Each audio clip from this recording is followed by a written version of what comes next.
The Wind in the Willows by Kenneth Grahame. Chapter 1. The Riverbank. The mole had been working very hard all the morning, spring cleaning his little home, first with brooms, then with dusters, then on ladders and steps and chairs, with a brush and a pail of whitewash, till he had dust in his throat and eyes, and splashes of whitewash all over his black fur, and an aching back and weary arms. Spring was moving in the air above and in the earth below and around him, penetrating even his dark and lowly little house with its spirit of divine discontent and longing. It was small wonder, then, that he suddenly flung down his brush on the floor, said, "Bother!" and "Oh, blow!" and also, "Hang spring cleaning!" and bolted out of the house without even waiting to put on his coat. Something up above was calling him imperiously, and he made for the steep little tunnel which answered, in his case, to the gravel carriage drive owned by animals whose residencies are nearer to the sun and air. So he scraped and scratched and scrabbled and scrooged, and then he scrooged again and scrabbled and scratched and scraped, working busily with his little paws and muttering to himself, "Up we go! Up we go!" till at last, pop, his snout came out into the sunlight, and he found himself rolling in the warm grass of a great meadow. "This is fine," he said to himself. "This is better than whitewashing." The sunshine struck hot on his fur, soft breezes caressed his heated brow, and after the seclusion of the cellarage he had lived in so long, the carol of happy birds fell on his dulled hearing almost like a shout. Jumping off all his 4 legs at once, in the joy of living and the delight of spring without its cleaning, he pursued his way across the meadow till he reached the hedge on the further side. "Hold up!" said an elderly rabbit at the gap. "Sixpence for the privilege of passing by the private road." He was bowled over in an instant by the impatient and contemptuous mole, who trotted along the side of the hedge, chaffing the other rabbits as they peeped hurriedly from their holes to see what the row was about. "Onion sauce! Onion sauce!" he remarked jeeringly, and was gone before they could think of a thoroughly satisfactory reply. Then they all started grumbling at each other. "How stupid you are! Why didn't you tell him? Well, why didn't you say? You might have reminded him," and so on, in the usual way. But of course it was then much too late, as is always the case. It all seemed too good to be true. Hither and thither through the meadows he rambled busily, along the hedgerows, across the copses, finding everywhere birds building, flowers budding, leaves thrusting, everything happy and progressive and occupied. And instead of having an uneasy conscience pricking him and whispering, "Whitewash," he somehow could only feel how jolly it was to be the only idle dog among all these busy citizens. After all, the best part of a holiday is perhaps not so much to be resting yourself as to see all the other fellows busy working. He thought his happiness was complete when, as he meandered aimlessly along, suddenly he stood by the edge of a full-fed river. Never in his life had he seen a river before. This sleek, sinuous, full-bodied animal, chasing and chuckling, gripping things with a gurgle and leaving them with a laugh, to fling itself on fresh playmates that shook themselves free and were caught and held again. All was a shake and a shiver, glints and gleams and sparkles, rustle and swirl, chatter and bubble. The mole was bewitched, entranced, fascinated. By the side of the river he trotted as one trots, when very small, by the side of a man who holds one spellbound by exciting stories, and when tired at last, he sat on the bank while the river still chattered on to him, a babbling procession of the best stories in the world, sent from the heart of the earth to be told at last to the insatiable sea. As he sat on the grass and looked across the river, a dark hole in the bank opposite, just above the water's edge, caught his eye, and dreamily he fell to considering what a nice snug dwelling place it would make for an animal with few wants and fond of a bijou riverside residence, above flood level and remote from noise and dust. As he gazed, something bright and small seemed to twinkle down in the heart of it, vanished, then twinkled once more like a tiny star. But it could hardly be a star in such an unlikely situation, and it was too glittering and small for a glowworm. Then, as he looked, it winked at him, and so declared itself to be an eye, and a small face began gradually to grow up round it, like a frame round a picture. A brown little face, with whiskers, a grave, round face, with the same twinkle in its eye that had first attracted his notice, small, neat ears, and thick, silky hair. It was the water rat. Then the two animals stood and regarded each other cautiously. "Hello, Mole," said the water rat. "Hello, Rat," said the Mole. "Would you like to come over?" inquired the rat presently. "Oh, it's all very well to talk," said the Mole, rather pettishly, he being new to a river and riverside life and its ways. The rat said nothing, but stooped and unfastened a rope and hauled on it, then lightly stepped into a little boat which the Mole had not observed. It was painted blue outside and white within, and was just the size for two animals, and the Mole's whole heart went out to it at once, even though he did not yet fully understand its uses. The rat sculled smartly across and made fast. Then he held up his forepaw as the Mole stepped gingerly down.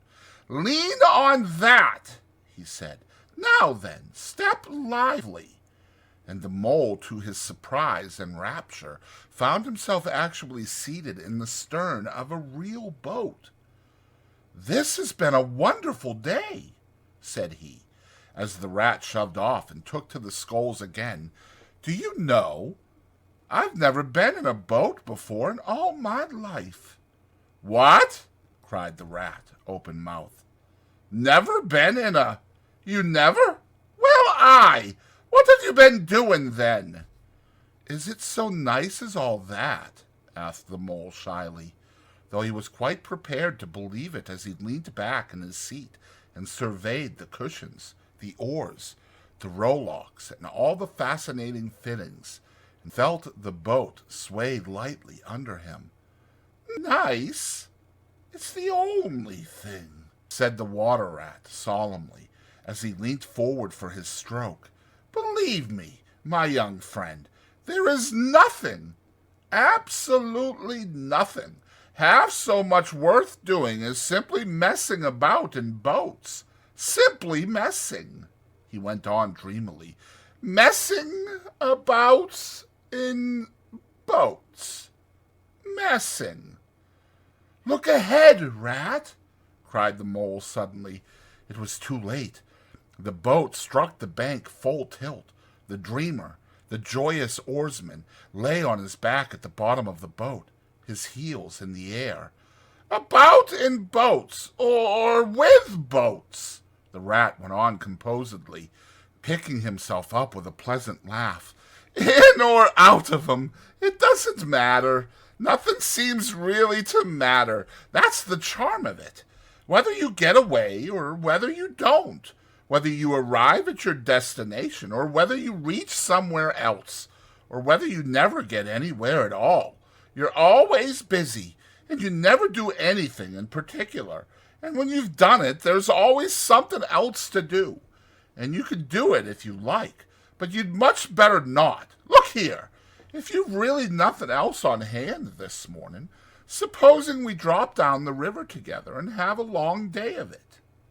The Mole waggled his toes from sheer happiness, spread his chest with a sigh of full contentment, and leaned back blissfully into the soft cushions. "What a day I'm having," he said. "Let us start at once." "Hold hard a minute, then," said the rat. He looped the painter through a ring in his landing stage, climbed up into his hole above, and after a short interval reappeared staggering under a fat, wicker luncheon basket. "Shove that under your feet," he observed to the mole as he passed it down into the boat. Then he untied the painter and took the sculls again. "What's inside it?" asked the mole, wriggling with curiosity. "There's cold chicken inside it," replied the rat briefly.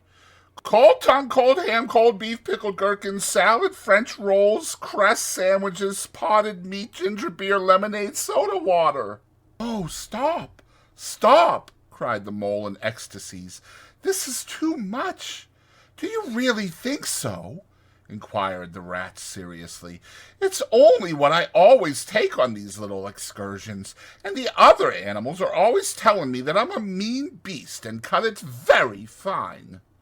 The mole never heard a word he was saying, absorbed in the new life he was entering upon, intoxicated with the sparkle, the ripple, the scents and the sounds in the sunlight. He trailed a paw in the water and dreamed long, waking dreams. The water rat, like the good little fellow he was, sculled steadily on and forbore to disturb him. "I like your clothes awfully, old chap," he remarked after some half an hour or so had passed. "I'm going to get a black velvet smoking suit myself some day, as soon as I can afford it."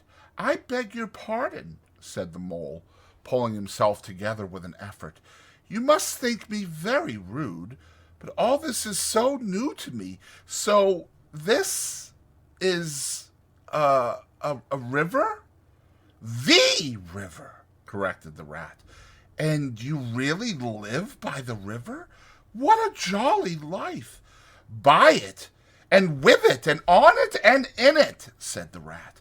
"It's brother and sister to me, and aunts, and company, and food and drink, and naturally washing.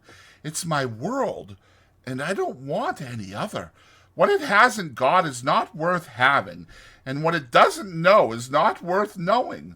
Lord, the times we've had together, whether in winter or summer, spring or autumn, it's always got its fun and its excitements. When the floods are on in February, and my cellars and basements are brimming with drink that's no good to me, and the brown water runs by my best bedroom window, or again when it all drops away and shows patches of mud that smells like plum cake, and the rushes and weed clog the channels, and I can potter about dry shod over most of the bed of it and find fresh food to eat, and things careless people have dropped out of boats. But isn't it a bit dull at times?" the mole ventured to ask. "Just you in the river, and no one else to pass a word with?" "No one else to... Well, I mustn't be hard on you," said the rat with forbearance. "You're new to it, and of course you don't know. The bank is so crowded nowadays that many people are moving away altogether. Oh, no, it isn't what it used to be at all. Otters, kingfishers, dabchicks, moorhens, all of them about all day long, and always wanting you to do something, as if a fellow had no business of his own to attend to."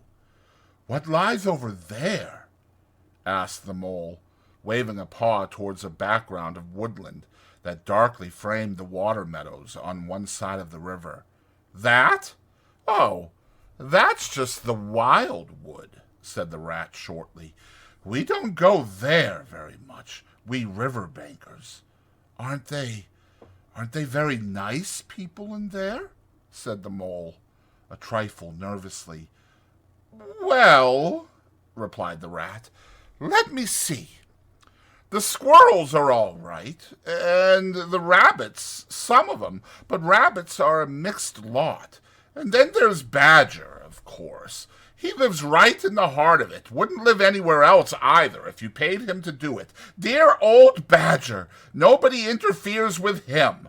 They'd better not," he added significantly. "Why? Who should interfere with him? Asked the mole. Well, of course, there are others, explained the rat in a hesitating sort of way. Weasels and stoats and foxes and so on. They're all right in a way. I'm very good friends with them, past the time of day when we meet and all that, but they break out sometimes. There's no denying it, and then, well, you can't really trust them, and that's the fact. The mole knew well that it is quite against animal etiquette to dwell on possible trouble ahead, or even to allude to it, so he dropped the subject. And beyond the wild wood again, he asked, where it's all blue and dim, and one sees what may be hills, or perhaps they mayn't, and something like the smoke of towns, or is it only cloud drift? Beyond the wild wood comes the wild world, said the rat, and that's something that doesn't matter, either to you or to me. I've never been there, and I'm never going, nor you either. If you've got any sense at all, don't ever refer to it again, please. Now then, here's our backwater at last, where we're going to lunch. Leaving the main stream, they now passed into what seemed at first sight like a little landlocked lake. Green turf sloped down to either edge. Brown, snaky tree roots gleamed below the surface of the quiet water, while ahead of them the silvery shoulder and foamy tumble of a ware, arm in arm, with a restless, dripping mill wheel that held up in its turn a gray-gabled mill house, filled the air with a soothing murmur of sound, dull and smothery, yet with little clear voices speaking up cheerfully out of it at intervals. It was so very beautiful that the mole could only hold up both forepaws and gasp, "Oh my! Oh my! Oh my!" The rat brought the boat alongside the bank, made her fast, helped the still awkward mole safely ashore, and swung out the luncheon basket. The mole begged as a favor to be allowed to unpack it all by himself, and the rat was very pleased to indulge him, and to sprawl at full length on the grass and rest, while his excited friend shook out the tablecloth and spread it, took out all the mysterious packets one by one, and arranged their contents in due order, still gasping, "Oh my! Oh my!" at each fresh revelation. When all was ready, the rat said, "Now pitch in, old fellow," and the mole was indeed very glad to obey, for he had started his spring cleaning at a very early hour that morning, as people will do, and had not paused for bite or sup, and he had been through a very great deal since that distant time, which now seemed so many days ago. "What are you looking at?" said the rat presently, when the edge of their hunger was somewhat dulled, and the mole's eyes were able to wander off the tablecloth a little. "I am looking," said the mole, "at a streak of bubbles that I see traveling along the surface of the water. That is a thing that strikes me as funny." "Bubbles? Oh-ho!" said the rat, and chirruped cheerily in an inviting sort of way. A broad, glistening muzzle showed itself above the edge of the bank, and the otter hauled himself out and shook the water from his coat. "Greedy beggars," he observed, making for the provender. "Why didn't you invite me, Ratty?" "This was an impromptu affair," explained the rat. "By the way, my friend Mr. Mole." "Proud, I'm sure," said the otter, and the two animals were friends forthwith. "Such a rumpus everywhere," continued the otter. "All the world seems out on the river today. I came up this backwater to try and get a moment's peace, and then stumble upon you fellows. At least, I beg pardon, I don't exactly mean that, you know." There was a rustle behind them, proceeding from a hedge wherein last year's leaves still clung thick, and a stripy head with high shoulders behind it peered forth on them. "Come on, old badger!" shouted the rat. The badger trotted forward a pace or two, then grunted, "Huh! Company!" and turned his back and disappeared from view. "That's just the sort of fellow he is," observed the disappointed rat. "Simply hates society. Now, we shan't see any more of him today. Well, tell us, who's out on the river? Toad's out, for one, replied the otter, in his brand-new wager boat, new togs, new everything. The two animals looked at each other and laughed. Once it was nothing but sailing, said the rat. Then he tired of that and took to punting. Nothing would please him but to punt all day and every day, and a nice mess he made of it. Last year it was houseboating, and we all had to go and stay with him in his houseboat and pretend we liked it. He was going to spend the rest of his life in a houseboat. It's all the same. Whatever he takes up, he gets tired of it and starts on something fresh. Such a good fellow, too, remarked the otter reflectively, but no stability, especially in a boat. From where they sat, they could get a glimpse of the main stream across the island that separated them, and just then a wager boat flashed into view, the rower, a short, stout figure, splashing badly and rolling a good deal, but working his hardest. The rat stood up and hailed him, but Toad, for it was he, shook his head and settled sternly to his work. He'll be out of the boat in a minute if he rolls like that, said the rat, sitting down again. Of course he will, chuckled the otter. Did I ever tell you that good story about Toad and the lock keeper? It happened this way. Toad, an errant mayfly, swerved unsteadily athwart the current in the intoxicated fashion affected by young bloods of mayflies seeing life. A swirl of water and a cloop, and the mayfly was visible no more. Neither was the otter. The mole looked down. The voice was still in his ears, but the turf whereon he had sprawled was clearly vacant. Not an otter to be seen as far as the distant horizon. But again there was a streak of bubbles on the surface of the river. The rat hummed a tune, and the mole recollected that animal etiquette forbade any sort of comment on the sudden disappearance of one's friends at any moment, for any reason. No reason whatever. Well, well, said the rat, I suppose we ought to be moving. I wonder which of us had better pack the luncheon basket. He did not speak as if he was frightfully eager for the treat. Oh, please let me, said the mole. So, of course, the rat let him. Packing the basket was not quite such pleasant work as unpacking the basket. It never is. But the mole was bent on enjoying everything, and although just when he had got the basket packed and strapped up tightly, he saw a plate staring up at him from the grass, and when the job had been done again, the rat pointed out a fork which anybody ought to have seen. And last of all, behold, the mustard pot, which he had been sitting on without knowing it. Still, somehow, the thing got finished at last, without much loss of temper. The afternoon sun was getting low as the rat sculled gently homewards in a dreamy mood, murmuring poetry things over to himself and not paying much attention to Mole. But the mole was very full of lunch and self-satisfaction and pride, and already quite at home in a boat, so he thought, and was getting a bit restless besides. And presently he said, Ratty, please, I want to row, now. The rat shook his head with a smile. Not yet, my young friend, he said. Wait till you've had a few lessons.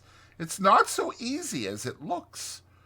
The mole was quiet for a minute or two, but he began to feel more and more jealous of Rat, sculling so strongly and so easily along, and his pride began to whisper that he could do it every bit as well. He jumped up and seized the sculls so suddenly that the rat, who was gazing out over the water and saying more poetry things to himself, was taken by surprise and fell backwards off his seat, with his legs in the air for the second time, while the triumphant mole took his place and grabbed the sculls with entire confidence. "Stop it, you silly ass!" cried the rat from the bottom of the boat. "You can't do it! You'll have us over!" The mole flung his sculls back with a flourish and made a great dig at the water. He missed the surface altogether. His legs flew up above his head, and he found himself lying on the top of the prostrate rat. Greatly alarmed, he made a grab at the side of the boat, and the next moment, sploosh! Over went the boat, and he found himself struggling in the river. Oh my! How cold the water was, and oh, how very wet it felt. How it sang in his ears as he went down, down, down. How bright and welcome the sun looked as he rose to the surface, coughing and spluttering. How black was his despair when he felt himself sinking again. Then a firm paw gripped him by the back of his neck. It was the rat, and he was evidently laughing. The mole could feel him laughing, right down his arm and through his paw, and so into his, the mole's, neck. The rat got hold of a skull and shoved it under the mole's arm. Then he did the same by the other side of him and, swimming behind, propelled the helpless animal to shore, hauled him out, and set him down on the bank, a squashy, pulpy lump of misery.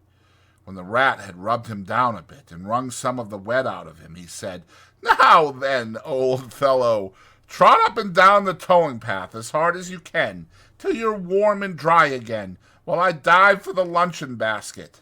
So the dismal mole, wet without and ashamed within, trotted about till he was fairly dry, while the rat plunged into the water again, recovered the boat, righted her, and made her fast, fetched his floating property to shore by degrees, and finally dived successfully for the luncheon basket and struggled to land with it. When all was ready for a start once more, the mole, limp and dejected, took his seat in the stern of the boat, and as they set off, he said in a low voice, broken with emotion, "Ratty, my generous friend, I am very sorry indeed for my foolish and ungrateful conduct. My heart quite fails me when I think how I might have lost that beautiful luncheon basket. Indeed, I have been a complete ass, and I know it. Will you overlook it this once and forgive me, and let things go on as before?" "That's all right, bless you," responded the rat cheerily. "What's a little wet to a water rat? I'm more in the water than out of it most days. Don't you think any more about it. And, look here, I really think you had better come and stop with me for a little time. It's very plain and rough, you know, not like Toad's house at all, but you haven't seen that yet. Still, I can make you comfortable, and I'll teach you to row and to swim, and you'll soon be as handy on the water as any of us." The mole was so touched by his kind manner of speaking that he could find no voice to answer him, and he had to brush away a tear or two with the back of his paw. But the rat kindly looked in another direction, and presently the mole's spirits revived again, and he was even able to give some straight back talk to a couple of moorhens who were sniggering to each other about his bedraggled appearance. When they got home, the rat made a bright fire in the parlor, and planted the mole in an armchair in front of it, having fetched down a dressing-gown and slippers for him, and told him river stories till supper-time. Very thrilling stories they were, too, to an earth-dwelling animal like mole. Stories about wares, and sudden floods, and leaping pike, and steamers that flung hard bottles. At least bottles were certainly flung, and from steamers, so presumably by them, and about herons and how particular they were whom they spoke to, and about adventures down drains, and night fishings with otter, or excursions far afield with badger. Supper was a most cheerful meal, but very shortly afterwards a terribly sleepy mole had to be escorted upstairs by his considerable host to the best bedroom, where he soon laid his head on his pillow in great peace and contentment, knowing that his new-found friend, the river, was lapping the sill of his window. This day was only the first of many similar ones for the emancipated mole, each of them longer and full of interest as the ripening summer moved onward.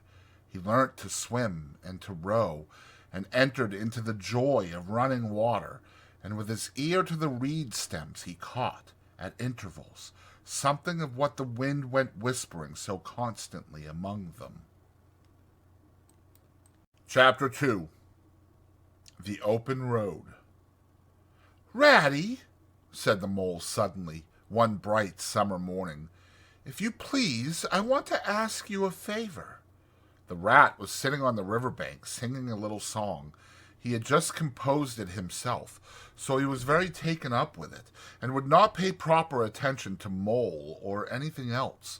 Since early morning he had been swimming in the river, in company with his friends, the ducks.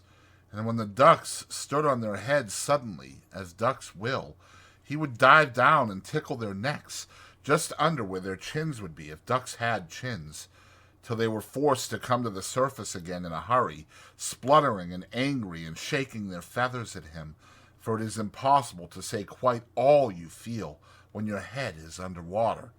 At last they implored him to go away and attend to his own affairs and leave them to mind theirs. So the rat went away and sat on the riverbank in the sun and made up a song about them, which he called Duck's Ditty. All along the backwater, through the rushes tall, ducks are dabbling up tails all. Ducks' tails, drakes' tails, yellow feet a-quiver, yellow bills all out of sight, busy in the river. Slushy green undergrowth where the roach swim, here we keep our larder, cool and full and dim. Every one for what he likes, we like to be. Heads down, tails up, dabbling free. High in the blue above, swift swirling call. We are down a-dabbling up tails all. I don't know that I think so very much of that little song, Rat, observed the Mole cautiously. He was no poet himself, and didn't care who knew it, and he had a candid nature. Nor don't the ducks neither, replied the rat cheerfully. They say, why can't fellows sitting on banks and watching them all the time and making remarks and poetry and things about them? What nonsense it all is. That's what the ducks say. So it is, said the Mole with great heartiness. No, it isn't, cried the rat indignantly. Well, then, it isn't, replied the Mole soothingly. But what I wanted to ask you was, won't you take me to call on Mr. Toad? I've heard so much about him, and I do so want to make his acquaintance. Why, certainly, said the good-natured rat, jumping to his feet and dismissing poetry from his mind for the day. Get the boat out, and we'll paddle up there at once. It's never the wrong time to call on Toad. Early or late, he's always the same fellow, always good-tempered, always glad to see you, always sorry when you go.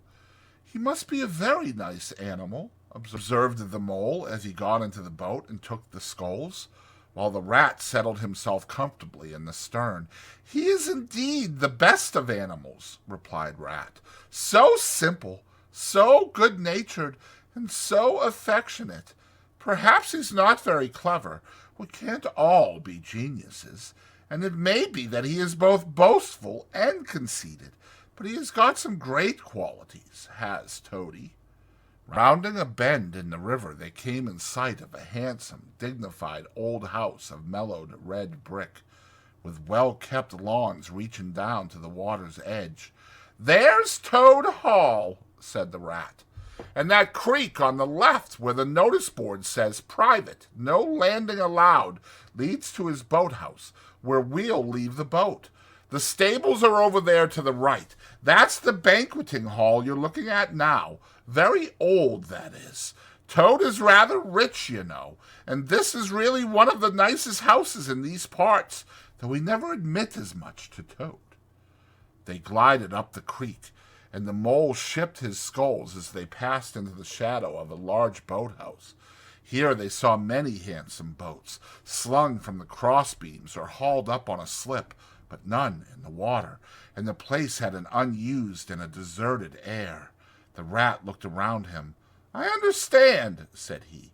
Boating is played out. He's tired of it, and done with it. I wonder what new fad he has taken up now. Come along, and let's look him up. We shall hear all about it quite soon enough.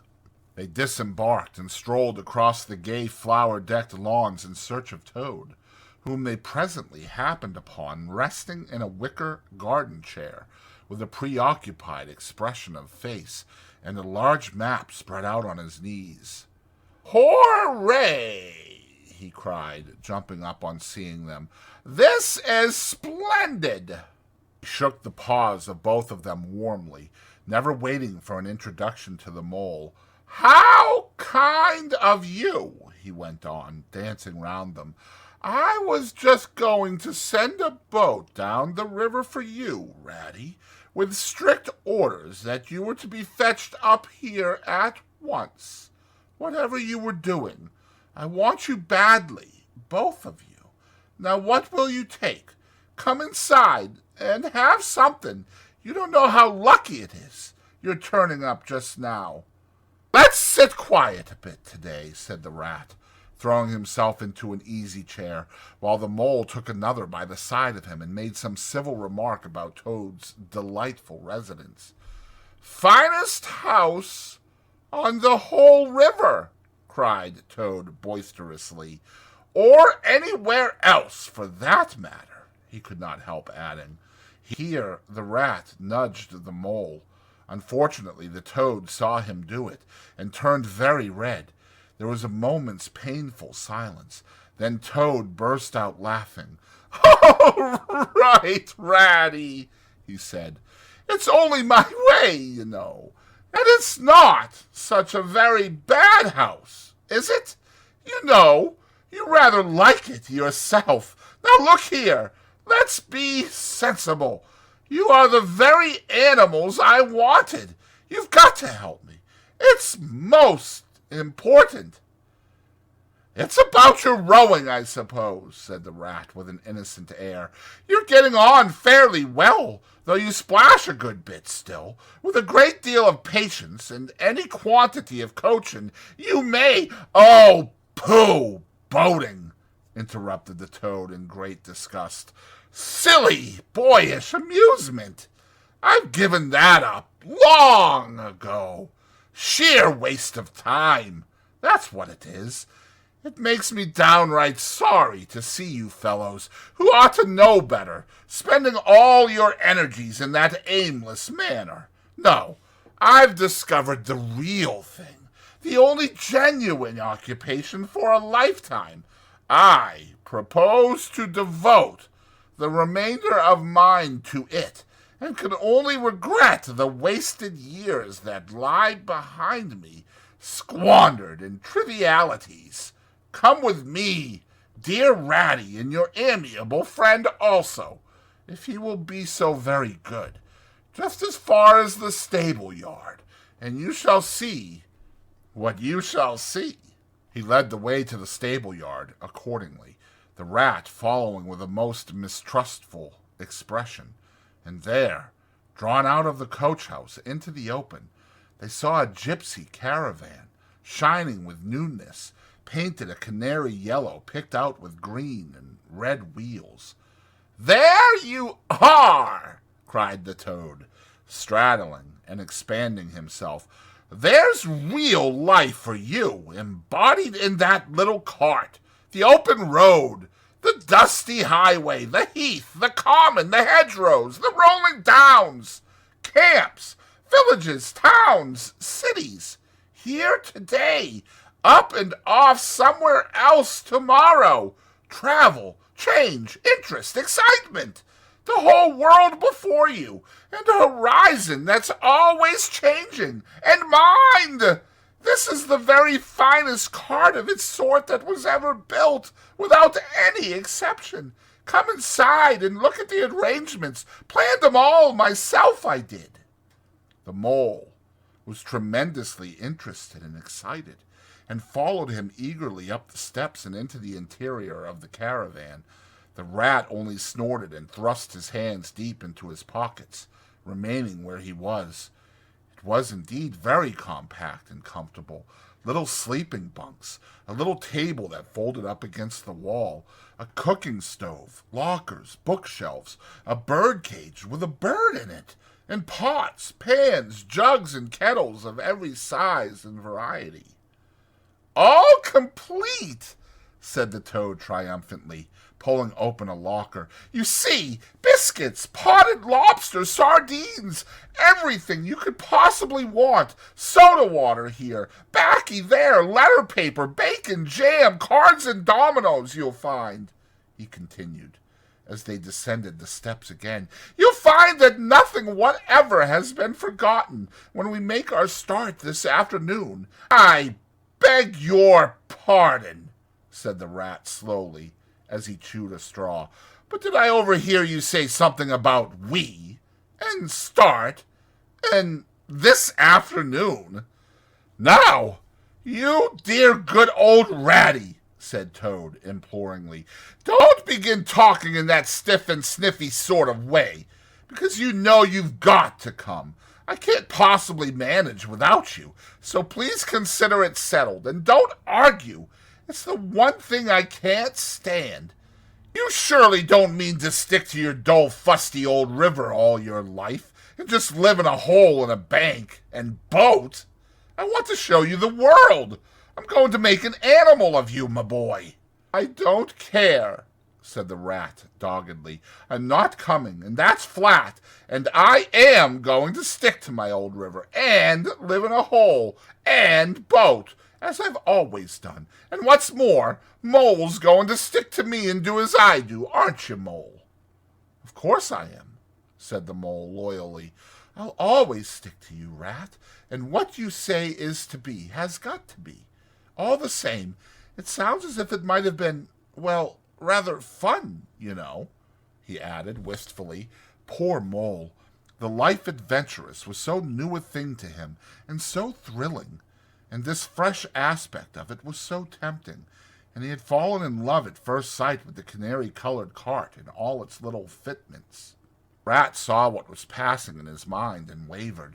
He hated disappointing people, and he was fond of the Mole, and would do almost anything to oblige him. Toad was watching both of them closely. Come along in and have some lunch, he said diplomatically, and we'll talk it over. We needn't decide anything in a hurry. Of course, I don't really care. I only want to give pleasure to you fellows. Live for others. That's my motto in life. During lunching, which was excellent, of course, as everything at Toad Hall always was, the Toad simply let himself go. Disregarding the rat, he proceeded to play upon the inexperienced Mole as on a harp.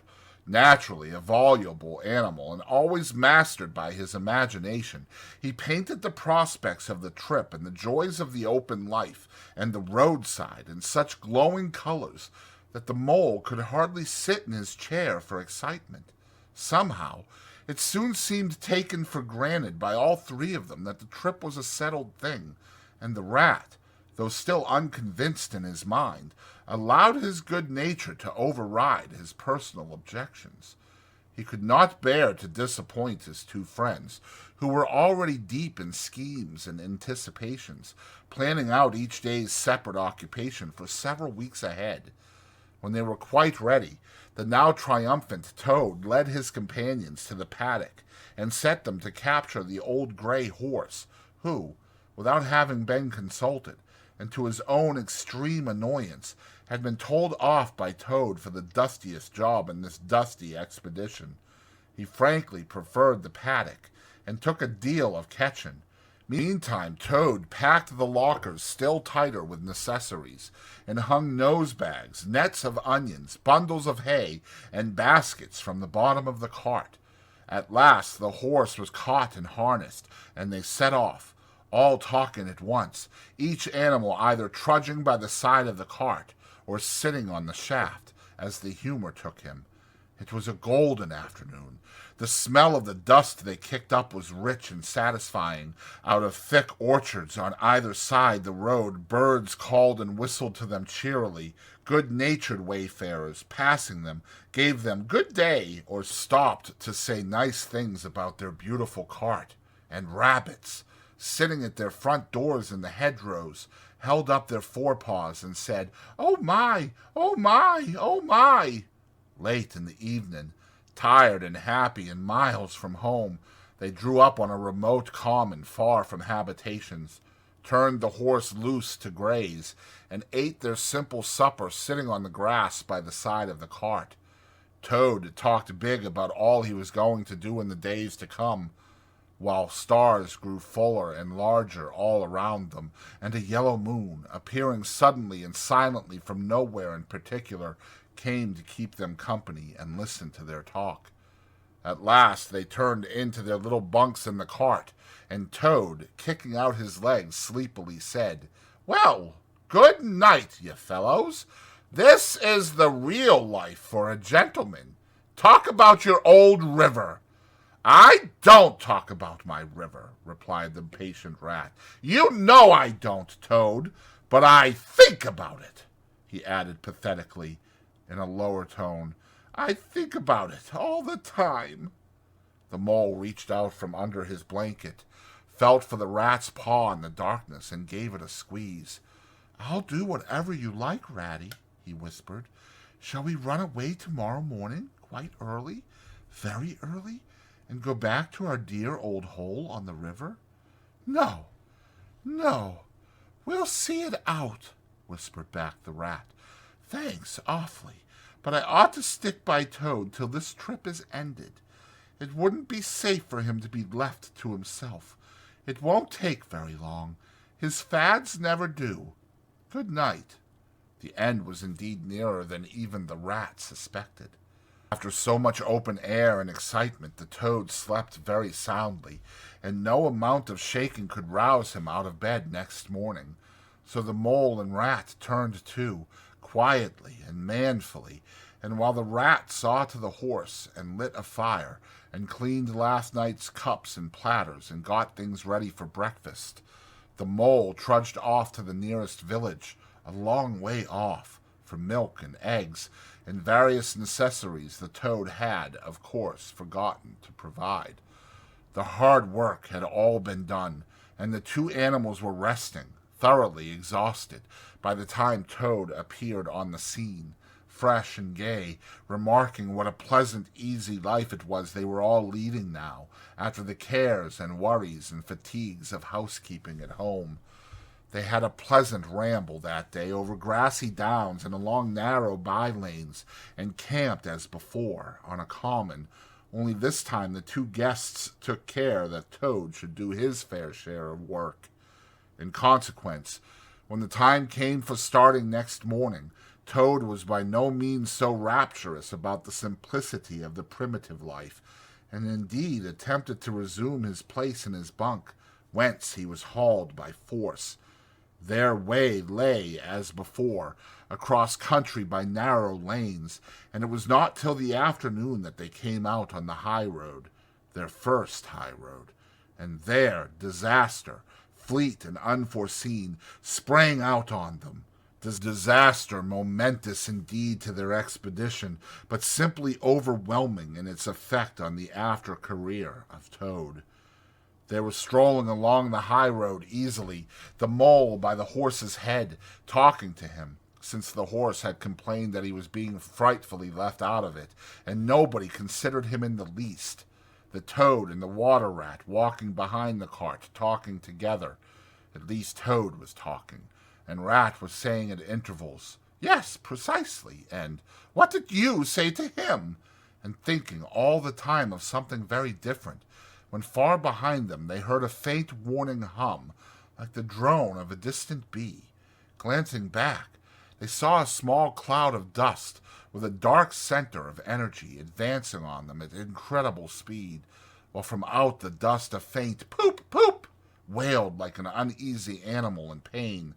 Hardly regarding it, they turned to resume their conversation, when in an instant, as it seemed, the peaceful scene was changed, and with a blast of wind and a whirl of sound that made them jump for the nearest ditch, it was on them. The poop-poop rang with a brazen shout in their ears. They had a moment's glimpse of an interior of glittering plate glass and rich morocco, and the magnificent motor car, immense, breath-snatching, passionate, with its pilot tense and hugging his wheel, possessed all earth and air for the fraction of a second, flung an enveloping cloud of dust that blinded and enwrapped them utterly, and then dwindled to a speck in the far distance, changed back into a droning bee once more.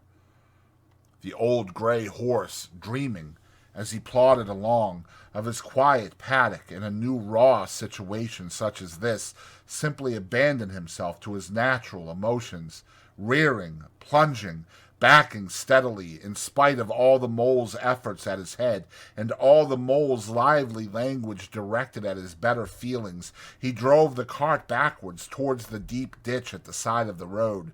It wavered an instant. Then there was a heart-rending crash, and the canary-colored cart, their pride and their joy, lay on its side in the ditch, an irredeemable wreck. The rat danced up and down in the road, simply transported with passion. "You villains!" he shouted, shaking both fists. "You scoundrels! You highwaymen! You road hogs! I'll have the law of you! I'll report you! I'll take you through all the courts!" His homesickness had quite slipped away from him, and for the moment he was the skipper of the canary-colored vessel driven on a shoal by the reckless jockeying of rival mariners, and he was trying to recollect all the fine and biting things he used to say to masters of steam launchers when their wash, as they drove too near the bank, used to flood his parlor carpet at home. Toad sat straight down in the middle of the dusty road, his legs stretched out before him, and stared fixedly in the direction of the disappearing motor car. He breathed short. His face wore a placid, satisfied expression, and at intervals he faintly murmured, "Poop, poop." The mole was busy trying to quiet the horse, which he succeeded in doing after a time. Then he went to look at the cart, on its side in the ditch. It was indeed a sorry sight. Panels and windows smashed, axles hopelessly bent, one wheel off, sardine tins scattered over the wide world, and the bird in the birdcage sobbing pitifully and calling to be let out. Rat came to help him, but their united efforts were not sufficient to right the cart. "Hi, Toad!" they cried. "Come and bear a hand, can't you?" The Toad never answered a word, or budged from his seat in the road, so they went to see what was the matter with him. They found him in a sort of a trance, a happy smile on his face, his eyes still fixed on the dusty wake of their destroyer. At intervals he was still heard to murmur, "Poop, poop." The rat shook him by the shoulder. "Are you coming to help us, Toad?" he demanded sternly. "Glorious, stirring sight," murmured Toad, never offering to move. "The poetry of motion, the real way to travel, the only way to travel. Here today, in next week tomorrow. Villages skipped, towns and cities jumped. Always somebody else's horizon. Oh, bliss! Oh, poop, poop! Oh, my! Oh, my! Oh, stop being an ass, Toad!" cried the mole despairingly. "And to think I never knew," went on the Toad in a dreamy monotone. "All those wasted years that lie behind me, I never knew, never even dreamt. But now that I know, now that I fully realize, oh, what a flowery track lies spread before me henceforth. What dust clouds shall spring up behind me as I speed on my reckless way? What carts I shall fling carelessly into the ditch in the wake of my magnificent onset? Horrid little carts, common carts, canary-colored carts!" "What are we to do with him?" asked the mole of the water rat.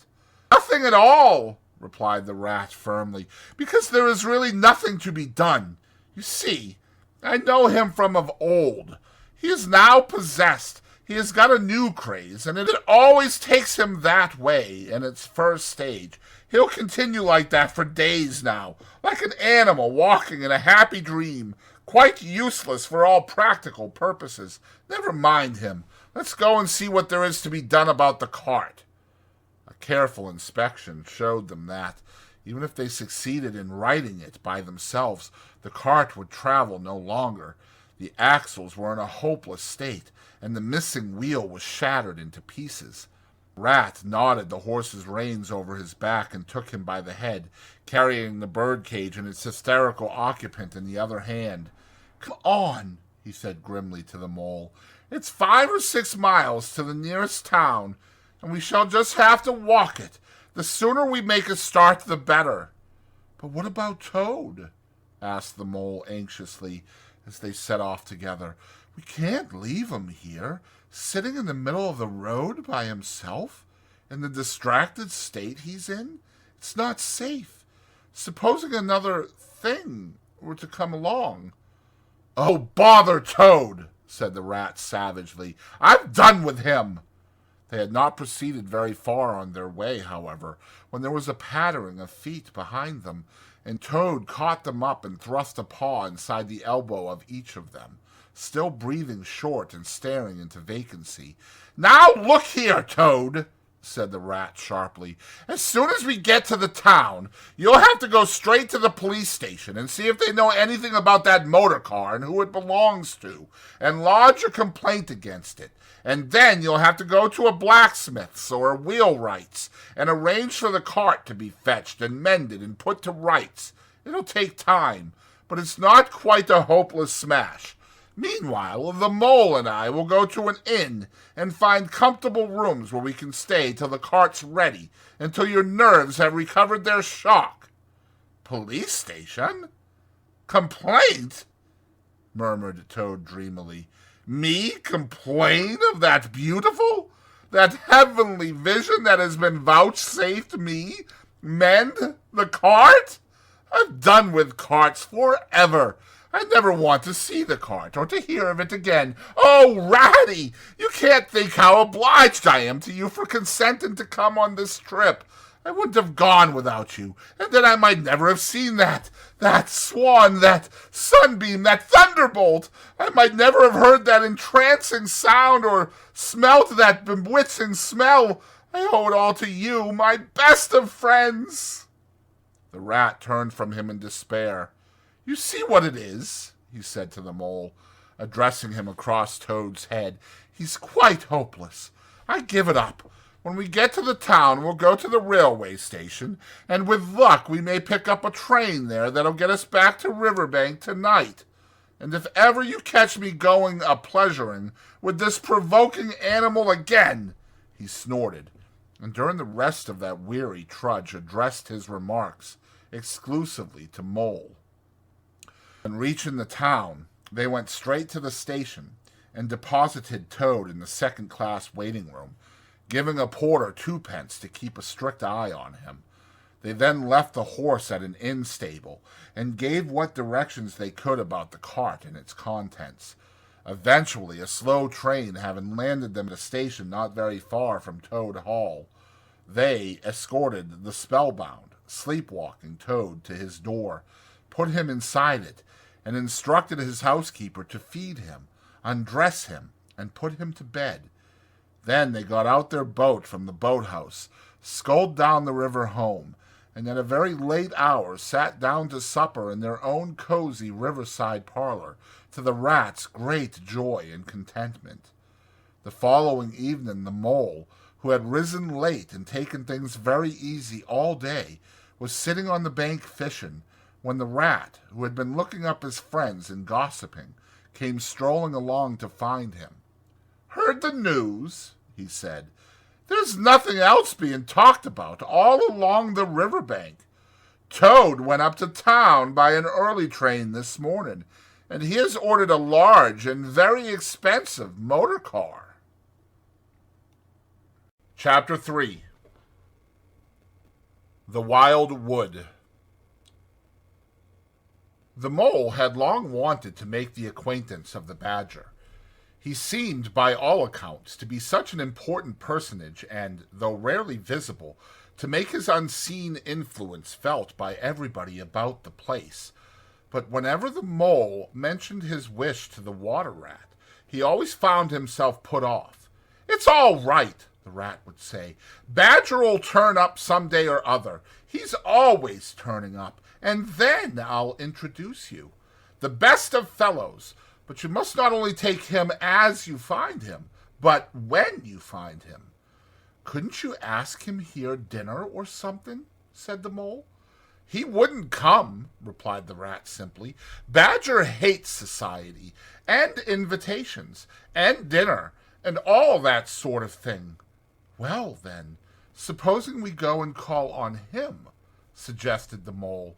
"Oh, I'm sure he wouldn't like that at all," said the rat, quite alarmed. "He's so very shy, he'd be sure to be offended.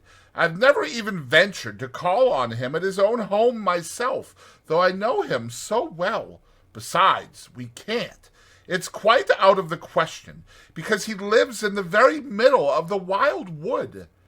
"Well, supposing he does," said the mole. "You told me the wild wood was all right, you know." "Oh, I know, so it is," replied the rat evasively. "But I think we won't go there just now. Not just yet. It's a long way, and we wouldn't be at home at this time of year anyhow, and he'll be coming along some day, if you'll wait quietly." The mole had to be content with this, but the badger never came along, and every day brought its amusements, and it was not till summer was long over, and cold and frost and miry ways kept them much indoors, and the swollen river raced past outside their windows with a speed that mocked at boating of any sort or kind, that he found his thoughts dwelling again with much persistence on the solitary gray badger who'd lived his own life by himself in his hole in the middle of the wild wood. In the winter time the rat slept a great deal, retiring early and rising late. During his short day he sometimes scribbled poetry or did other small domestic jobs about the house, and, of course, there were always animals dropping in for a chat, and consequently there was a good deal of storytelling and comparing notes on the past summer and all its doings. Such a rich chapter it had been, when one came to look back on it all, with illustrations so numerous and so highly colored. The pageant of the river-bank had marched steadily along, unfolding itself in scene pictures that succeeded each other in stately procession. Purple Loosestrife arrived early, shaking luxuriant tangled locks along the edge of the mirror, whence its own face laughed back at it. Willow Herb, tender and wistful, like a pink sunset cloud, was not slow to follow.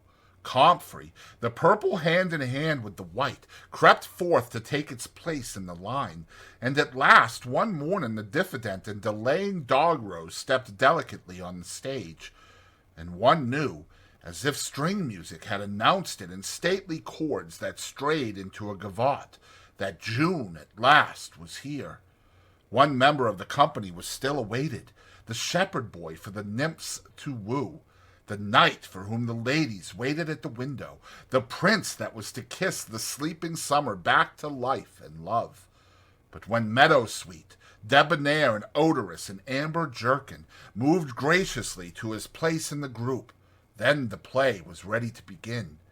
And what a play it had been! Drowsy animals, snug in their holes while wind and rain were battering at their doors, recalled the still keen mornings an hour before sunrise, when the white mist, as yet undispersed, clung closely along the surface of the water. Then the shock of the early plunge, the scamper along the bank, and the radiant transformation of earth, air, and water, when suddenly the sun was with them again, and gray was gold, and color was born, and sprang out of the earth once more.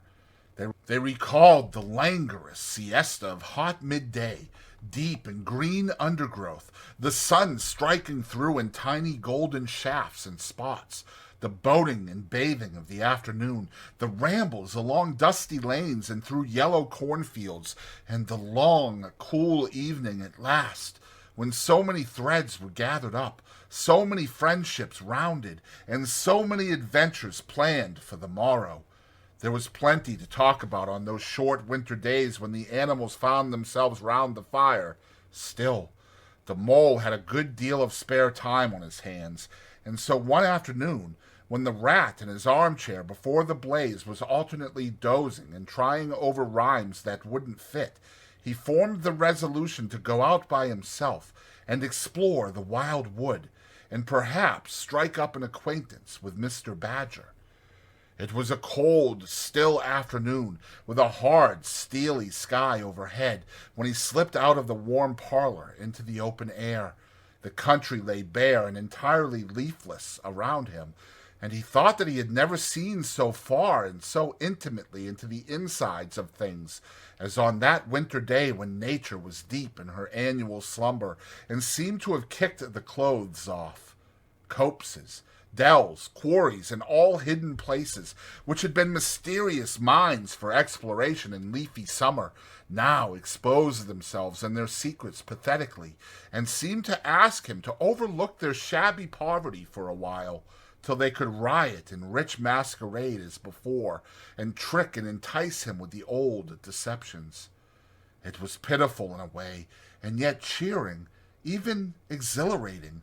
He was glad that he liked the country undecorated, hard and stripped of its finery. He had got down to the bare bones of it, and they were fine and strong and simple. He did not want the warm clover and the play of seeding grasses. The screens of quickset, the billowy drapery of beech and elm seemed best away, and with great cheerfulness of spirit he pushed on towards the wild wood, which lay before him, low and threatening, like a black reef in some still southern sea. There was nothing to alarm him at first entry. Twigs crackled under his feet, logs tripped him, funguses on stumps resembled caricatures, and startled him for the moment by their likeness to something familiar and far away. But that was all fun and exciting. It led him on, and he penetrated to where the light was less, and trees crouched nearer, and holes made ugly mouths at him on either side. Everything was very still now. The dusk advanced on him steadily, rapidly, gathering in behind and before, and the light seemed to be draining away like flood water. Then the faces began. It was over his shoulder, and indistinctly, that he first thought he saw a face, a little evil wedge-shaped face, looking out at him from a hole. When he turned and confronted it, the thing had vanished.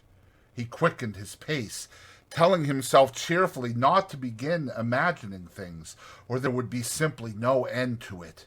He passed another hole, and another, and another, and then, yes, certainly a little narrow face with hard eyes had flashed up for an instant from a hole, and was gone. He hesitated, braced himself up for an effort, and strode on.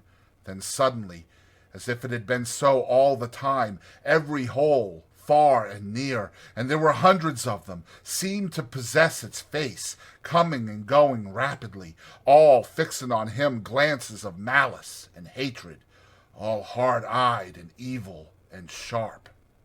If he could only get away from the holes in the banks, he thought, there would be no more faces. He swung off the path and plunged into the untrodden places of the wood. Then the whistling began. Very faint and shrill it was, and far behind him when first he heard it, but somehow it made him hurry forward. Then, still very faint and shrill, it sounded far ahead of him, and made him hesitate and want to go back.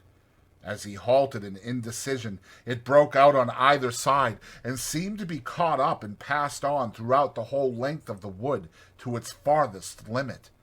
They were up and alert and ready, evidently, whoever they were, and he was alone and unarmed and far from any help, and the night was closing in.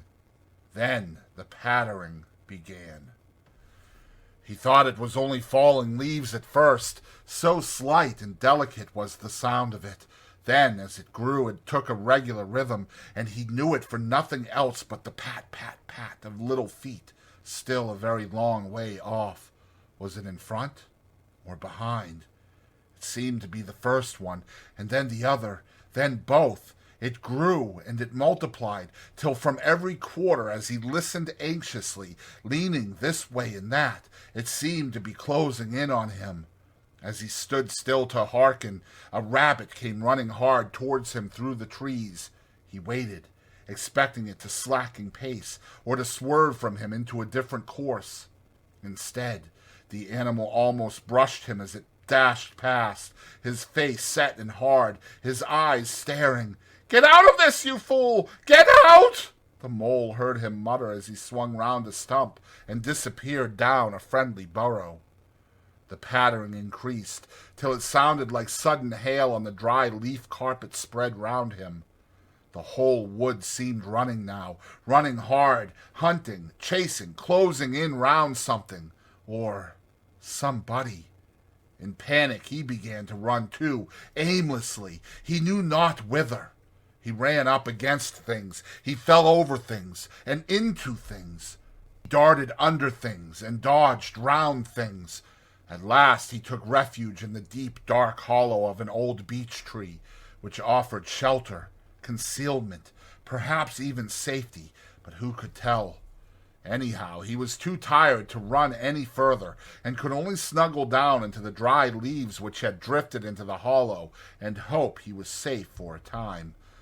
And as he lay there panting and trembling, and listened to the whistlings and the patterings outside, he knew it at last, in all its fullness, that dread thing which other little dwellers in field and hedgerow had encountered here, and known as their darkest moment. That thing which the rat had vainly tried to shield him from, the terror of the wild wood. Meantime the rat, warm and comfortable, dozed by his fireside. His paper of half-finished verses slipped from his knee. His head fell back, his mouth opened, and he wandered by the verdant banks of dream rivers. Then a coal slipped, the fire crackled and sent up a spurt of flame, and he woke with a start. Remembering what he had been engaged upon, he reached down to the floor for his verses, pored over them for a minute, and then looked round for the mole, to ask him if he knew a good rhyme for something or other. But the mole was not there. He listened for a time. The house seemed very quiet. Then he called, "Moley," several times, and, receiving no answer, got up and went out into the hall. The mole's cap was missing from its accustomed peg. His galoshes, which always lay by the umbrella stand, were also gone. The rat left the house and carefully examined the muddy surface of the ground outside, hoping to find the mole's tracks. There they were, sure enough. The galoshes were new, just bought for the winter, and the pimples on their soles were fresh and sharp. He could see the imprints of them in the mud, running along straight and purposeful, leading direct to the wild wood. The rat looked very grave, and stood in deep thought for a minute or two. Then he re-entered the house, strapped a belt round his waist, shoved a brace of pistols into it, took up a stout cudgel that stood in a corner of the hall, and set off for the wild wood at a smart pace. It was already getting towards dusk when he reached the first fringe of trees and plunged without hesitation into the wood, looking anxiously on either side for any sign of his friend. Here and there wicked little faces popped out of holes, but vanished immediately at sight of the valorous animal, his pistols, and the great ugly cudgel in his grasp, and the whistling and pattering, which he had heard quite plainly on his first entry, died away and ceased, and all was very still. He made his way manfully through the length of the wood to its furthest edge. Then, forsaking all paths, he set himself to traverse it, laboriously working over the whole ground, and all the time calling out cheerfully, "Moley! Moley! Moley! Where are you? It's me! It's old Rat!" He had patiently hunted through the wood for an hour or more, when at last, to his joy, he heard a little answering cry. Guiding himself by the sound, he made his way through the gathering darkness to the foot of an old beech tree with a hole in it, and from out of the hole came a feeble voice saying, "Ratty, is that really you?" The rat crept into the hollow, and there he found the mole, exhausted and still trembling. "Oh, Rat!" he cried. "I've been so frightened you can't think." "Oh, I quite understand," said the rat soothingly. "You shouldn't really have gone and done it, Mole. I did my best to keep you from it. We river bankers, we hardly ever come here by ourselves. If we have to come, we come in couples, at least. Then we're generally all right. Besides, there are 100 things one has to know, which we understand all about, and you don't as yet. I mean passwords and signs and sayings which have power and effect, and plants you carry in your pocket, and verses you repeat, and dodges and tricks you practice, all simple enough when you know them, but they've got to be known if you're small, and you'll find yourself in trouble. Of course, if you were a badger or otter, it would be quite another matter. Surely the brave Mr. Toad wouldn't mind coming here by himself, would he? Inquired the mole. Old Toad, said the rat, laughing heartily. He wouldn't show his face here alone. Not for a whole hatful of golden guineas, Toad wouldn't. The mole was greatly cheered by the sound of the rat's careless laughter, as well as by the sight of his stick and his gleaming pistols, and he stopped shivering and began to feel bolder and more himself again. Now then, said the rat presently, we really must pull ourselves together and make a start for home while there's still a little light left. It will never do to spend the night here, you understand. Too cold, for one thing. Dear Ratty, said the poor mole, I'm dreadfully sorry, but I'm simply dead beat, and that's a solid fact. You must let me rest here a while longer, and get my strength back, if I'm to get home at all. Oh, all right, said the good-natured rat. Rest away. It's pretty nearly pitch dark now anyhow, and there ought to be a bit of moon later. So the mole got well into the dried leaves and stretched himself out, and presently dropped off into sleep, though of a broken and troubled sort, while the rat covered himself up too, as best he might, for warmth, and lay patiently waiting with a pistol in his paw. When at last the mole woke up, much refreshed and in his usual spirits, the rat said, Now then, I'll just take a look outside and see if everything's quiet. Then we really must be off. He went to the entrance of their retreat and put his head out. Then the mole heard him saying quietly to himself, Hello, hello, here is a go. What's up, Ratty? Asked the mole. Snow is up, replied the rat briefly. Or rather, down. It's snowing hard.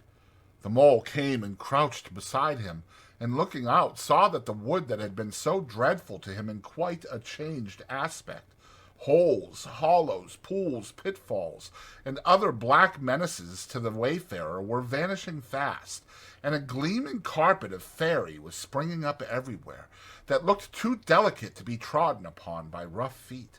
A fine powder filled the air and caressed the cheek with a tingle in its touch, and the black boles of the trees showed up in a light that seemed to come from below. Well, it can't be helped, said the rat, after pondering. We must make a start and take our chance, I suppose. The worst of it is, I don't exactly know where we are, and now this snow makes everything look so very different. It did, indeed. The mole would not have known that it was the same wood.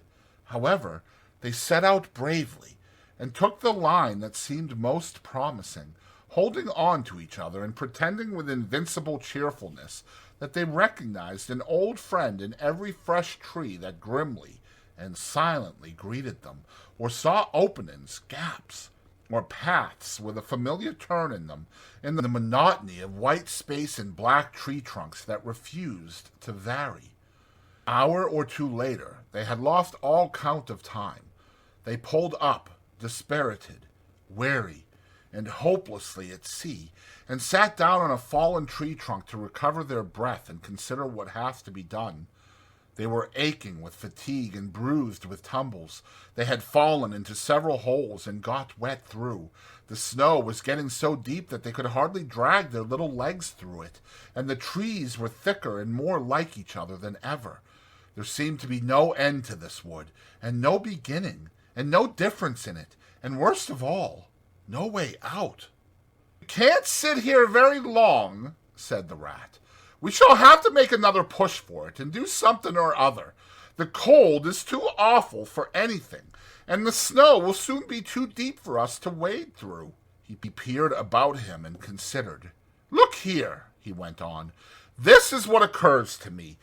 There's a sort of dell down here in front of us, where the ground seems all hilly and humpy and hummocky. We'll make our way down into that, and try and find some sort of shelter, a cave or a hole with a dry floor to it, out of the snow and the wind, and there we'll have a good rest before we try again, for we're both of us pretty dead beat. Besides, the snow may leave off, or something may turn up." So once more they got on their feet, and struggled down into the dell, where they hunted about for a cave or some corner that was dry, and a protection from the keen wind and the whirling snow. They were investigating one of the hummocky bits the rat had spoken of, when suddenly the mole tripped up and fell forward on his face with a squeal. "Oh, my leg!" he cried. "Oh, my poor shin!" And he sat up on the snow and nursed his leg in both his front paws. "Poor old mole," said the rat kindly. "You don't seem to be having much luck today, do you? Let's have a look at the leg. Yes," he went on, going down on his knees to look. "You've cut your shin, sure enough. Wait till I get at my handkerchief, and I'll tie it up for you." "I must have tripped over a hidden branch or a stump," said the mole miserably. "Oh, my! Oh, my!" "It's a very clean cut," said the rat, examining it again attentively. "That was never done by a branch or a stump. Looks as if it was made by a sharp edge of something in metal. Funny." He pondered a while, and examined the humps and slopes that surrounded them. "Well, never mind what done it," said the mole, forgetting his grammar and his pain. "It hurts just the same, whatever done it." But the rat, after carefully tying up the leg with his handkerchief, had left him and was busy scraping in the snow. He scratched and shoveled and explored, all four legs working busily, while the mole waited impatiently, remarking at intervals, "Oh, come on, rat." Suddenly the rat cried, "Hooray!" and then, "Hooray, hooray, hooray, hooray!" and fell to executing a feeble jig in the snow. "What have you found, Ratty?" asked the mole, still nursing his leg. "Come and see," said the delighted rat as he jigged on. The mole hobbled up to the spot and had a good look. Well, he said at last slowly, "I see it, right enough. Seen the same sort of thing before, lots of times. Familiar object, I call it. A door scraper. Well, what of it? Why dance jigs around a door scraper?" "But don't you see what it means, you dull-witted animal?" cried the rat impatiently. "Of course I see what it means," replied the mole. "It simply means that some very careless and forgetful person has left his door scraper lying about in the middle of the wild wood, just where it's sure to trip everybody up. Very thoughtless of him, I call it. When I get home I shall go and complain about it to somebody or other. See if I don't." "Oh, dear! Oh, dear!" cried the rat, in despair at his obtuseness. "Here, stop arguing and come and scrape." And he set to work again, and made the snow fly in all directions around him. After some further toil, his efforts were rewarded, and a very shabby doormat lay exposed to view. "There! What did I tell you?" exclaimed the rat in great triumph. "Absolutely nothing whatever," replied the roll with perfect truthfulness. "Well now," he went on, "you seem to have found another piece of domestic litter, done for and thrown away. I suppose you're perfectly happy. Better go ahead and dance your jig round that if you've got to, and get it over, and then perhaps we can go on and not waste any more time over rubbish heaps. Can we eat a doormat, or sleep under a doormat, or sit on a doormat and sledge home over the snow on it, you exasperating rodent?" "Do you mean to say," cried the excited rat, "that this doormat doesn't tell you anything?" "Really, rat, said the mole, quite pettishly. "I think we'd had enough of this folly. Who ever heard of a doormat telling anyone anything? They simply don't do it. They are not that sort at all. Doormats know their place. Now look here, you thick-headed beast," replied the rat, really angry. "This must stop. Not another word, but scrape. Scrape and scratch and dig and hunt around, especially on the sides of the hummocks, if you want to sleep dry and warm tonight, for it's our last chance."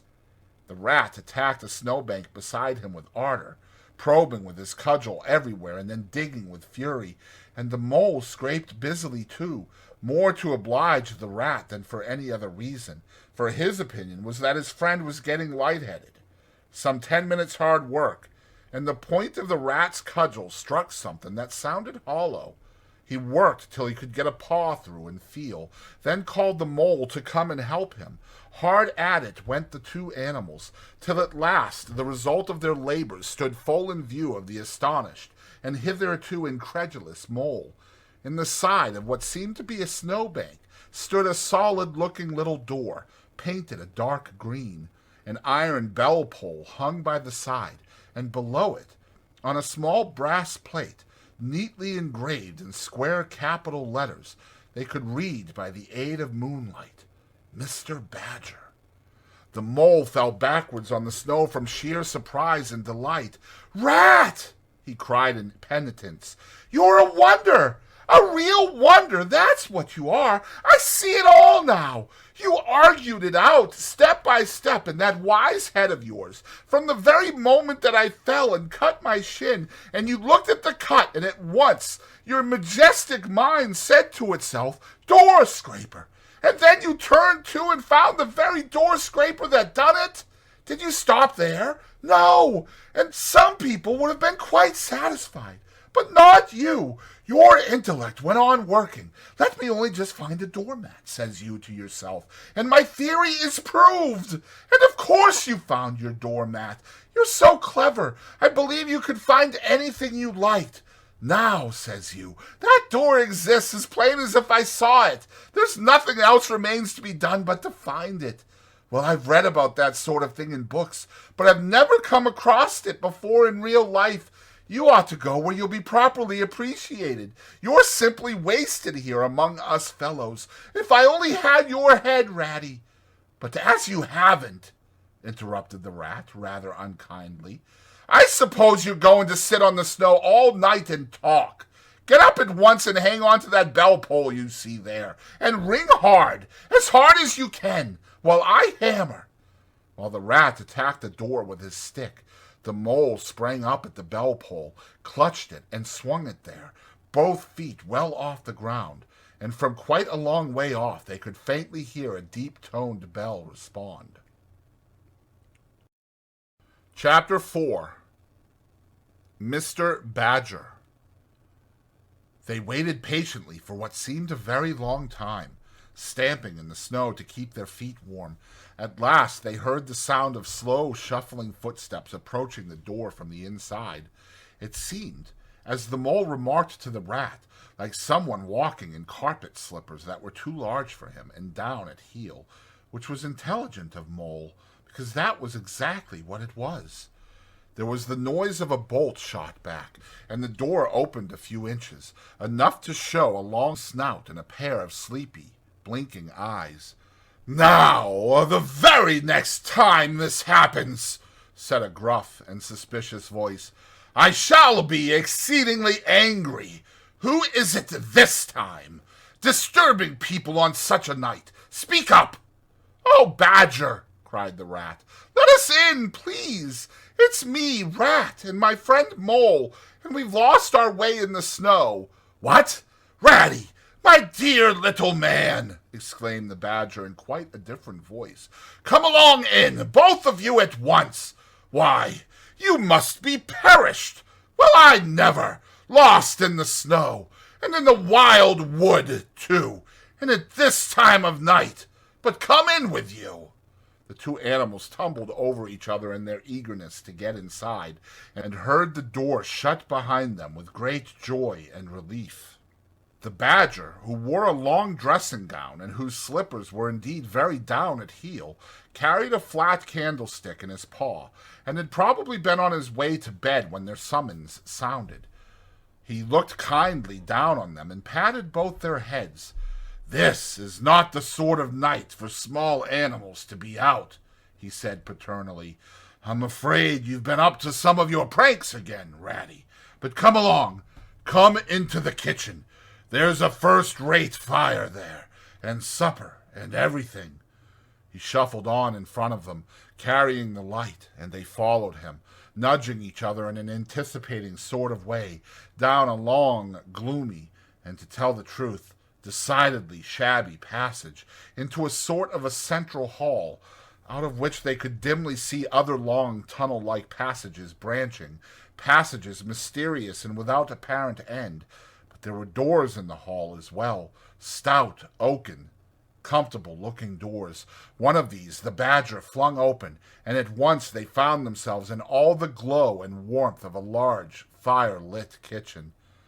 The door was well-worn red brick, and on the wide hearth burnt a fire of logs, between two attractive chimney corners tucked away in the wall, well out of any suspicion of draught. A couple of high-backed settles, facing each other on either side of the fire, gave further sitting accommodations for the sociably disposed. In the middle of the room stood a long table of plain boards placed on trestles, with benches down each side. At one end of it, where an armchair stood pushed back, were spread the remains of the badger's plain but ample supper. Rows of spotless plates winked from the shelves of the dresser at the far end of the room, and from the rafters overhead hung hams, bundles of dried herbs, nets of onions, and baskets of eggs. It seemed a place where heroes could fitly feast after victory, where wary harvesters could line up in scores along the table and keep their harvest home with mirth and song, or where 2 or 3 friends of simple tastes could sit about as they pleased and eat and smoke and talk in comfort and contentment. The ruddy brick floor smiled up at the smoky ceiling. The oaken settles, shiny with long wear, exchanged cheerful glances with each other. Plates on the dresser grinned at pots on the shelf, and the merry firelight flickered and played over everything without distinction. The kindly badger thrust them down on a settle to toast themselves at the fire, and bade them remove their wet coats and boots. Then he fetched them dressing gowns and slippers, and himself bathed the mole's shin with warm water and mended the cut with sticking plaster till the whole thing was just as good as new, if not better. In the embracing light and warmth, warm and dry at last, and with weary legs propped up in front of them, and a suggestive clink of plates being arranged on the table behind, it seemed to the storm-driven animals, now in safe anchorage, that the cold and trackless wild wood just left outside was miles and miles away, and all that they had suffered in it a half-forgotten dream. When at last they were thoroughly toasted, the badger summoned them to the table, where he had been busy laying a repast. They had felt pretty hungry before, but when they actually saw at last the supper that was spread for them, really it seemed only a question of what they should attack first, where all was so attractive, and whether the other things would obligingly wait for them till they had time to give them attention. Conversation was impossible for a long time, and when it was slowly resumed, it was that regrettable sort of conversation that results from talking with your mouth full. The badger did not mind that sort of thing at all, nor did he take any notice of elbows on the table, or everybody speaking at once. As he did not go into society himself, he had got an idea that these things belonged to the things that didn't really matter. We know, of course, that he was wrong, and took too narrow a view, because they do matter very much, though it would take too long to explain why. He sat in his armchair at the head of the table, and nodded gravely at intervals as the animals told their story, and he did not seem surprised or shocked at anything, and he never said, "I told you so," or "just what I always said," or remarked that they ought to have done so-and-so, or ought not to have done something else. the mole began to feel very friendly towards him. When supper was really finished at last, each animal felt that his skin was now as tight as was decently safe, and that by this time he didn't care a hang for anybody or anything. They gathered round the glowing embers of the great wood fire, and thought how jolly it was to be sitting up so late, and so independent, and so full. And after they had chatted for a time about things in general, the Badger said heartily, "Now, then, tell us the news from your part of the world. How's old Toad going on?" "Oh, from bad to worse," said the Rat gravely, while the Mole, cocked up on a settle and basking in the firelight, his heels higher than his head, tried to look properly mournful. "Another smash-up, only last week, and a bad one. You see, he will insist on driving himself, and he's hopelessly incapable.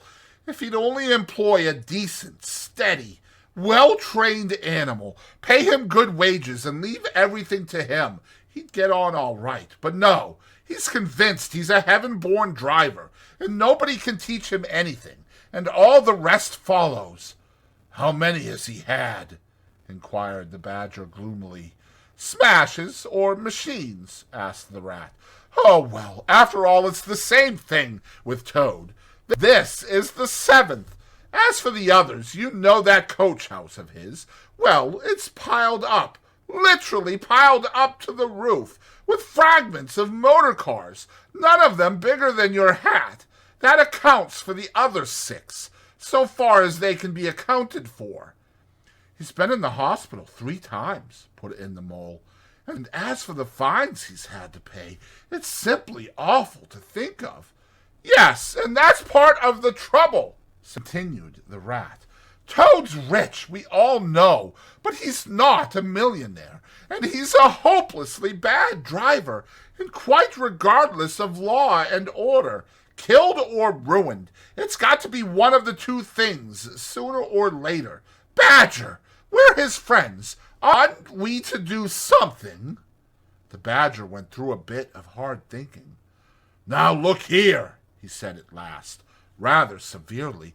"Of course you know I can't do anything now." His 2 friends assented, quite understanding his point. No animal, according to the rules of animal etiquette, is never expected to do anything strenuous or heroic or even moderately active during the off-season of winter. All are sleepy, some actually asleep. All are weather-bound, more or less, and all are resting from arduous days and nights, during which every muscle in them has been severely tested, and every energy kept at full stretch. "Very well, then," continued the Badger, "but when once the year has really turned, and the nights are shorter, and halfway through them one rouses and feels fidgety, and wanting to be up and doing by sunrise, if not before, you know." Both animals nodded gravely. They knew. "Well, then," went on the Badger, "we, that is, you and me and our friend the Mole here, we'll take Toad seriously in hand. We'll stand no nonsense whatever. We'll bring him back to reason, by force if need be. We'll make him a sensible Toad. You're asleep, Rat." "Not me," said the Rat, waking up with a jerk. "He's been asleep 2 or 3 times since supper," said the Mole, laughing. He himself was feeling quite wakeful and even lively, though he didn't know why. The reason was, of course, that he, being naturally an underground animal by birth and breeding, the situation of Badger's house exactly suited him and made him feel at home, while the Rat, who slept every night in a bedroom the windows of which opened on a breezy river, naturally felt the atmosphere still and oppressive. "Well, it's time we were all in bed," said the Badger, getting up and fetching flat candlesticks. "Come along, you 2, and I'll show you your quarters, and take your time tomorrow morning. Breakfast at any hour you please." He conducted the two animals to a long room that seemed half bedchamber and half loft. The badger's winter stores, which indeed were visible everywhere, took up half the room. Piles of apples, turnips, and potatoes, baskets full of nuts, and jars of honey. But the two little white beds on the remainder of the floor looked soft and inviting, and the linen on them, though coarse, was clean and smelt beautifully of lavender, and the mole and the water rat, shaking off their garments in some 30 seconds, tumbled in between the sheets in great joy and contentment. In accordance with the kindly badger's injunctions, the two tired animals came down to breakfast very late next morning, and found a bright fire burning in the kitchen, and two young hedgehogs sitting on a bench at the table, eating oatmeal porridge out of wooden bowls. The hedgehogs dropped their spoons, rose to their feet, and ducked their heads respectfully as the two entered. "There, sit down, said the rat pleasantly, "and go on with your porridge. Where have you youngsters come from? Lost your way in the snow, I suppose?" "Yes, please, sir," said the elder of the two hedgehogs respectfully. "Me and little Billy here, we was trying to find our way to school.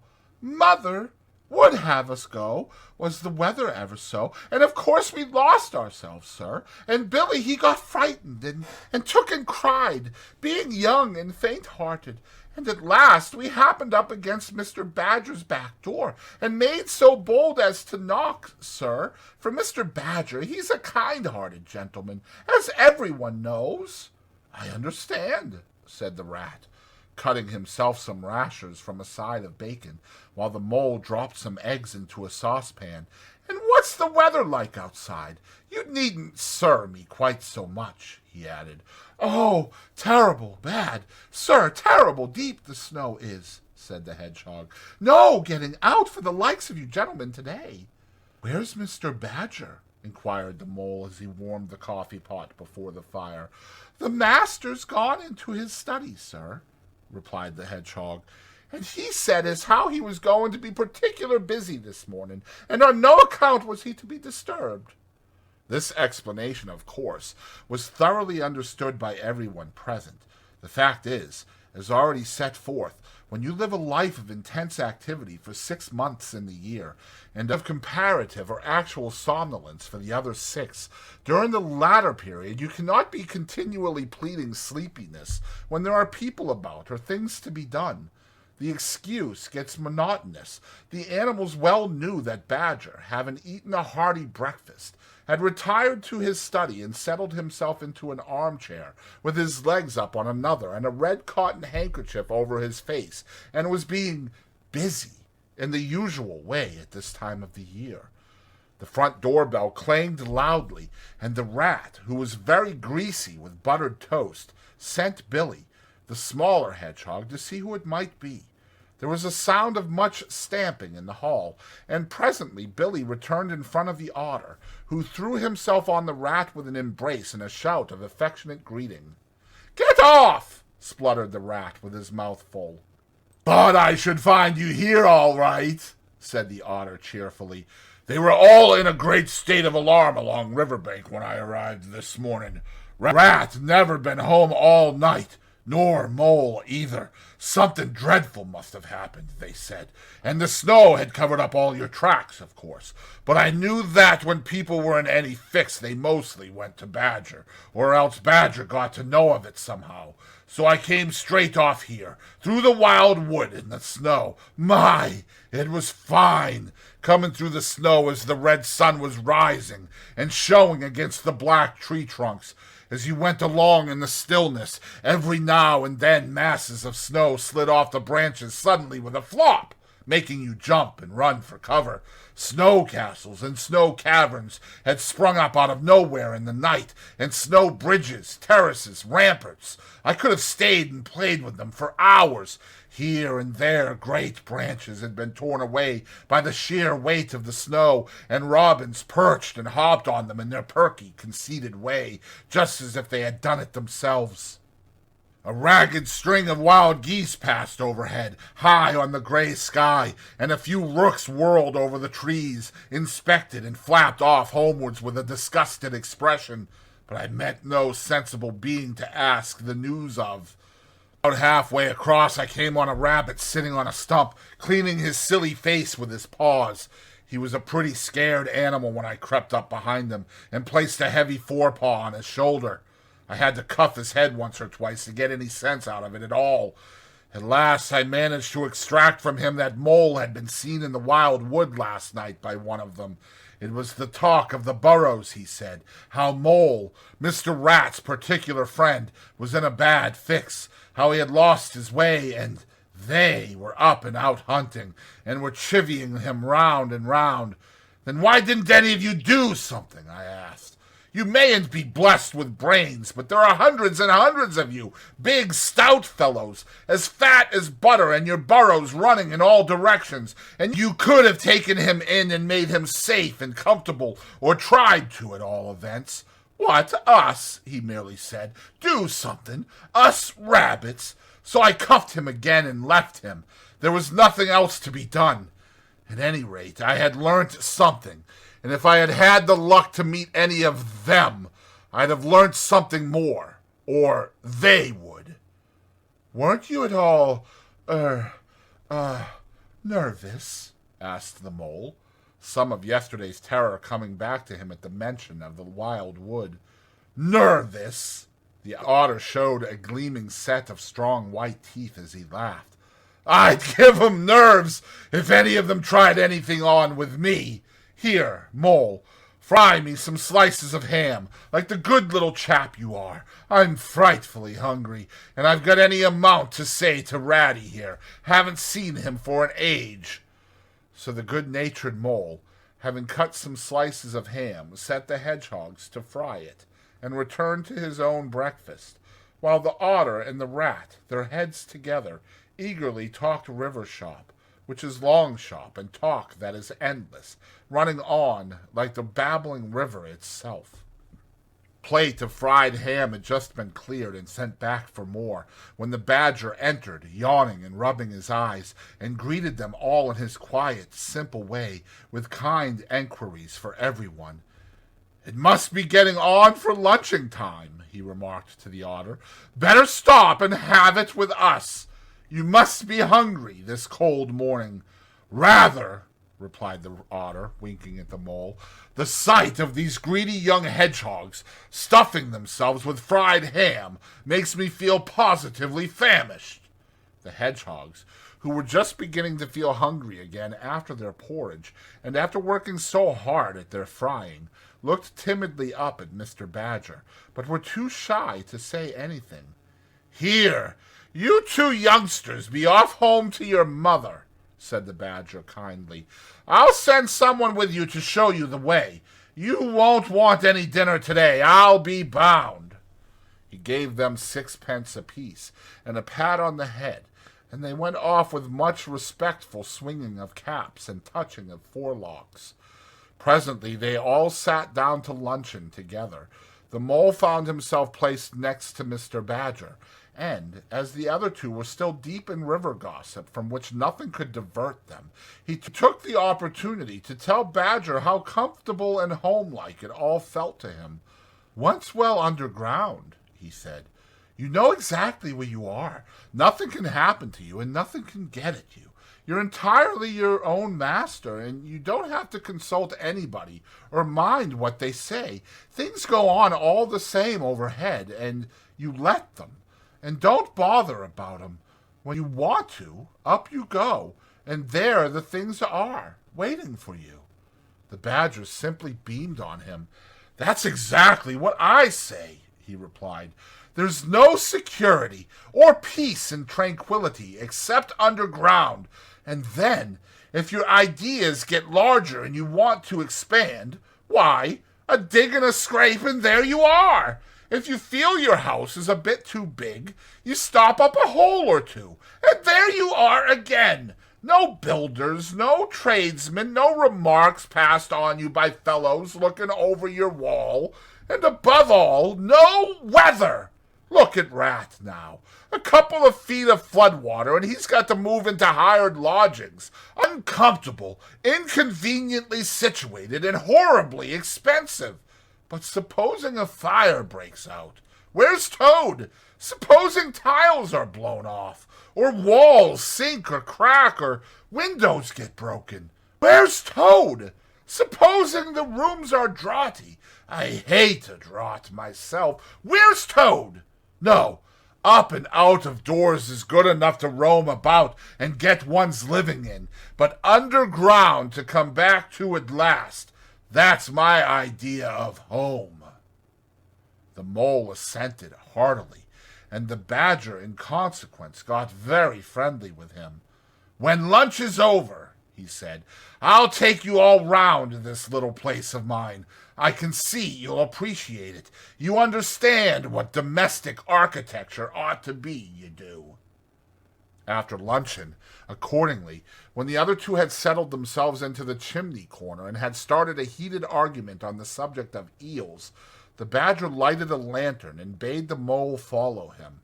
Crossing the hall, they passed down one of the principal tunnels, and the wavering light of the lantern gave glimpses on either side of the rooms, both large and small, some mere cupboards, others nearly as broad and imposing as Toad's dining hall. A narrow passage at right angles led them into another corridor, and here the same thing was repeated. The Mole was staggered at the size, the extent, the ramifications of it all, at the length of the dim passages, the solid vaultings of the crammed store chambers, the masonry everywhere, the pillars, the arches, the pavements. How on earth, Badger, he said at last, did you ever find time and strength to do all this? It's astonishing.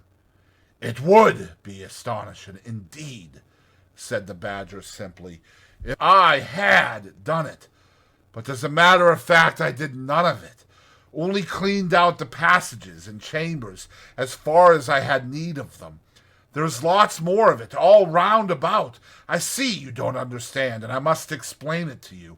Well, very long ago, on the spot where the wild wood waves now, before ever it had planted itself and grown up to what it now is, there was a city of people. You know, here, where we are standing, they lived and walked and talked and slept and carried on their business. Here they stabled their horses and feasted. From here they rode out to fight or drove out to trade. They were a powerful people, and rich, and great builders. They built to last, for they thought their city would last forever. What has become of them all? Asked the Mole. Who can tell? Said the Badger. People come. They stay for a while. They flourish. They build. And they go. It is their way. But we remain. There were badgers here, I've been told, long before that same city ever came to be. And now there are badgers here again. We are an enduring lot. And we may move out for a time. But we wait. And are patient. And back we come. And so it will ever be. Well, and when they went at last, those people, said the Mole.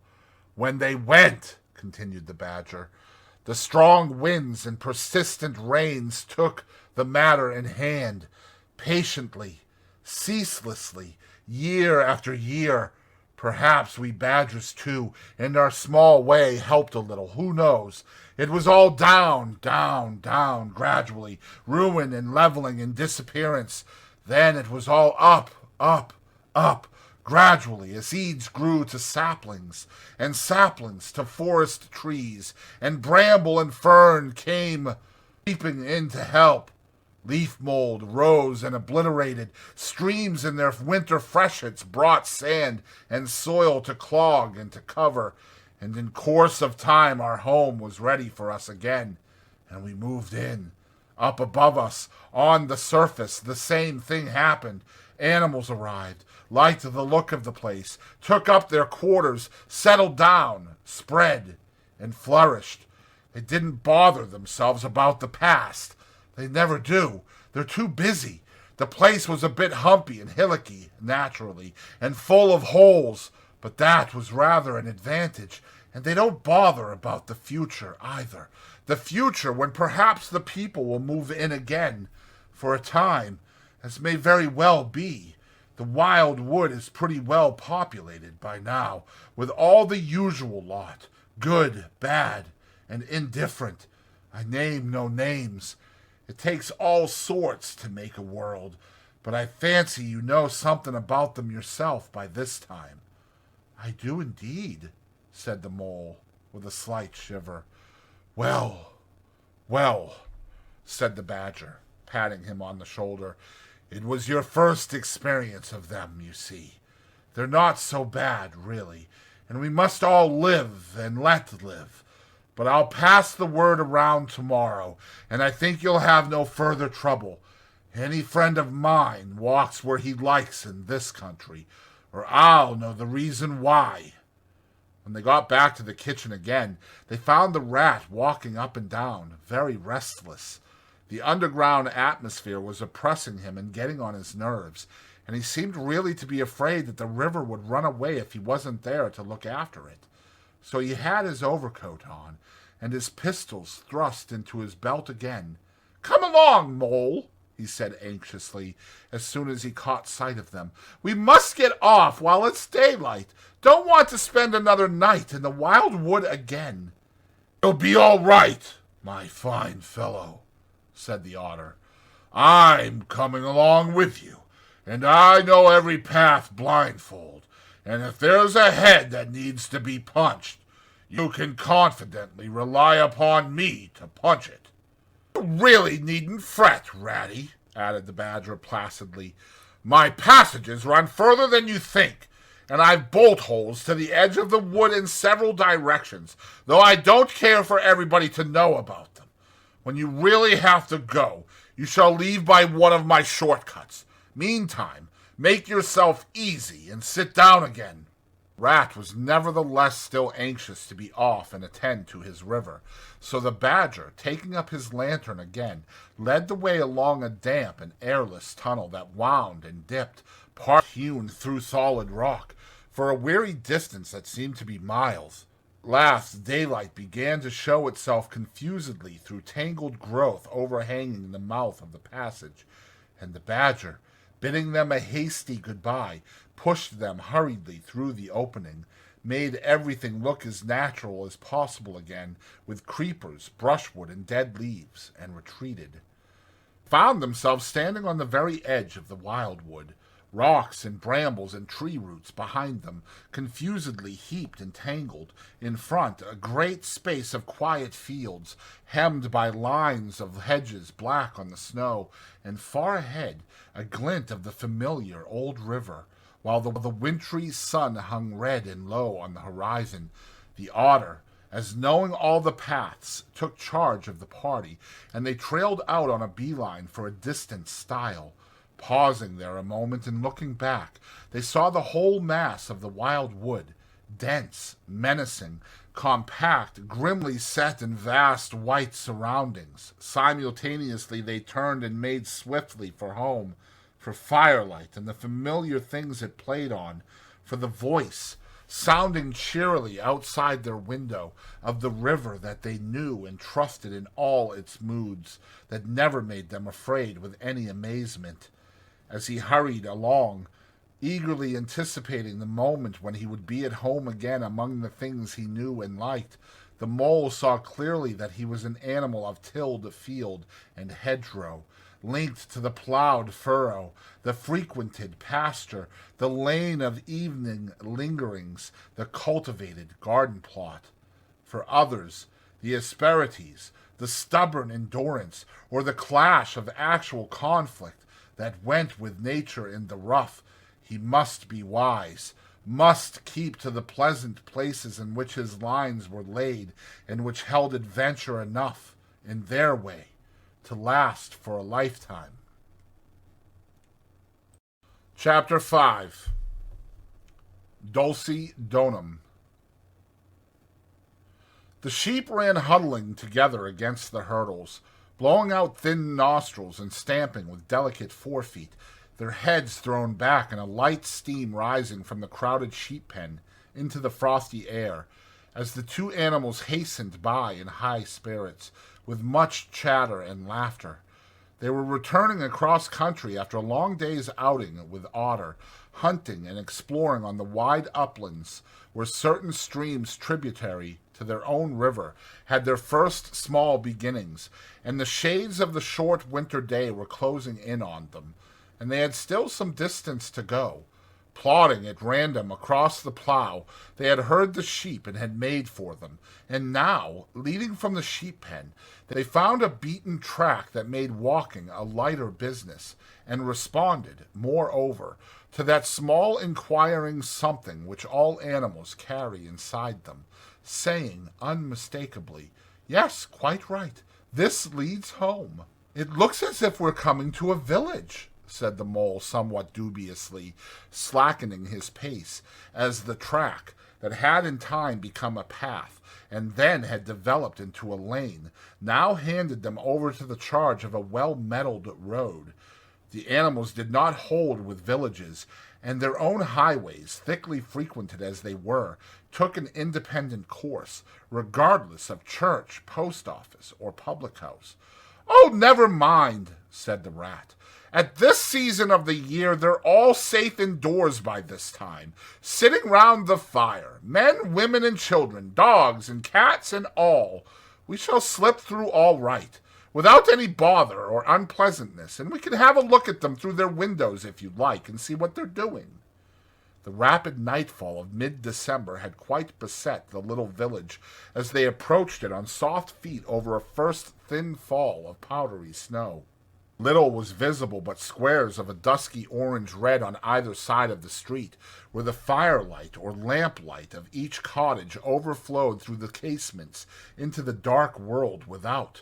Most of the low latticed windows were innocent of blinds, and to the lookers in from outside, the inmates gathered round the tea-table, absorbed in handiwork or talking with laughter and gesture, had each that happy grace which is the last thing the skilled actor shall capture, the natural grace which goes with perfect unconsciousness of observation.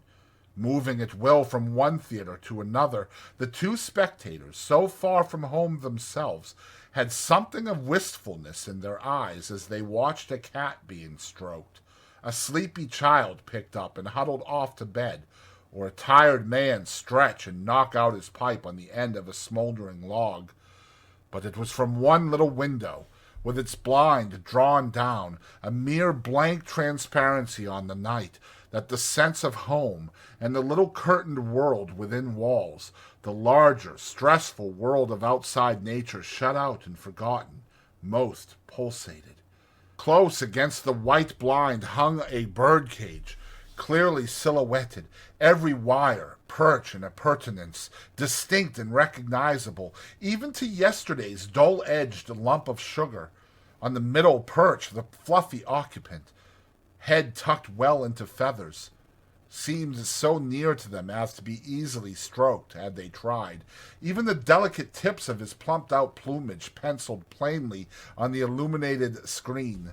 As they looked, the sleepy little fellow stirred uneasily, woke, shook himself, and raised his head.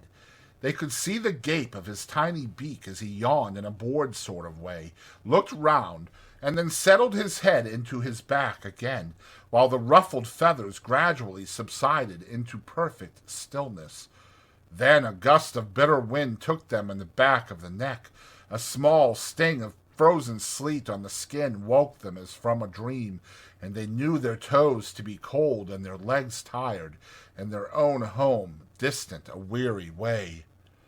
Once beyond the village, where the cottages ceased abruptly, on either side of the road they could smell through the darkness the friendly fields again, and they braced themselves for the last long stretch, the home stretch, the stretch that we know is bound to end some time in the rattle of the door latch, the sudden firelight, and the sight of familiar things greeting us as long-absent travelers from far oversea. They plodded along steadily and silently, each of them thinking in his own thoughts. The moles ran a good deal on supper, as it was pitch dark, and it was all a strange country for him as far as he knew, and he was following obediently in the wake of the rat, leaving the guidance entirely to him.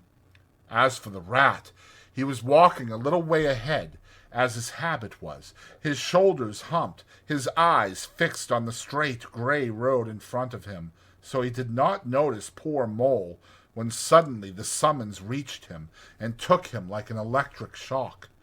We others, who have long lost the more subtle of the physical senses, have not even proper terms to express an animal's inner communications with his surroundings, living or otherwise, and have only the word smell, for instance, to include the whole range of delicate thrills which murmur in the nose of the animal night and day, summoning, warning, inciting, repelling. It was one of those mysterious fairy calls from out the void that suddenly reached Mole in the darkness, making him tingle through and through with its very familiar appeal, even while yet he could not clearly remember what it was. He stopped dead in his tracks, his nose searching hither and thither in its efforts to recapture the fine filament, the telegraphic current that had so strongly moved him. A moment, and he had caught it again, and with it this time came recollection in fullest flood. Home! That was what they meant. Those caressing appeals, those soft touches wafted through the air, those invisible little hands pulling and tugging all one way.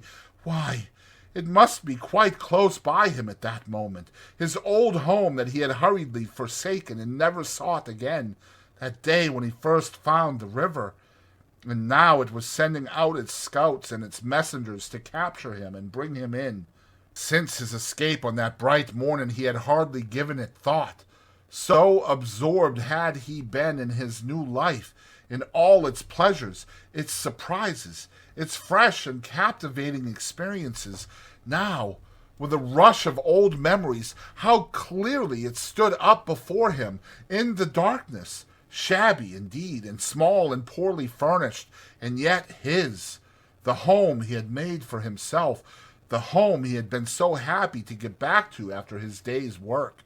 And the home had been happy with him too, evidently, and was missing him, and wanted him back, and was telling him so, through his nose, sorrowfully, reproachfully, but with no bitterness or anger, only with plaintive reminder that it was there, and wanted him. The call was clear. The summons was plain. He must obey it instantly, and go. "Ratty," he called, full of joyful excitement. "Hold on! Come back! I want you! Quick!" "Oh, come along, Mole, do!" replied the rat cheerfully, still plodding along. "Please stop, Ratty," pleaded the poor Mole, in anguish of heart. "You don't understand. It's my home, my old home. I've just come across the smell of it, and it's close by here, really quite close. And I must go to it. I must. Oh, come back, Ratty. Please come back." The rat was by this time very far ahead, too far to hear clearly what the mole was calling, too far to catch the sharp note of painful appeal in his voice, and he was much taken up with the weather, for he too could smell something suspiciously like approaching snow. "Mole, we mustn't stop now, really," he called back. "We'll come for it tomorrow, whatever it is you found. But I daren't stop now. It's late, and the snow's coming on again, and I'm not sure of the way, and I want your nose, Mole, so come on quick, there's a good fellow." And the rat pressed forward on his way without waiting for an answer. Poor Mole stood alone in the road, his heart torn asunder, and a big sob gathering, somewhere low down inside him, to leap up to the surface presently, he knew, in passionate escape. But even under such a test as this, his loyalty to his friend stood firm. Never for a moment did he dream of abandoning him. Meanwhile, the wafts from his old home pleaded, whispered, conjured, and finally claimed him imperiously. He dared not tarry longer within their magic circle. With a wrench that tore his very heartstrings, he set his face down the road and followed submissively in the track of the rat, while faint, thin little smells, still dogging his retreated nose, reproached him for his new friendship and his callous forgetfulness. With an effort he caught up to the unsuspecting rat, who began chattering cheerfully about what they would do when they got back, and how jolly a fire of logs in the parlor would be, and what a supper he meant to eat, never noticing his companion's silence and distressful state of mind. At last, however, when they had gone some considerable way further, and were passing some tree stumps at the edge of a copse that bordered the road, he stopped and said kindly, "Look here, Mole, old chap, you seem dead tired. No talk left in you, and your feet dragging like lead. We'll sit down here for a minute and rest. The snow has held off so far, and the best part of our journey is over." Mole subsided forlornly on a tree stump and tried to control himself, for he felt it surely coming. The sob he had fought with so long refused to be beaten. Up and up, it forced its way to the air, and then another, and another, and others thick and fast, till poor Mole at last gave up the struggle, and cried freely and helplessly and openly, now that he knew it was all over and he had lost what he could hardly be said to have found. The rat, astonished and dismayed at the violence of Mole's paroxysm of grief, did not dare to speak for a while. At last he said, very quietly and sympathetically, "What is it, old fellow? Whatever can be the matter? Tell us your trouble, and let me see what I can do." Poor Mole found it difficult to get any words out between the upheavals of his chest that followed one upon another so quickly, and held back speech and choked it as it came. "I know it's a shabby, dingy little place," he sobbed forth at last, brokenly. "Not like your cozy quarters, or Toad's beautiful hall, or Badger's great house, but it was my own little home, and I was fond of it, and I went away and forgot all about it, and then I smelt it suddenly on the road when I called, and you wouldn't listen, rat, and everything came back to me with a rush, and I wanted it. Oh dear, and when you wouldn't turn back, Ratty, and I had to leave it, though I was smelling it all the time, I thought my heart would break. We might have just gone and had one look at it, Ratty, only one look. It was close by, but you wouldn't turn back, Ratty. You wouldn't turn back. Oh dear. Recollection brought fresh waves of sorrow, and sobs again took full charge of him, preventing further speech. The rat stared straight in front of him, saying nothing, only patting Mole gently on the shoulder. After a time he muttered gloomily, "I see it all now. What a pig I have been. A pig! That's me. Just a pig. A plain pig." He waited till Mole's sobs became gradually less stormy and more rhythmical. He waited till at last sniffs were frequent and sobs only intermittent. Then he rose from his seat, and remarking carelessly, "Well, now we'd really better be getting on, old chap," set off up the road again over the toilsome way they had come. "Wherever are you going to, Ratty?" cried the tearful Mole, looking up in alarm. "We're going to find that home of yours, old fellow," replied the rat pleasantly. "So you had better come along, for it will take some finding, and we shall want your nose." "Oh, come back, Ratty, do!" cried the Mole, getting up and hurrying after him. "It's no good, I tell you. It's too late and too dark, and the place is too far off, and the snow's coming, and I never meant to let you know I was feeling that way about it. It was all an accident and a mistake, And think of Riverbank and your supper. Hang Riverbank and supper too, said the rat heartily. I'll tell you, I'm going to find this place now, if I stay out all night. So cheer up, old chap, and take my arm, and we'll very soon be back there again.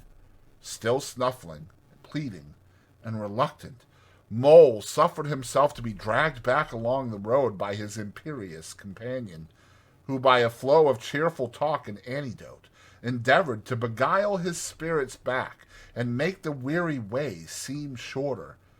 When at last it seemed to the rat that they must be nearing the part of the road where the mole had been held up, he said, Now, no more talking.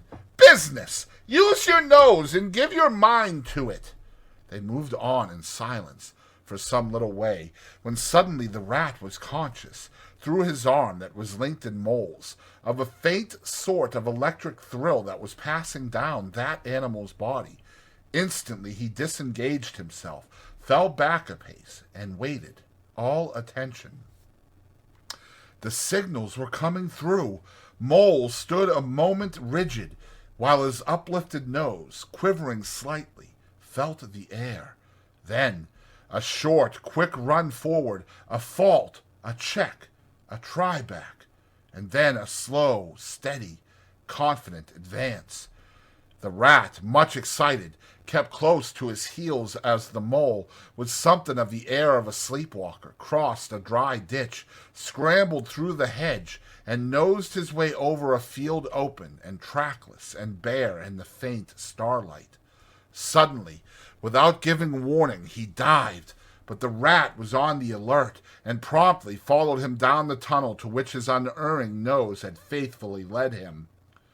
It was close and airless, and the earthy smell was strong, and it seemed a long time to Rat ere the passage ended, and he could stand erect and stretch and shake himself. The mole struck a match, and by its light the rat saw that they were standing in an open space, neatly swept and sanded underfoot, and directly facing them was Mole's little front door, with Mole End painted in Gothic lettering over the bell pull at the side. Mole reached down a lantern from a nail on the wall and lit it, and the rat, looking round him, saw that they were in a sort of forecourt. A garden seat stood on one side of the door, and on the other a roller, for the mole, who was a tidy animal when at home, could not stand having his ground kicked up by other animals into little runs that ended in earth heaps. On the walls hung wire baskets with ferns in them, alternating with brackets carrying plaster statuary, Garibaldi, and the infant Samuel, and Queen Victoria, and other heroes of modern Italy.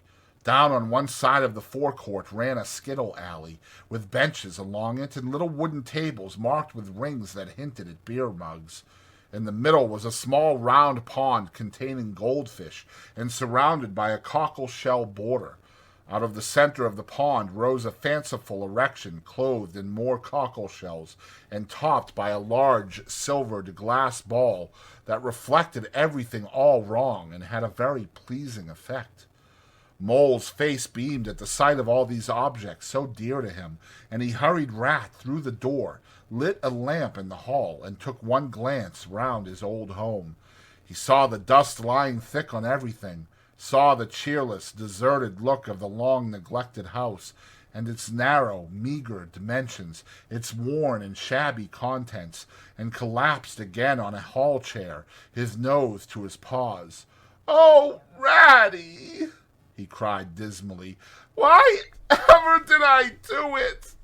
Why did I bring you to this poor, cold little place on a night like this, when you might have been at a riverbank by this time, toasting your toes before a blazing fire, with all your own nice things about you?" The rat paid no heed to his doleful self-reproaches. He was running here and there, opening doors, inspecting rooms and cupboards, and lighting lamps and candles and sticking them up everywhere. "What a capital little house this is," he called out cheerily. "So compact, so well planned, everything here and everything in its place. We'll make a jolly night of it. The first thing we want is a good fire. I'll see to that. I always know where to find things. So this is the parlor. Splendid! Your own idea, those little sleeping bunks in the wall. Capital! Now I'll fetch the wood and the coals, and you get a duster, Mole. You'll find one in the drawer of the kitchen table. And try and smarten things up a bit. Bustle about, old chap." Encouraged by his inspiriting companion, the Mole roused himself and dusted and polished with energy and heartiness, while the Rat, running to and fro with armfuls of fuel, soon had a cheerful blaze roaring up the chimney. He hailed the Mole to come and warm himself, but Mole promptly had another fit of the blues, dropping down on a couch in dark despair and burying his face in his duster. "Rat," he moaned, "how about your supper? You poor, cold, hungry, weary animal. I've nothing to give you. Nothing. Not a crumb." "What a fellow you are for giving in," said the Rat reproachfully. "Why, only just now I saw a sardine opener on the kitchen dresser, quite distinctly, and everybody knows that means there are sardines about somewhere in the neighborhood. Rouse yourself, pull yourself together, and come with me and forage." They went and foraged accordingly, hunting through every cupboard and turning out every drawer. The result was not so very depressing after all, though of course it might have been better. A tin of sardines, a box of Captain's biscuits, nearly full, and a German sausage encased in silver paper. "There's a banquet for you," observed the Rat, as he arranged the table. "I know some animals would give their ears to be sitting down to supper with us tonight." "No bread," cried the Mole dolorously. "No butter, no pate de foie gras, no champagne," continued the Rat, grinning. "And that reminds me, what's that little door at the end of the passage? Your cellar, of course. Every luxury in this house. Just you wait a minute." He made for the cellar door, and presently reappeared, somewhat dusty, with a bottle of beer in each paw and another under each arm. "Self-indulgent beggar you seem to be, Mole," he observed. "Deny yourself nothing. This is really the jolliest little place I ever was in. Now, wherever did you pick up those prints? Make the place look so home-like they do. No wonder you're so fond of it, Mole. Tell us all about it and how you came to make it what it is." Then, while the Rat busied himself fetching plates, and knives and forks and mustard which he mixed in an egg cup, the Mole, his bosom still heaving with the stress of his recent emotion, related, somewhat shyly at first, but with more freedom as he warmed to his subject, how this was planned, and how that was thought out, and how this was got through a windfall from an ant, and that was a wonderful find and a bargain, and this other thing was bought out of a laborious savings and a certain amount of going without. His spirits finally quite restored, he must needs go and caress his possessions, and take a lamp and show off their points to his visitor and expatiate on them, quite forgetful of the supper they both so much needed. Rat, who was desperately hungry but strove to conceal it, nodding seriously, examining with a puckered brow, and saying "wonderful" and "most remarkable" at intervals when the chance for an observation was given him. At last the Rat succeeded in decoying him to the table, and had just got seriously to work with the sardine opener when sounds were heard from the forecourt without, sounds like the scuffling of small feet in the gravel, and a confused murmur of tiny voices, while broken sentences reached them. "Now, all in line. Hold the lantern up a bit, Tommy. Clear your throats first. No coughing after I say 1, 2, 3. Where's young Bill? Here, come on, do. We're all awaiting." "What's up?" inquired the Rat, pausing in his labors. "I think it must be the field mice," replied the Mole. with a touch of pride in his manner. "They go round carol singing regularly at this time of year. They're quite an institution in these parts, and they never pass me over. They come to Mole End last of all, and I used to give them hot drinks, and supper too sometimes, when I could afford it. It would be like old times to hear them again." "Let's have a look at them," cried the rat, jumping up and running to the door. It was a pretty sight, and a reasonable one, that met their eyes when they flung the door open. In the forecourt, lit by the dim rays of a horn lantern, some 8 or 10 little field mice stood in a semicircle, red worsted comforters round their throats, their forepaws thrust deep into their pockets, their feet jigging for warmth. With bright, beady eyes they glanced shyly at each other, sniggering a little, sniffing and applying coat sleeves a good deal. As the door opened, one of the elder ones that carried the lantern was just saying, "Now then, 1, 2, 3, and forthwith their shrill little voices uprose on the air, singing one of the old-time carols that their forefathers composed in fields that were fallow and held by frost, or when snowbound in chimney corners, and handed down to be sung in the miry street to lamp-lit windows at Yule-time. "Villagers all this frosty tide, let your doors swing open wide. The wind may follow and snow beside, yet draw us in by your fire to bide. Joy shall be yours in the morning. Here we stand in the cold and the sleet, blowing fingers and stamping feet. Come from far away you to greet, you by the fire and we in the street, bidding you joy in the morning. For ere one half of the night was gone, sudden the star has led us on, raining bliss and benison, bliss tomorrow and more anon, joy for every morning. Good man Joseph toiled through the snow, saw the star o'er a stable low. Mary she might not further go, welcome thatch and litter below. Joy was hers in the morning. And then they heard the angels tell, who were the first to cry Noel. Animals all as it befell, in the stable where they did dwell. Joy shall be theirs in the morning. The voices ceased.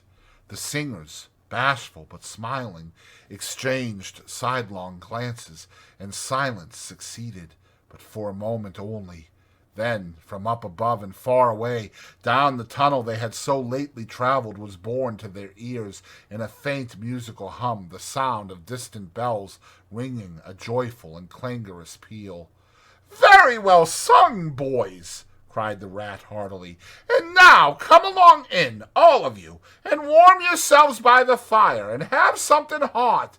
"Yes, come along, field mice," cried the mole eagerly.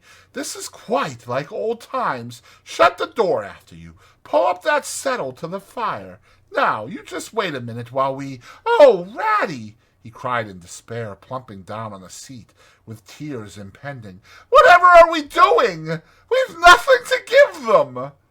"You leave all that to me," said the masterful rat. "Here, you with the lantern, come over this way. I want to talk to you. Now, tell me, are there any shops open at this hour of the night?" "Why, certainly, sir," replied the field mouse respectfully. "At this time of the year our shops keep open to all sorts of hours." "Then look here," said the rat.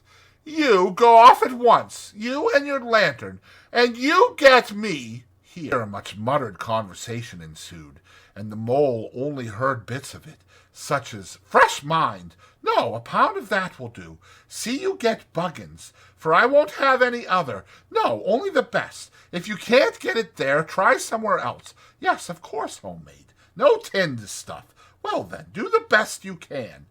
Finally, there was a chink of coin passing from paw to paw. The field mouse was provided with an ample basket for his purchases, and off he hurried, he and his lantern.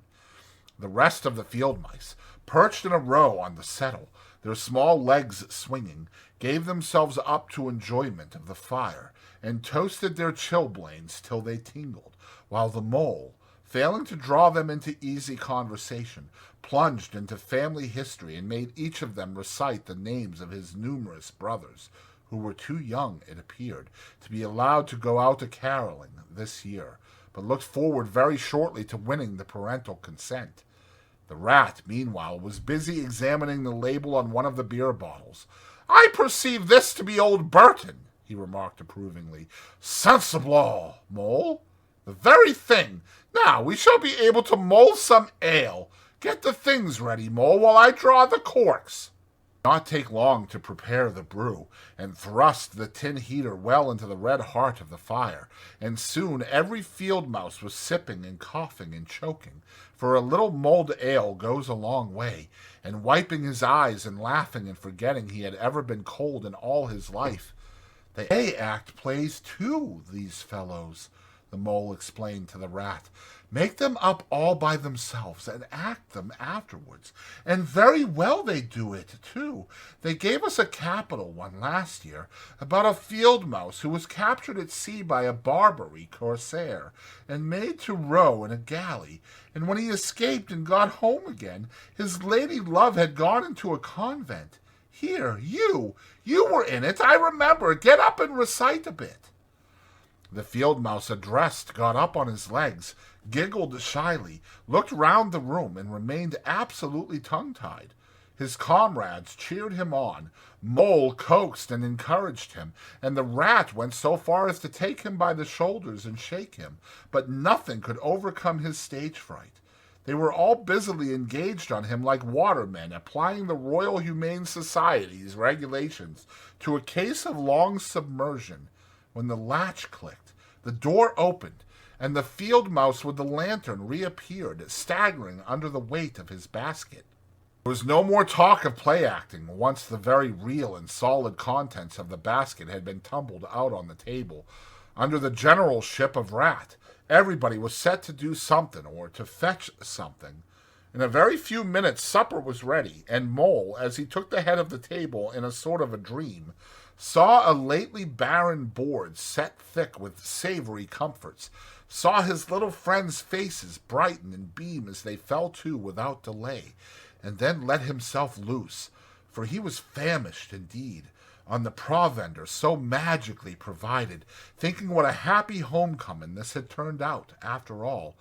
As they ate, they talked of old times, and the field mice gave him the local gossip up to date, and answered as well as they could the 100 questions he had to ask them. The rat said little or nothing, only taking care that each guest had what he wanted, and plenty of it, and that Mole had no trouble or anxiety about anything. They clattered off at last, very grateful and showering wishes of the season, with their jacket pockets stuffed with remembrances for the small brothers and sisters at home. When the door had closed on the last of them and the chink of the lanterns had died away, Mole and Rat kicked the fire up, drew their chairs in, brewed themselves a last nightcap of mulled ale, and discussed the events of the long day. At last the Rat, with a tremendous yawn, said, "Mole, old chap, I'm ready to drop. Sleepy is simply not the word. That's your own bunk over on that side. Very well, then, I'll take this. What a ripping little house this is! Everything's so handy." He clambered into his bunk and rolled himself well up in the blankets, and slumber gathered him forthwith, as a swath of barley is folded into the arms of the reaping machine. The weary Mole also was glad to turn in without delay, and soon had his head on his pillow, in great joy and contentment. But ere he closed his eyes, he let them wander round his old room, mellow in the glow of the firelight that played or rested on familiar and friendly things which had long been unconsciously a part of him, and now smilingly received him back without rancor. He was now in just the frame of mind that the tactful Rat had quietly worked to bring about in him. He saw clearly how plain and simple, how narrow even it all was, but clearly, too, how much it all meant to him, the special value of some such anchorage in one's existence.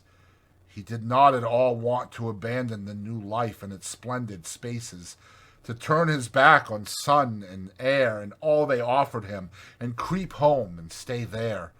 The upper world was all too strong. It called to him still, even down there, and he knew he must return to the larger stage. But it was good to think he had this to come back to. This place, which was all his own.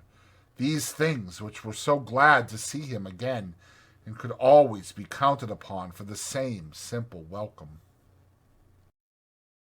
Chapter 6. Mr. Toad. It was a bright morning in the early part of summer. The river had resumed its wonted banks and its accustomed pace, and a hot sun seemed to be pulling everything green and bushy and spiky up out of the earth towards him, as if by strings. The mole and the water rat had been up since dawn, very busy on matters connected with boats and the opening of the boating season, painting and varnishing, mending paddles, repairing cushions, hunting for missing boat hooks, and so on, and were finishing breakfast in their little parlor and eagerly discussing their plans for the day, when a heavy knock sounded at the door. "Bother!" said the rat, all over egg. "See who it is, Mole, like a good chap, since you've finished." The mole went to attend the summons, and the rat heard him utter a cry of surprise. Then he flung the parlor door open and announced with much importance, "Mr. Badger." This was a wonderful thing indeed, that the badger should pay a formal call on them, or indeed on anybody. He generally had to be caught, if you wanted him badly, as he slipped quietly along a hedgerow of an early morning or a late evening, or else hunted up in his own house in the middle of the wood, which was a serious undertaking. The badger strode heavily into the room, and stood looking at the two animals with an expression full of seriousness. The rat let his egg-spoon fall on the tablecloth, and sat open-mouthed. "The hour has come," said the badger at last with great solemnity. "What hour?" asked the rat uneasily, glancing at the clock on the mantelpiece. "Whose hour, you should rather say," replied the badger. "Why, Toad's hour, the hour of Toad. I said I would take him in hand as soon as the winter was well over, and I'm going to take him in hand today." "Toad's hour, of course!" cried the mole delightedly. "Hooray! I remember now. We'll teach him to be a sensible toad. This very morning," continued the badger, taking an armchair, "as I learnt last night from a trustworthy source, another new and exceptionally powerful motor car will arrive at Toad Hall on approval or return. At this very moment, perhaps, Toad is busy arraying himself in those singularly hideous habiliments so dear to him, which transform him from a comparatively good-looking toad into an object which throws any decent-minded animal that comes across it into a violent fit. We must be up and doing ere it is too late. You two animals will accompany me instantly to Toad Hall, and the work of rescue shall be accomplished." "Right you are," cried the rat, starting up. "We'll rescue the poor unhappy animal. We'll convert him.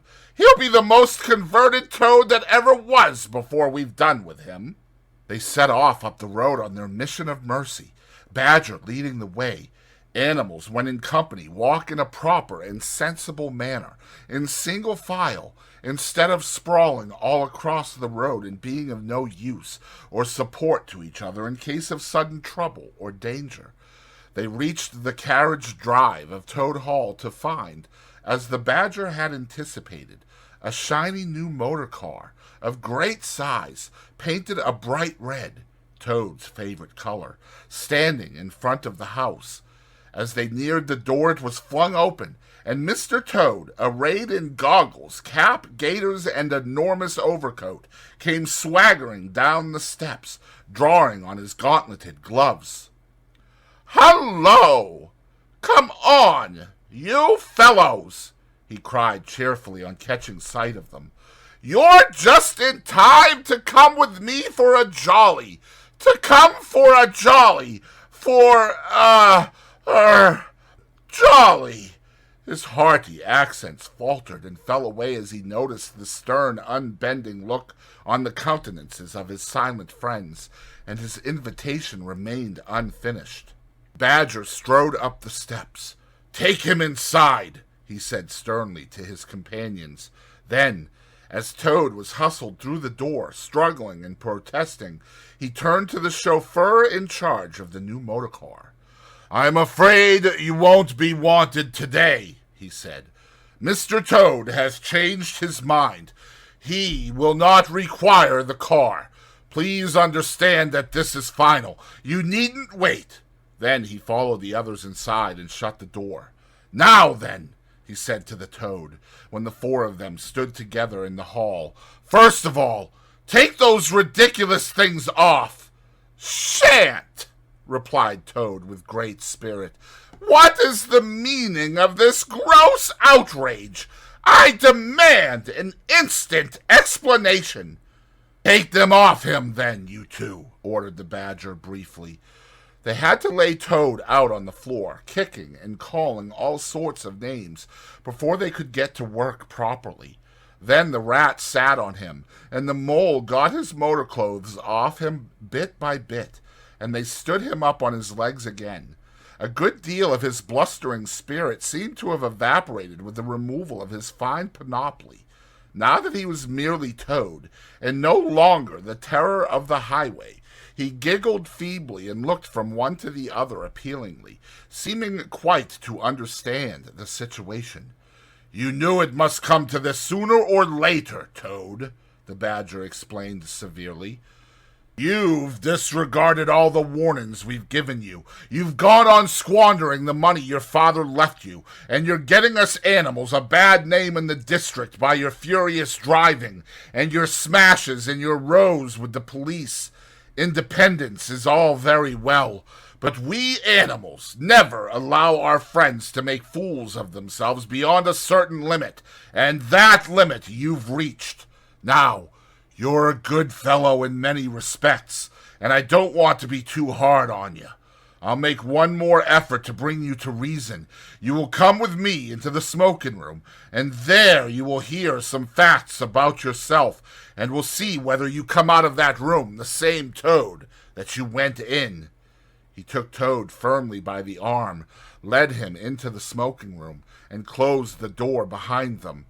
"That's no good," said the Rat contemptuously.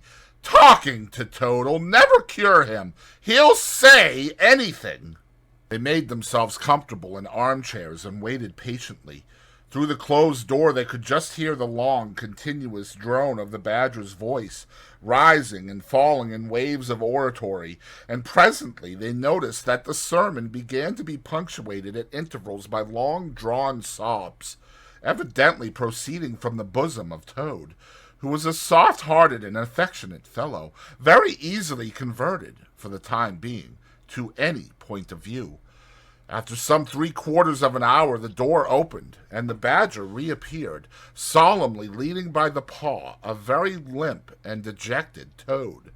His skin hung baggily about him, his legs wobbled, and his cheeks were furrowed by the tears so plentifully called forth by the Badger's moving discourse. "Sit down there, Toad," said the Badger kindly, pointing to a chair. "My friends," he went on, "I am pleased to inform you that Toad has at last seen the error of his ways. He is truly sorry for his misguided conduct in the past, and he has undertaken to give up motor cars entirely, and forever. I have his solemn promise to that effect." "That is very good news," said the Mole gravely. "Very good news indeed," observed the Rat dubiously. If only! He was looking very hard at Toad as he said this, and could not help thinking he perceived something vaguely resembling a twinkle in that animal's still sorrowful eye. "There's only one thing more to be done," continued the gratified Badger. Toad, I want you solemnly to repeat, before your friends here, what you fully admitted to me in the smoking room just now. First, you are sorry for what you've done, and you see the folly of it all." There was a long, long pause. Toad looked desperately this way and that, while the other animals waited in grave silence. At last he spoke. "No!"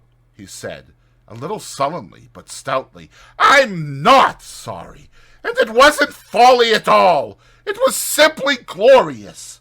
"What?" cried the Badger, greatly scandalized. "You backsliding animal, didn't you tell me just now? In there." "Oh, yes, in there," said Toad impatiently. "I'd have said anything in there. You're so eloquent, dear Badger, and so moving, and so convincing, and put all your points so frightfully well. You can do what you like with me in there, and you know it. But I've been searching my mind since, and going over things in it, and I find that I'm not a bit sorry or repentant, really. So it's no earthly good saying I am. Now is it?" "Then you don't promise," said the Badger, "never to touch a motor car again?" "Certainly not," replied Toad emphatically. "On the contrary, I faithfully promise that the very first motor car I see, poop, off I go in it." "Told you so, didn't I?" observed the Rat to the Mole. "Very well, then," said the Badger firmly, rising to his feet. "Since you won't yield to persuasion, we'll try what force can do. I feared it would come to this all along. You've often asked us three to come and stay with you, Toad, in this handsome house of yours. Well, now we're going to. When we've converted you to a proper point of view, we may quit, but not before. Take him upstairs, you two, and lock him up in his bedroom while we arrange matters between ourselves." "It's for your own good, Toady, you know," said the Rat kindly, as Toad, kicking and struggling, was hauled up the stairs by his two faithful friends. "Think what fun we shall all have together, just as we used to, when you've quite got over this painful attack of yours." "We'll take great care of everything for you till you're well, Toad," said the Mole, "and we'll see your money isn't wasted, as it has been." "No more of those regrettable incidents with the police, Toad," said the Rat, as they thrust him into his bedroom. "And no more weeks in the hospital, being ordered about by female nurses, Toad," added the Mole, turning the key on him. They descended the stair, Toad shouting abuse at them through the keyhole, and the three friends then met in conference on the situation. "It's going to be tedious business," said the Badger, sighing. "I've never seen Toad so determined. However, we will see it out. He must never be left an instant unguarded. We shall have to take it in turns to be with him, till the poison has worked itself out of his system." They arranged watches accordingly. Each animal took it in turns to sleep in Toad's room at night, and they divided the day up between them. At first, Toad was undoubtedly very trying to his careful guardians. When his violent paroxysms possessed him, he would arrange bedroom chairs in rude resemblance of a motor car, and would crouch on the foremost of them, bent forward and staring fixedly ahead, making uncouth and ghastly noises, till the climax was reached, when, turning a complete somersault, he would lie prostrate amidst the ruins of the chairs, apparently completely satisfied for the moment. As time passed, however, these painful seizures grew gradually less frequent, and his friends strove to divert his mind into fresh channels. But his interest in other matters did not seem to revive, and he grew apparently languid and depressed. One fine morning the Rat, whose turn it was to go on duty, went upstairs to relieve Badger, whom he found fidgeting to be off, and stretched his legs in a long ramble round his wood and down his earths and burrows. "Toad's still in bed," he told the rat, outside the door. "Can't get much out of him, except, oh, leave him alone, he wants nothing. Perhaps he'll be better presently. It may pass off in time. Don't be unduly anxious," and so on. "Now you look out, rat. When Toad's quiet and submissive and playing at being the hero of a Sunday school prize, then he's at his artfulest. There's sure to be something up. I know him. Well now, I must be off." "How are you today, old chap?" inquired the rat cheerfully as he approached Toad's bedside. He had to wait some minutes for an answer. At last a feeble voice replied, "Thank you so much, dear Ratty. So good of you to inquire. But first, tell me how you are yourself, and the excellent Mole." "Oh, we're all right," replied the rat. "Mole," he added incautiously, "is going out for a run round with Badger. They'll be out till luncheon time. So you and I will spend a pleasant morning together, and I'll do my best to amuse you. Now jump up, there's a good fellow, and don't lie moping there on a fine morning like this." "Dear, kind rat," murmured Toad, "how little you realize my condition, and how very far I am from jumping up now, if ever. But do not trouble about me. I hate being a burden to my friends, and I do not expect to be one much longer. Indeed, I almost hope not." "Well, I hope not, too," said the rat heartily. "You've been a fine bother to us all this time, and I'm glad to hear it's going to stop, and in weather like this, and the boating season just beginning. It's too bad of you, Toad. It isn't the trouble we mind, but you're making us miss such an awful lot." "I'm afraid it is the trouble you mind, though," replied the Toad languidly. "I can quite understand it. It's natural enough. You're tired of bothering about me. I mustn't ask you to do anything further. I'm a nuisance, I know." "You are, indeed," said the rat. "But I'll tell you, I'd take any trouble on earth for you, if only you'd be a sensible animal." "If I thought that, Ratty," murmured Toad, more feebly than ever, "then I would beg you, for the last time probably, to step round to the village as quickly as possible. Even now it may be too late, and fetch the doctor. But don't you bother. It's only a trouble, and perhaps we may as well let things take their course." "Why, what do you want a doctor for?" inquired the rat, coming closer and examining him. He certainly lay very still and flat, and his voice was weaker, and his manner much changed. "Surely you have noticed of late," murmured Toad. "But no, why should you? Noticing things is only a trouble. Tomorrow, indeed, you may be saying to yourself, 'Oh, if only I had noticed sooner, if only I had done something.' But no, it's a trouble. Never mind, forget that I asked." "Look here, old man," said the rat, beginning to get rather alarmed. "Of course I'll fetch a doctor to you, if you really think you want him, but you can hardly be bad enough for that yet. Let's talk about something else." "I fear, dear friend," said Toad with a sad smile, "that talk can do little in a case like this, or doctors either, for that matter.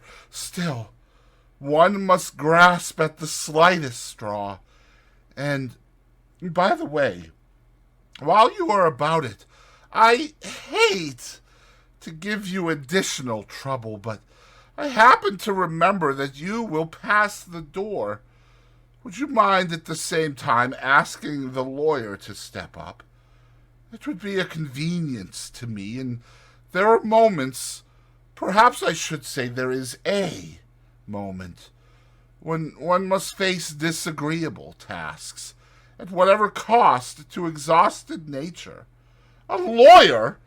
Oh, he must be really bad, the affrighted rat said to himself as he hurried from the room, not forgetting, however, to lock the door carefully behind him. Outside, he stopped to consider. The other two were far away, and he had no one to consult. It's best to be on the safe side, he said on reflection.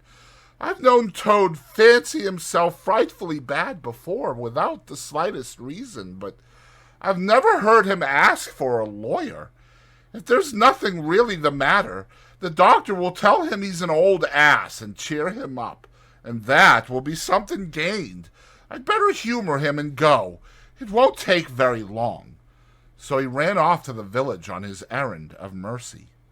Toad, who had hopped lightly out of bed as soon as he heard the key turned in the lock, watched him eagerly from the window till he disappeared down the carriage drive. Then, laughing heartily, he dressed as quickly as possible in the smartest suit he could lay his hands on at the moment, filled his pockets with cash which he took from a small drawer in the dressing table, and next, knotting the sheets from his bed together and tying one end of the improvised rope round the central mullion of the handsome Tudor window which formed such a feature of his bedroom, he scrambled out, slid lightly to the ground, and, taking the opposite direction to the rat, marched off light-heartedly, whistling a merry tune. It was a gloomy luncheon for Rat when the Badger and the Mole at length returned, and he had to face them at table with his pitiful and unconvincing story. The Badger's caustic, not to say brutal, remarks may be imagined, and therefore passed over, but it was painful to the Rat that even the Mole, though he took his friend's side as far as possible, could not help saying, "You've been a bit of a duffer this time, Ratty. Toad, too, of all animals." "He did it awfully well," said the crestfallen Rat. "He did you awfully well," rejoined the Badger hotly. "However, talking won't mend matters. He's got clear away for the time, that's certain. And the worst of it is, he'll be so conceited with what he'll think is his cleverness that he may commit any folly. One comfort is, we're free now, and needn't waste any more of our precious time doing sentry go. But we'd better continue to sleep at Toad Hall for a while longer. Toad may be brought back at any moment, on a stretcher, or between two policemen." So spoke the Badger, not knowing what the future held in store, or how much water, of how turbid a character, was to run under bridges before Toad should sit at ease again in his ancestral hall. Meanwhile, Toad, gay and irresponsible, was walking briskly along the high road, some miles from home. At first he had taken bypaths, and crossed many fields, and changed his course several times, in case of pursuit. But now, feeling by this time safe from recapture, and the sun smiling brightly on him, and all nature joining in a chorus of approval to the song of self-praise that his own heart was singing to him, he almost danced along the road in his satisfaction and conceit. "Smart piece of work, that," he remarked to himself, chuckling. "Brain against brutal force, and brain came out on the top, as it's bound to do. Poor old Ratty! My, won't he catch it when the Badger gets back? A worthy fellow, Ratty, with many good qualities, but very little intelligence and absolutely no education. I must take him in hand some day and see if I can make something of him." Filled full of conceited thoughts such as these, he strode along, his head in the air, till he reached a little town, where the sign of the Red Lion, swinging across the road halfway down the main street, reminded him that he had not breakfasted that day, and that he was exceedingly hungry after his long walk. He marched into the inn, ordered the best luncheon that could be provided at such a short notice, and sat down to eat it in the coffee room. He was about halfway through his meal when an only too familiar sound, approaching down the street, made him start and fall a-trembling all over. The poop-poop drew nearer and nearer. The car could be heard to turn into the innyard and come to a stop, and Toad had to hold on to the leg of the table to conceal his overmastering emotion. Presently, the party entered the coffee room, hungry, talkative, and gay, voluble on their experiences of the morning and the merits of the chariot that had brought them along so well. Toad listened eagerly, all ears for a time. At last he could stand it no longer. He slipped out of the room quietly, paid his bill at the bar, and as soon as he got outside, sauntered round quietly to the innyard. "There cannot be any harm," he said to himself, "in my only just looking at it." The car stood in the middle of the yard, quite unattended, the stable helps and other hangers-on being all at their dinner. Toad walked slowly round it, inspecting, criticizing, musing deeply. "I wonder," he said to himself presently, "I wonder if this sort of car starts easily." Next moment, hardly knowing how it came about, he found he had hold of the handle and was turning it. As the familiar sound broke forth, the old passion seized on Toad and completely mastered him, body and soul. As if in a dream, he found himself, somehow, seated in the driver's seat. As if in a dream, he pulled the lever and swung the car round the yard and out through the archway, and, as if in a dream, all sense of right and wrong, all fear of obvious consequences, seemed temporarily suspended. He increased his pace, and as the car devoured the street and leapt forth on the high road through the open country, he was only conscious that he was Toad once more, Toad at his best and highest, Toad the terror, the traffic queller, the lord of the lone trail, before whom all must give way or be smitten into nothingness and everlasting night. He chanted as he flew, and the car responded with sonorous drone. The miles were eaten up under him as he sped, he knew not whither, fulfilling his instincts, living his hour, reckless of what might come to him. "To my mind," observed the chairman of the bench of magistrates cheerfully, "the only difficulty that presents itself in this otherwise very clear case is how we can possibly make it sufficiently hot for the incorrigible rogue and hardened ruffian whom we see cowering in the dark before us. Let me see. He has been found guilty on the clearest evidence. First, of stealing a valuable motor car. Secondly, of driving to the public danger. And thirdly, of gross impertinence to the rural police. Mr. Clerk, will you tell us, please, what is the very stiffest penalty we can impose for each of these offenses, without, of course, giving the prisoner the benefit of any doubt, because there isn't any?" The clerk scratched his nose with his pen. "Some people would consider," he observed, "that stealing the motor car was the worst offense, and so it is. But cheeking the police undoubtedly carries the severest penalty, and so it ought. Supposing you were to say 12 months for the theft, which is mild, and 3 years for the furious driving, which is lenient, and 15 years for the cheek, which was pretty bad sort of cheek, judging by what we've heard from the witness box, even if you only believe 1/10 part of what you heard, and I never believe more myself. Those figures, if added together correctly, Taught up to 19 years. First rate, said the chairman. So, you had better make it around 20 years and be on the safe side, concluded the clerk. An excellent suggestion, said the chairman approvingly. Prisoner, pull yourself together and try and stand up straight. It's going to be 20 years for you this time. And mind, if you appear before us again, upon any charge whatever, we shall have to deal with you very seriously.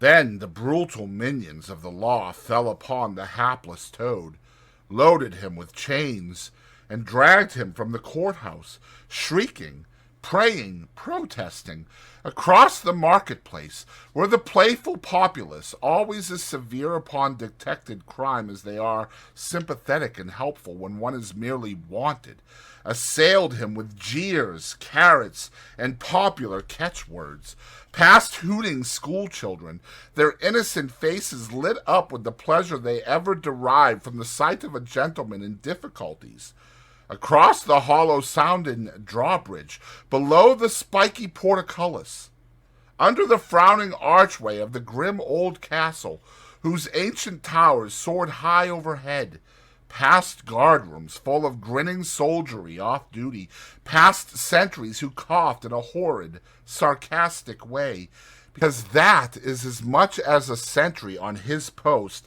dare do to show his contempt and abhorrence of crime, up time-worn winding stairs, past men-at-arms in casquet and corselet of steel, darting threatening looks through their visors, across courtyards, where mastiffs strained at their leash and pawed the air to get at him, past ancient warders, their halberds leant against the wall, dozing over a pasty and a flagon of brown ale, on and on, past the rack chamber and the thumbscrew room, past the turning that led to the private scaffold, till they reached the door of the grimmest dungeon that lay in the heart of the innermost keep.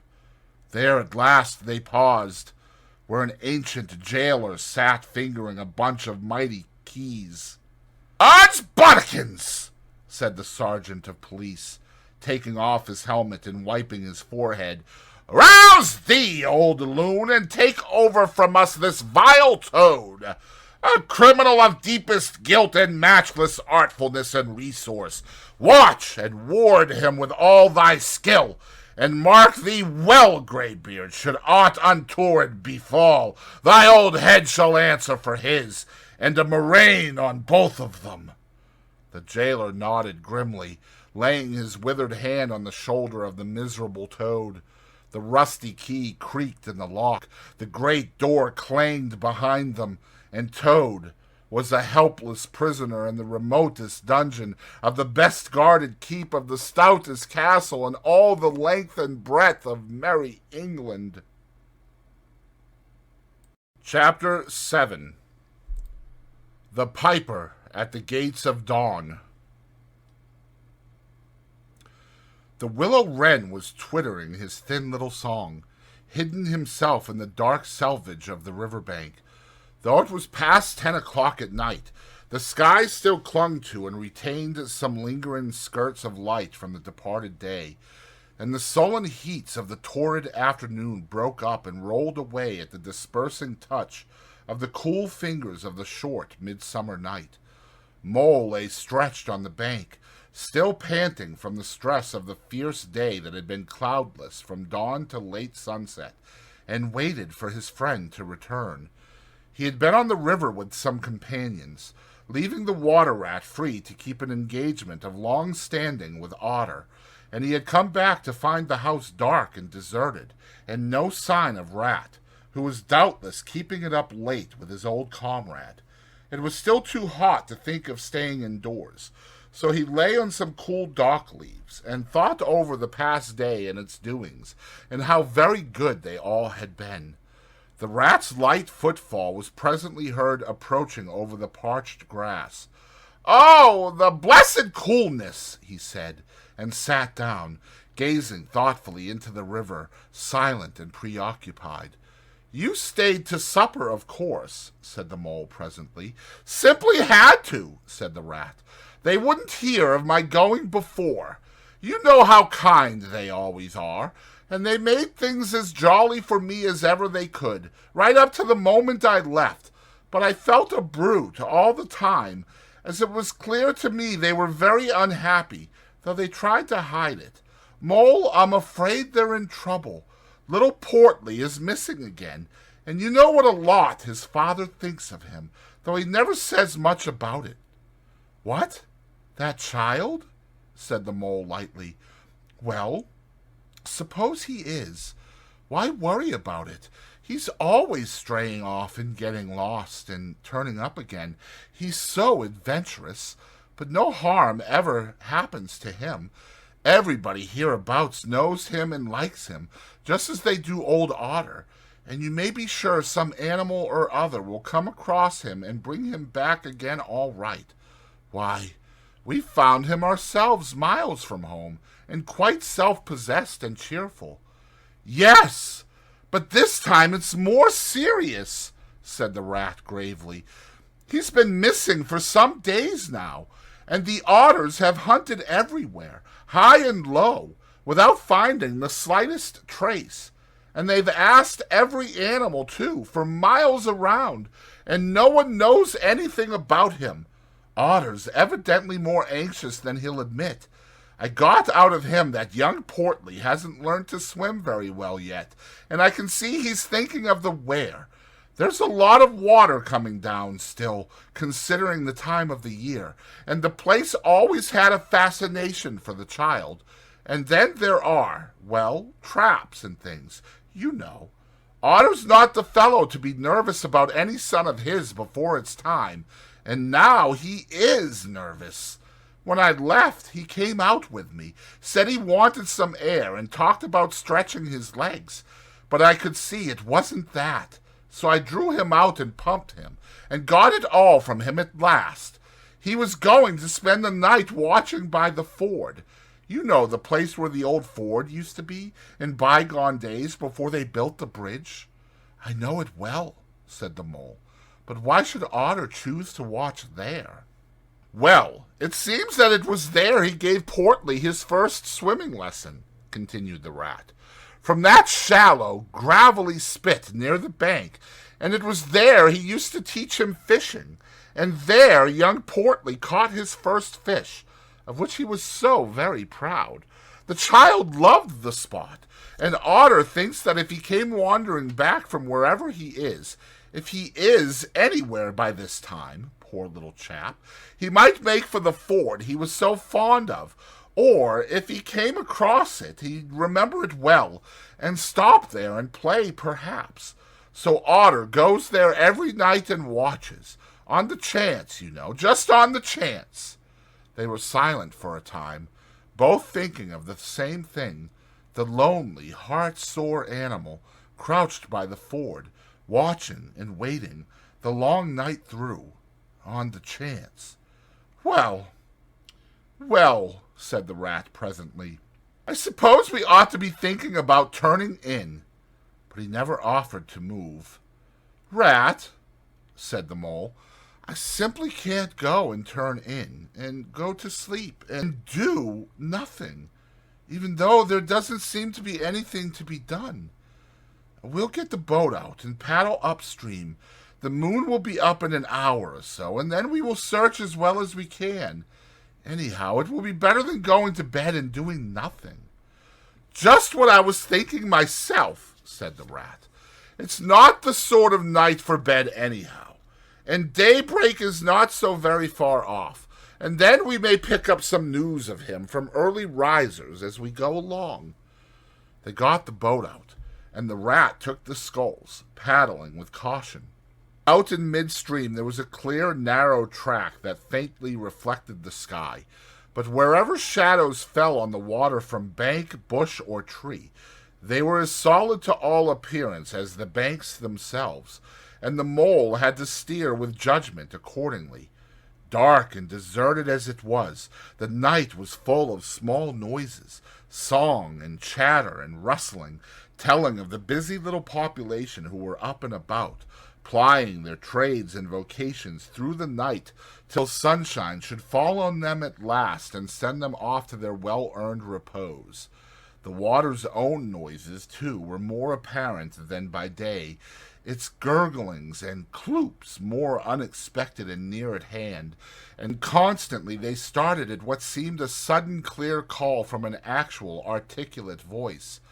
The line of the horizon was clear and hard against the sky, and in one particular quarter it showed black against a silvery climbing phosphorescence that grew and grew.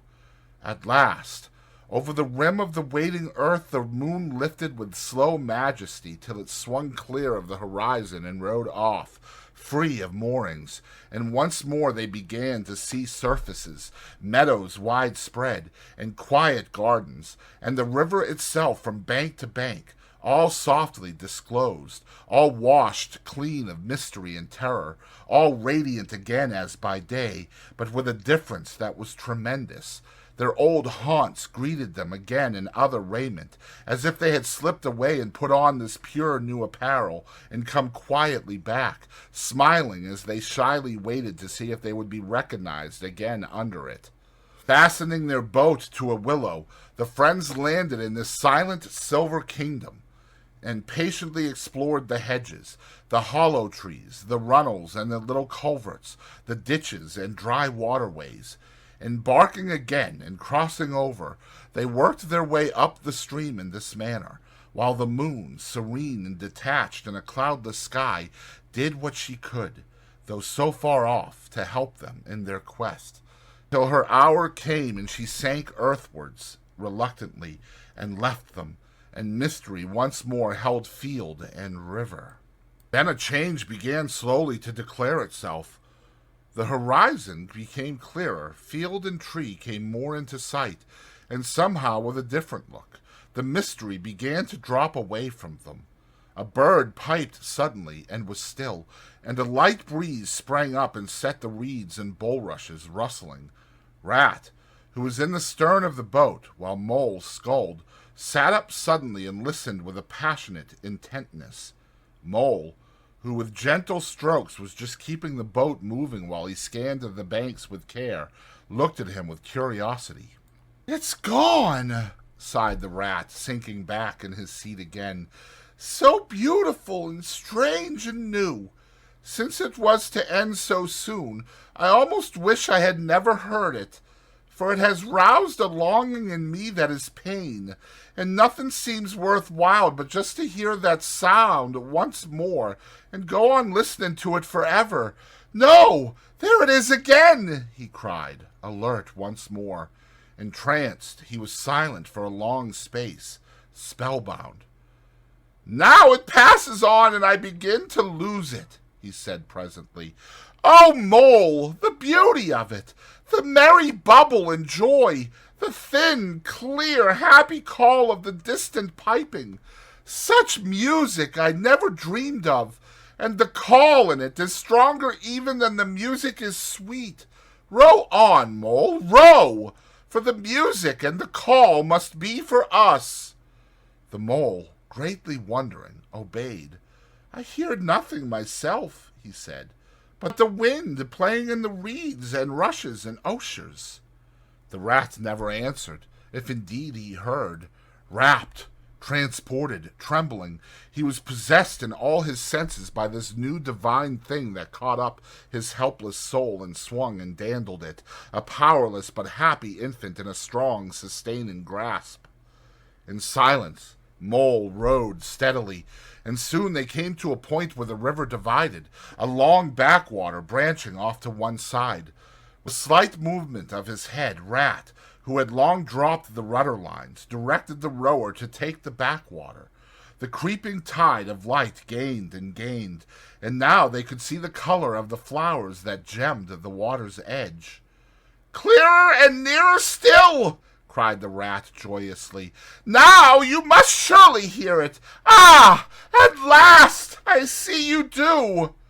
Breathless and transfixed, the mole stopped rowing as the liquid run of that glad piping broke on him like a wave, caught him up, and possessed him utterly. He saw the tears on his comrade's cheeks, and bowed his head and understood.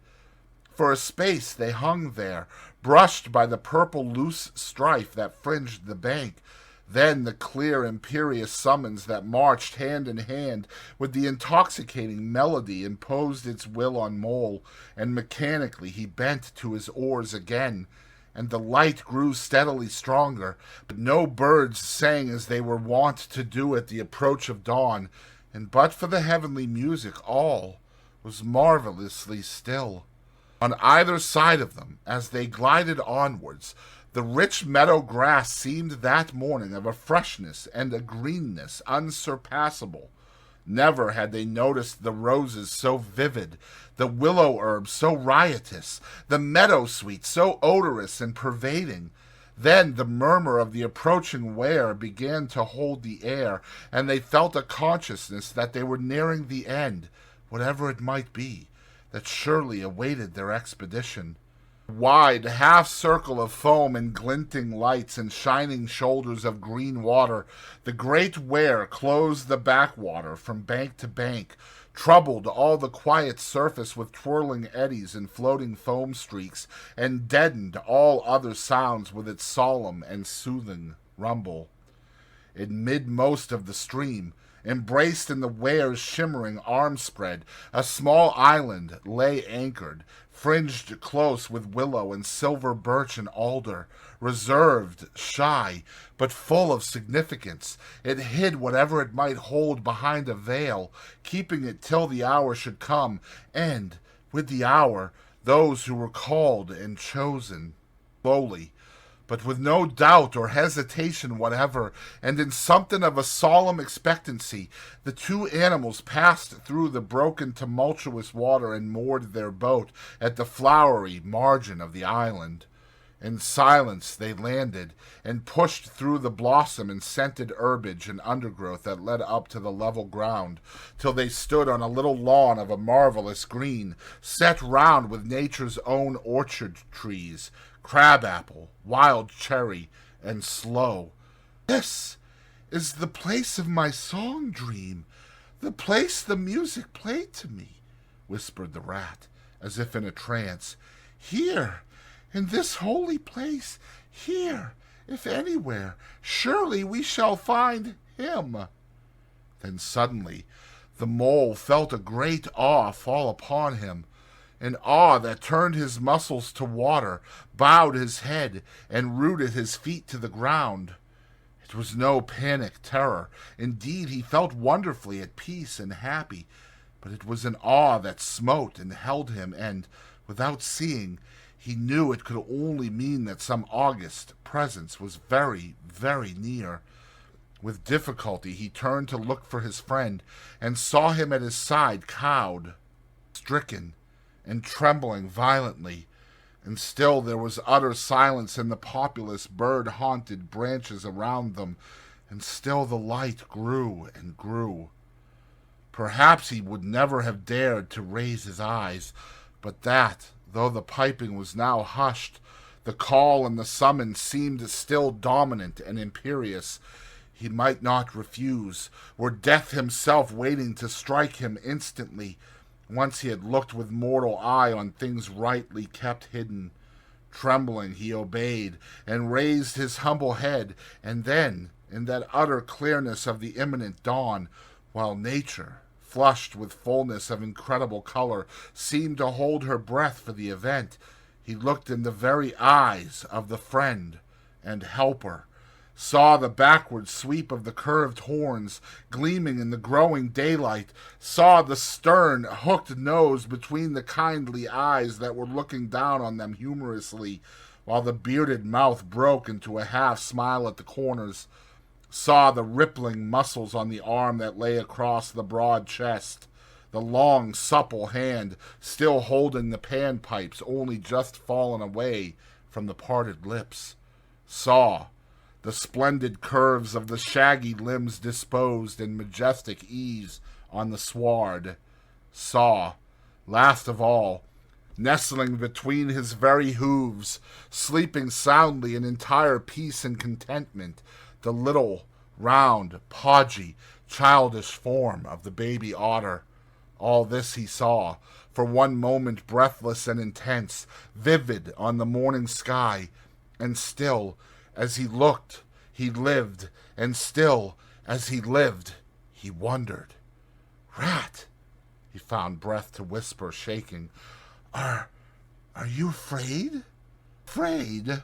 murmured the rat, his eyes shining with unutterable love. "Afraid? Of him? Oh, never, never! And yet, oh, Mole, I am afraid."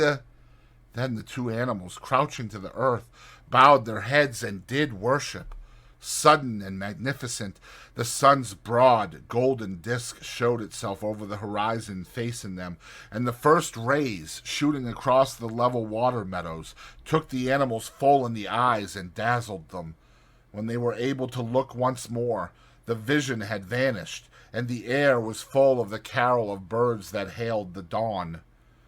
As they stared blankly in dumb misery deepening as they slowly realized all they had seen and all they had lost, a capricious little breeze, dancing up from the surface of the water, tossed the aspens, shook the dewy roses, and blew lightly and caressingly in their faces, and with its soft touch came instant oblivion.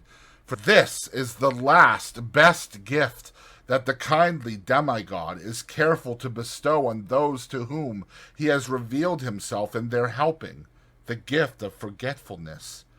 Lest the awful remembrance should remain and grow, and overshadow mirth and pleasure, and the great haunting memory should spoil all the afterlives of little animals helped out of difficulties, in order that they should be happy and light-hearted as before.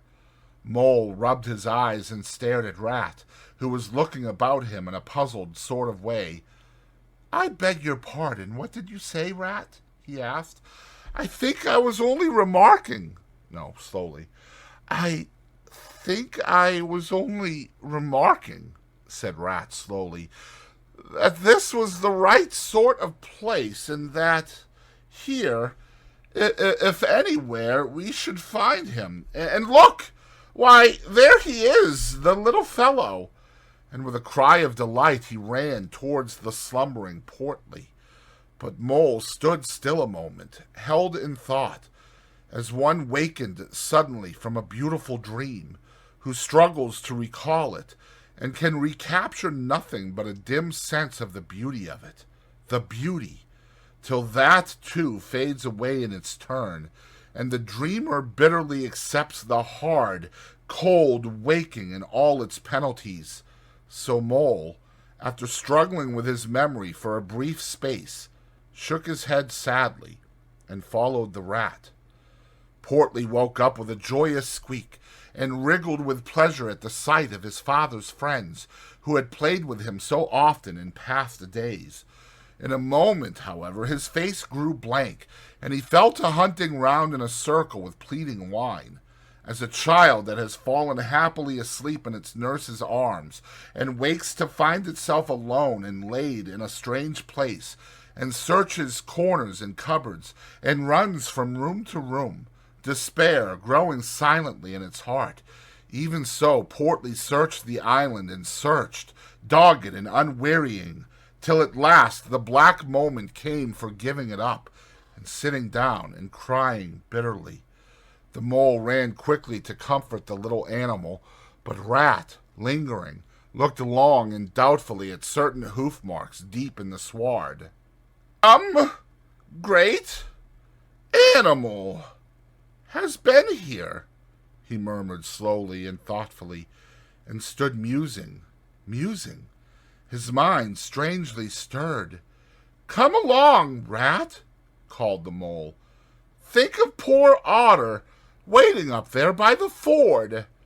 Portly had soon been comforted by the promise of a treat, a jaunt on the river in Mr. Rat's real boat, and the two animals conducted him to the water's side, placed him securely between them in the bottom of the boat, and paddled off down the backwater. The sun was fully up by now, and hot on them. Birds sang lustily and without restraint, and flowers smiled and nodded from either bank. But somehow, so thought the animals, with less of richness and blaze of color than they seemed to remember seeing quite recently somewhere, they wondered where. The main river reached again. They turned the boat's head upstream, towards the point where they knew their friend was keeping his lonely vigil. As they drew near the familiar ford, the mole took the boat into the bank, and they lifted Portly out and set him on his legs on the towpath, gave him his marching orders and a friendly farewell pat on the back, and shoved out into midstream. They watched the little animal as he waddled along the path contentedly and with importance, watched him till they saw his muzzle suddenly lift and his waddle break into a clumsy amble as he quickened his pace with shrill whines and wriggles of recognition. Looking up the river, they could see Otter start up, tense and rigid, from out of the shadows where he crouched in dumb patience, and could hear his amazed and joyous bark as he bounded up through the osiers on to the path.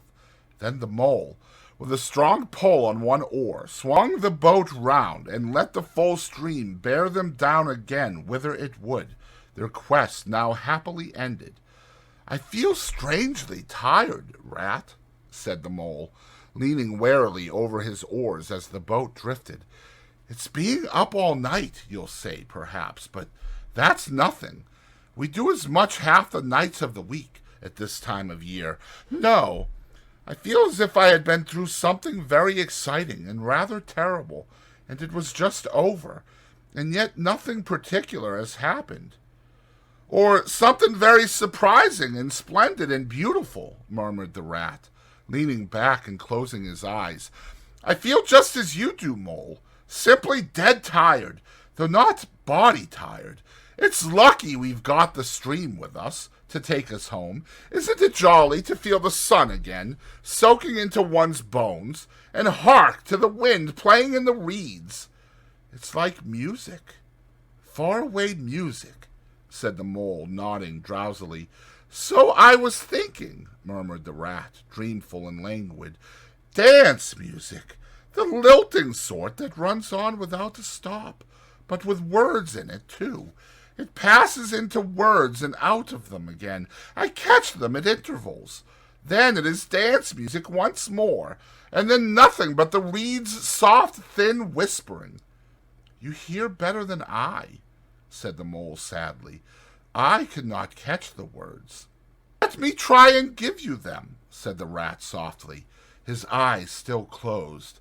"Now it is turning into words again, faint but clear. Lest the awe shall dwell, and turn your frolic to fret. You shall look on my power at the helping hour, but then you shall forget." Now the reeds take it up. "Forget, forget," they sigh, and it dies away in a rustle and a whisper. Then the voice returns. "Lest limbs be reddened and rent, I spring the trap that is set. As I loose the snare, you may glimpse me there, for surely you shall forget. Row nearer, Mole, nearer to the reeds. It is hard to catch, and grows each minute fainter. Helper and healer, I cheer. Small waifs in the woodland wet, strays I find in it, wounds I bind in it, bidding them all forget. Nearer, Mole, nearer! No, it is no good! The song has died away into reed talk." "But what do the words mean?" asked the wondering mole. "That I do not know," said the rat simply. "I passed them on to you as they reached me. Ah! Now they return again, and this time full and clear. This time, at last, it is the real, the unmistakable thing, simple, passionate, perfect." "Well, let's have it, then," said the mole, after he had waited patiently for a few minutes, half dozing in the hot sun. But no answer came. He looked and understood the silence, with a smile of much happiness on his face, and something of a listening look still lingering there. The weary rat was fast asleep. Chapter 8. Toad's Adventures. When Toad found himself immured in a dank and noisome dungeon, and knew that all the grim darkness of a medieval fortress lay between him and the outer world of sunshine and well-metalled highroads where he had lately been so happy, disporting himself as if he had bought up every road in England, he flung himself at full length on the floor and shed bitter tears and abandoned himself to dark despair. "This is the end of everything," he said. "At least it is the end of the career of Toad, which is the same thing. The popular and handsome Toad, the rich and hospitable Toad, the Toad so free and careless and debonair. How can I hope to be ever set at large again?" he said, "who have been imprisoned so justly for stealing so handsome a motor car in such an audacious manner, and for such lurid and imaginative cheek bestowed upon such a number of fat, red-faced policemen." Here his sobs choked him. "Stupid animal that I was," he said.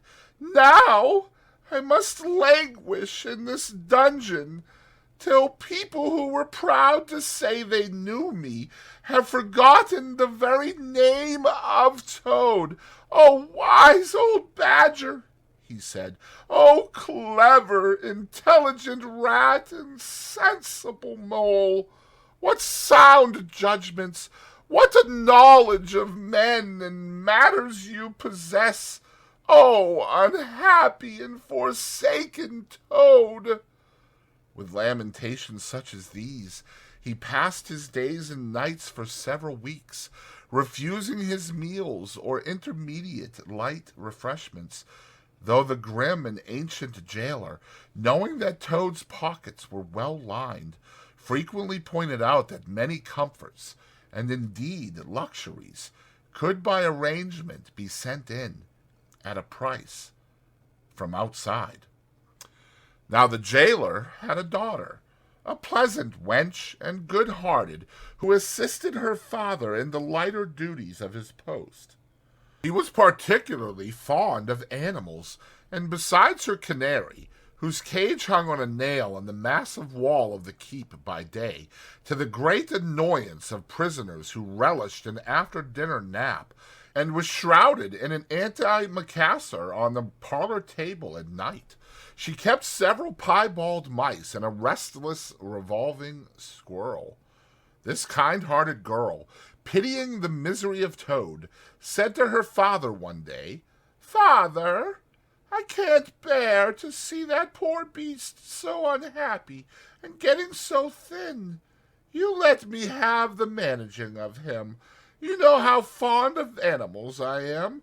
I'll make him eat from my hand and sit up and do all sorts of things." Her father replied that she could do what she liked with him. He was tired of Toad, and his sulks, and his airs, and his meanness. So that day she went on her errand of mercy, and knocked at the door of the Toad's cell. "Now cheer up, Toad," she said, coaxingly, on entering, "and sit up and dry your eyes and be a sensible animal, and do try and eat a bit of dinner. See, I've brought you some of mine, hot from the oven." It was Bubble and Squeak, between two plates, and its fragrance filled the narrow cell. The penetrating smell of cabbage reached the nose of Toad as he lay prostrate in his misery on the floor, and gave him the idea for a moment that perhaps life was not such a blank and desperate thing as he had imagined. But still he wailed, and kicked with his legs, and refused to be comforted.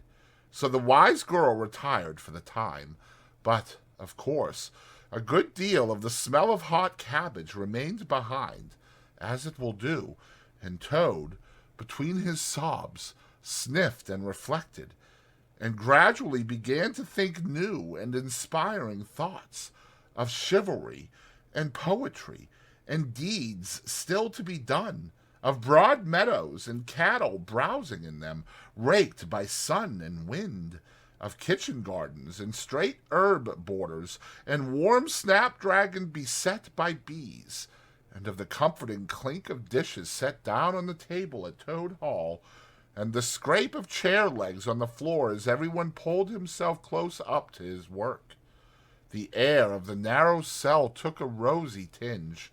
He began to think of his friends, and how they would surely be able to do something, of lawyers, and how they would have enjoyed his case, and what an ass he had been not to get in a few. Lastly, he thought of his own great cleverness and resource, and all that he was capable of if he only gave his great mind to it, and the cure was almost complete.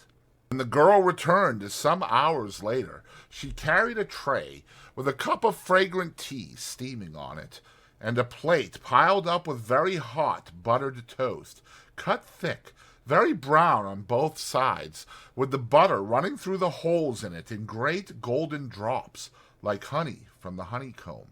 The smell of that buttered toast simply talked to Toad, and with no uncertain voice talked of warm kitchens, of breakfasts on bright frosty mornings, of cozy parlor firesides on winter evenings, when one's ramble was over and slippered feet were propped on the fender, of the purring of contented cats, and the twitter of sleepy canaries. Toad sat up on end once more, dried his eyes, sipped his tea, and munched his toast, and soon began talking freely about himself, and the house he lived in, and his doings there, and how important he was, and what a lot his friends thought of him.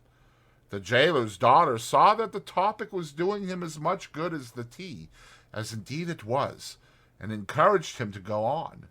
"Tell me about Toad Hall," said she. "It sounds beautiful." "Toad Hall," said the Toad proudly, "is an eligible self-contained gentleman's residence, very unique, dating in part from the 14th century, but replete with every modern convenience, up-to-date sanitation, 5 minutes from church, post office, and golf links, suitable for—" "Bless the animal," said the girl, laughing. "I don't want to take it. Tell me something real about it. But first, wait till I fetch you some more tea and toast." He tripped away, and presently returned with a fresh trayful, and Toad, pitching into the toast with avidity, his spirits quite restored to their usual level, told her about the boathouse, and the fish pond, and the old walled kitchen garden, and about the pigsties, and the stables, and the pigeon house, and the hen house, and about the dairy, and the wash house, and the china cupboards, and the linen presses — she liked that bit especially — and about the banqueting hall, and the fun they had there when the other animals were gathered round the table, and Toad was at his best, singing songs, telling stories, carrying on generally. Then she wanted to know about his animal friends, and was very interested in all he had to tell her about them, and how they lived, and what they did to pass their time. Of course, she did not say she was fond of animals as pets, because she had the sense to see that Toad would be extremely offended. When she said good night, having filled his water jug and shaken up his straw for him, Toad was very much the same sanguine, self-satisfied animal that he had been of old. He sang a little song or two, of the sort he used to sing at his dinner parties, curled himself up in the straw, and had an excellent night's rest and the pleasantest of dreams. They had many interesting talks together after that, as the dreary days went on, and the jailer's daughter grew very sorry for Toad, and thought it a great shame that a poor little animal should be locked up in prison for what seemed to her a very trivial offense. Toad, of course, in his vanity, thought that her interest in him proceeded from a growing tenderness, and he could not help half regretting that the social gulf between them was so very wide, for she was a comely lass, and evidently admired him very much. One morning the girl was very thoughtful and answered at random, and did not seem to Toad to be paying proper attention to his witty sayings and sparkling comments. "Toad," she said presently, "just listen, please. I have an aunt who is a washerwoman." There, said Toad, graciously and affably. "Never mind. Think no more about it. I have several aunts who ought to be washerwomen." "Do be quiet a moment, Toad," said the girl. "You talk too much. That's your chief fault, and I'm trying to think, and you hurt my head. As I said, I have an aunt who is a washerwoman. She does the washing for all the prisoners in this castle. We try to keep any paying business of that sort in the family. You understand? She takes out the washing on Monday morning and brings it in on Friday evening. This is a Thursday. Now, this is what occurs to me. You're very rich. At least you're always telling me so. And she's very poor. A few pounds wouldn't make any difference to you, and it would mean a lot to her. Now, I think if she were properly approached, squared, I believe is the word you animals use, you could come to some arrangement by which she would let you have her dress and bonnet, and so on, and you could escape from the castle as the official washerwoman. You're very alike in many respects, particularly about the figure." "We're not," said the Toad in a huff. "I have a very elegant figure, for what I am." "So has my aunt," replied the girl, "for what she is. But have it your own way, you horrid, proud, ungrateful animal, when I'm sorry for you and trying to help you." Yes, that's all right. Thank you very much indeed," said the Toad hurriedly. "But look here, you wouldn't surely have Mr. Toad of Toad Hall going about the country disguised as a washerwoman?" "You can stop here as a toad," replied the girl with much spirit. "I suppose you want to go off in a coach and four." Honest Toad was always ready to admit himself in the wrong. "You are a good, kind, clever girl," he said, "and I am indeed a proud and a stupid toad. Introduce me to your worthy aunt, if you will be so kind, and I have no doubt that the excellent lady and I will be able to arrange terms satisfactory to both parties." Next evening, the girl ushered her aunt into Toad's cell, bearing his week's washing pinned up in a towel. The old lady had been prepared beforehand for the interview, and the sight of certain gold sovereigns that Toad had thoughtfully placed on the table in full view practically completed the matter and left little further to discuss. In return for his cash, Toad received a cotton print gown, an apron, a shawl, and a rusty black bonnet, the only stipulation the old lady made being that she should be gagged and bound and dumped down in a corner. By this not very convincing artifice, she explained, aided by picturesque fiction which she could supply herself, she hoped to retain her situation in spite of the suspicious appearance of things. Toad was delighted with the suggestion. It would enable him to leave the prison in some style, and with his reputation for being a desperate and dangerous fellow untarnished. And he readily helped the jailer's daughter to make her aunt appear as much as possible the victim of circumstances over which she had no control. "Now it is your turn, Toad," said the girl. "Take off that coat and waistcoat of yours. You're fat enough as it is." Shaking with laughter, she proceeded to hook and eye him into the cotton print gown, arranged the shawl with a professional fold, and tied the strings of the rusty bonnet under his chin. "You're the very image of her," she giggled. "Only I'm sure you've never looked half so respectable in all your life before. Now, goodbye, Toad, and good luck. Go straight down the way you came up, and if anyone says anything to you, as they probably will, being but men, you can chafe back a bit, of course, but remember you're a widow woman, quite alone in the world, with a character to lose." A quaking heart, but as firm a footstep as he could command, Toad set forth cautiously on what seemed to be a most harebrained and hazardous undertaking. But he was soon agreeably surprised to find how easy everything was made for him, and a little humbled at the thought that both his popularity and the sex that seemed to inspire it were really another's. The washerwoman's squat figure and its familiar cotton print seemed a passport for every barred door and grim gateway, even when he hesitated, uncertain as to the right turning to take. He found himself helped out of his difficulty by the warder at the next gate, anxious to be off to his tea, summoning him to come along sharp, and not keep him waiting there all night.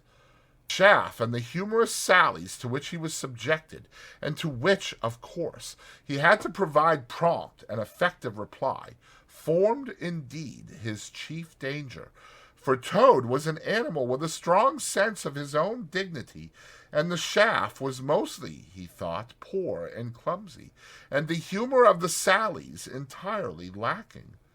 However, he kept his temper, though with great difficulty suited his retorts to his company and his supposed character, and did his best not to overstep the limits of good taste. It seemed hours before he crossed the last courtyard, rejected the pressing invitations from the last guardroom, and dodged the outspread arms of the last warder, pleading with simulated passion for just one farewell embrace. But at last he heard the wicket gate in the great outer door click behind him, felt the fresh air of the outer world upon his anxious brow, and knew that he was free. Dizzy with the easy success of his daring exploit, he walked quickly towards the lights of the town, not knowing in the least what he should do next, only quite certain of one thing. He must remove himself as quickly as possible from the neighborhood where the lady he was forced to represent was so well known and so popular a character. As he walked along, considering, his attention was caught by some red and green lights a little way off, to one side of the town, and the sound of the puffing and snorting of engines and the banging of shunted trucks fell on his ear. "Aha!" he thought. "This is a piece of luck. A railway station is the thing I want most in the whole world at this moment. And what's more, I needn't go through the town to get it, and shan't have to support this humiliating character by repartees which, though thoroughly effective, do not assist one's sense of self-respect." He made his way to the station accordingly, consulted a timetable, and found that a train, bound more or less in the direction of his home, was due to start in half an hour. "More luck!" said Toad, his spirits rising rapidly, and went off to the booking office to buy his ticket. He gave the name of the station that he knew to be nearest to the village of which Toad Hall was the principal feature, and mechanically put his fingers, in search of the necessary money, where his waistcoat pocket should have been. But here the cotton gown, which had nobly stood by him so far, and which he had basely forgotten, intervened, and frustrated his efforts. In a sort of nightmare he struggled with the strange uncanny thing that seemed to hold his hands, turn all muscular strivings to water, and laugh at him all the time, while other travelers, forming up in a line behind, waited with impatience, making suggestions of more or less value and comments of more or less stringency and point. At last, somehow, He never rightly understood how. He burst the barriers, attained the goal, arrived at where all waistcoat pockets are eternally situated, and found not only no money, but no pocket to hold it, and no waistcoat to hold the pocket. To his horror, he recollected that he had left both coat and waistcoat behind him in his cell, and with them his pocketbook, money, keys, watch, matches, pencil case, all that makes life worth living, all that distinguishes the many-pocketed animal, the lord of creation, from the inferior one-pocketed or no-pocketed productions that hop or trip about permissively, unequipped for the real contest. In his misery, he made one desperate effort to carry the thing off, and with a return to his fine old manner, a blend of the squire and the college don, he said, "Look here, I find I've left my purse behind. Just give me that ticket, will you? And I'll send the money on tomorrow. I'm well known in these parts." The clerk stared at him, and the rusty black bonnet a moment, and then laughed. "I should think you were pretty well known in these parts," he said. "If you tried this game on often, here, stand away from the window, please, madame. You're obstructing the other passengers." An old gentleman, who had been prodding him in the back for some moments here, thrust him away, and what was worse, addressed him as his good woman, which angered Toad more than anything that had occurred that evening. Baffled and full of despair, he wandered blindly down the platform where the train was standing, and tears trickled down each side of his nose. It was hard, he thought, to be within sight of safety and almost of home, and to be balked by the want of a few wretched shillings, and by the pettifogging mistrustfulness of paid officials. Very soon his escape would be discovered, and the hunt would be up. He would be caught, reviled, loaded with chains, dragged back again to prison in bread and water and straw. His guards and penalties would be doubled, and oh, what sarcastic remarks the girl would make! What was to be done? He was not swift of foot. His figure was unfortunately recognizable. Could he not squeeze under the seat of a carriage? He had seen this method adopted by schoolboys, when the journey money provided by thoughtful parents had been diverted to other and better ends. As he pondered, he found himself opposite the engine, which was being oiled, wiped, and generally caressed by its affectionate driver, a burly man with an oil can in one hand and a lump of cotton waste in the other. "Hello, mother," said the engine driver. "What's the trouble? You don't look particularly cheerful." "Oh, sir," said Toad, crying afresh, "I am a poor unhappy washerwoman, and I've lost all my money, and can't pay for a ticket, and I must get home tonight somehow, and whatever I am to do I don't know. Oh, dear, oh, dear." "That's a bad business indeed," said the engine driver reflectively. "Lost your money, and can't get home, and got some kids, too, waiting for you, I dare say. And they'll be hungry, and playing with matches, and upsetting lamps, the little innocents, and quarreling, and going on generally. Oh, dear, oh, dear." "Well, I'll tell you what I'll do," said the good engine driver. "You're a washerwoman to your trade, says you. Very well, that's that. And I'm an engine driver, as you well may see, and there's no denying it's terribly dirty work. Uses up a power of shirts, it does, till my missus is fair tired of washing of 'em. If you'll wash a few shirts for me when you get home and send 'em along, I'll give you a ride on my engine. It's against the company's regulations, but we're not so very particular in these out-of-the-way parts." The Toad's misery turned into rapture as he eagerly scrambled up into the cab of the engine. Of course, he had never washed a shirt in his life, and couldn't if he tried, and anyhow, he wasn't going to begin. But he thought, when I get safely home to Toad Hall and have money again, and pockets to put it in, I will send the engine driver enough to pay for quite a quantity of washing, and that will be the same thing, or better. The guard waved his welcome flag. The engine driver whistled in cheerful response, and the train moved out of the station. As the speed increased, and the Toad could see on either side of him real fields and trees and hedges and cows and horses all flying past him, and as he thought how every minute was bringing him nearer to Toad Hall, and sympathetic friends, and money to chink in his pocket, and a soft bed to sleep in, and good things to eat, and praise and admiration at the recital of his adventures and his surpassing cleverness, he began to skip up and down and shout and sing snatches of song, to the great astonishment of the engine driver, who had come across washerwomen before at long intervals, but never one at all like this.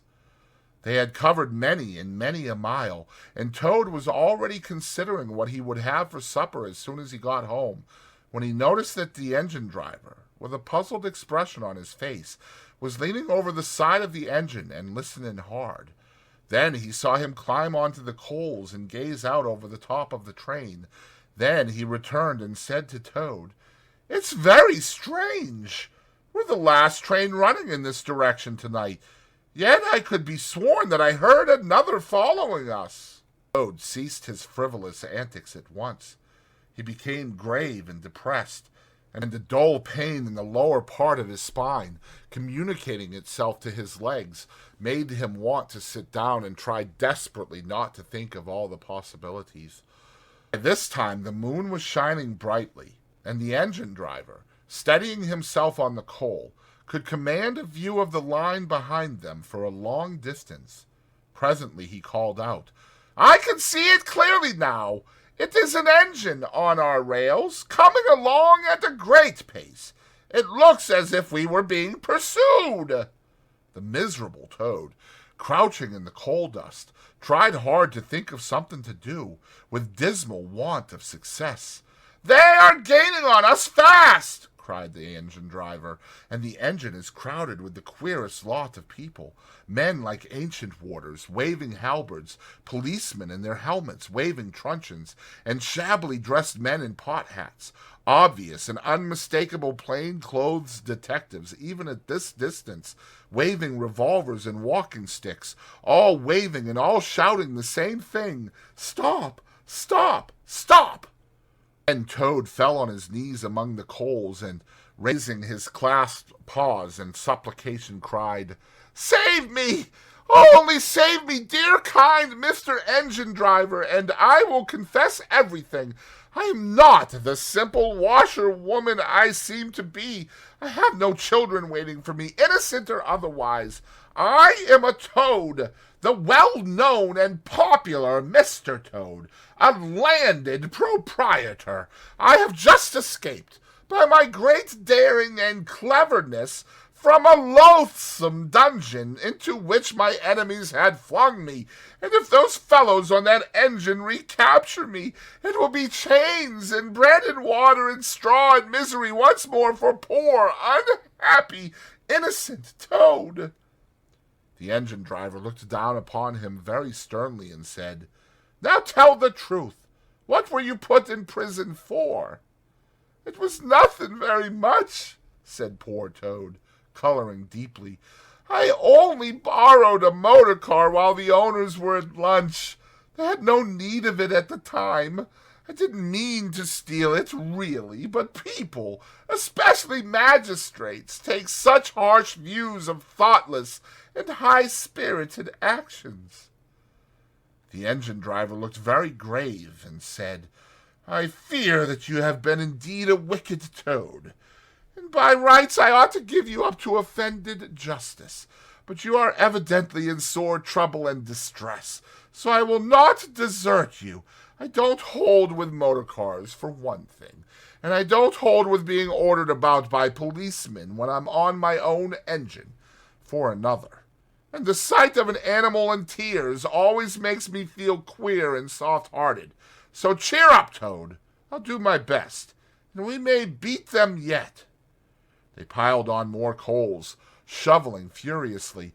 The furnace roared, the sparks flew, the engine leapt and swung, but still their pursuers slowly gained.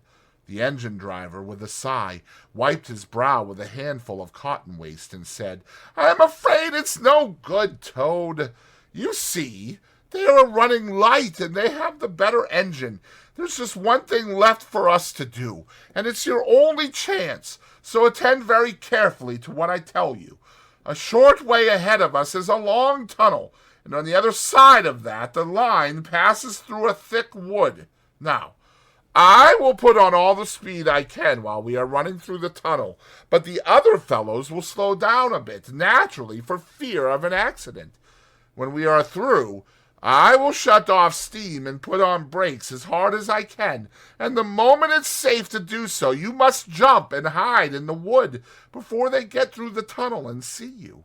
Then I will go full speed ahead again, and they can chase me if they like, for as long as they like and as far as they like. Now mind, and be ready to jump when I tell you." They piled on more coals, and the train shot into the tunnel, and the engine rushed and roared and rattled, till at last they shot out at the other end into fresh air and the peaceful moonlight, and saw the wood lying dark and helpful upon either side of the line. The driver shut off steam and put on brakes. The Toad got down on the step, and as the train slowed down to almost a walking pace, he heard the driver call out, "Now jump!" Toad jumped, rolled down a short embankment, picked himself up unhurt, scrambled into the wood, and hid. Peeping out, he saw his train get up speed again and disappear at a great pace. Then out of the tunnel burst the pursuing engine, roaring and whistling, her motley crew waving their various weapons and shouting, "Stop! Stop! Stop!" When they were past, the Toad had a hearty laugh for the first time since he was thrown into prison.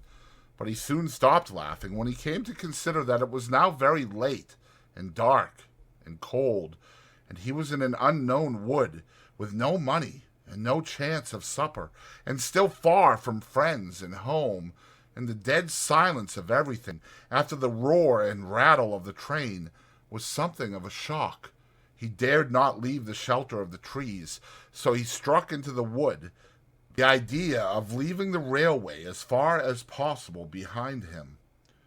After so many weeks within walls, he found the wood strange and unfriendly and inclined, he thought, to make fun of him. Night jars, sounding their mechanical rattle, made him think that the wood was full of searching waters closing in on him.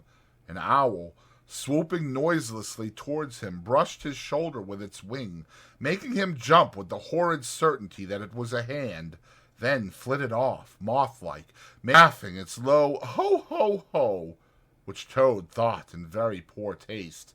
Once he met a fox, who stopped, looked him up and down in a sarcastic sort of way, and said, "Hello, washerwoman! Half a pair of socks, and a pillowcase short this week. Mind it doesn't occur again," and swaggered off, sniggering. Toad looked about for a stone to throw at him, but could not succeed in finding one, which vexed him more than anything. At last, cold, hungry, and tired out, he sought the shelter of a hollow tree, where with branches and dead leaves he made himself as comfortable a bed as he could, and slept soundly till the morning. Chapter 9. Wayfarers All. The water-rat was restless, and he did not exactly know why. To all appearance, the summer's pomp was still at fullest height, and although in the tilled acres green had given way to gold, though rowans were reddening, and the woods were dashed here and there with a tawny fierceness, yet light and warmth and color were still present in undiminished measure, clean of any chilly premonitions of the passing year. but the constant chorus of the orchards and hedges had shrunk to a casual evensong from a few yet unwearied performers.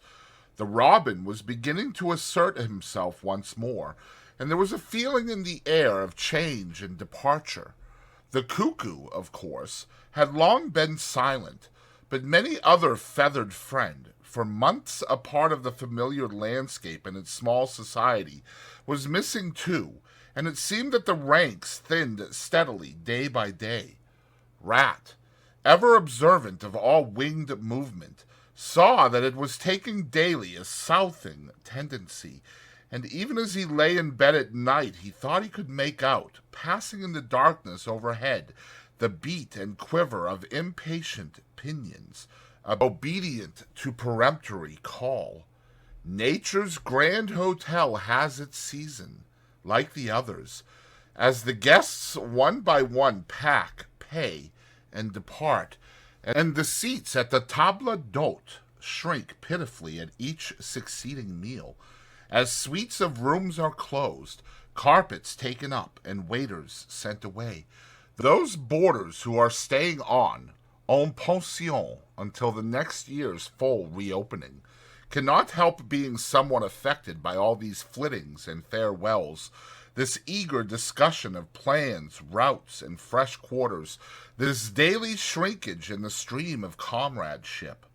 One gets unsettled, depressed, and inclined to be querulous.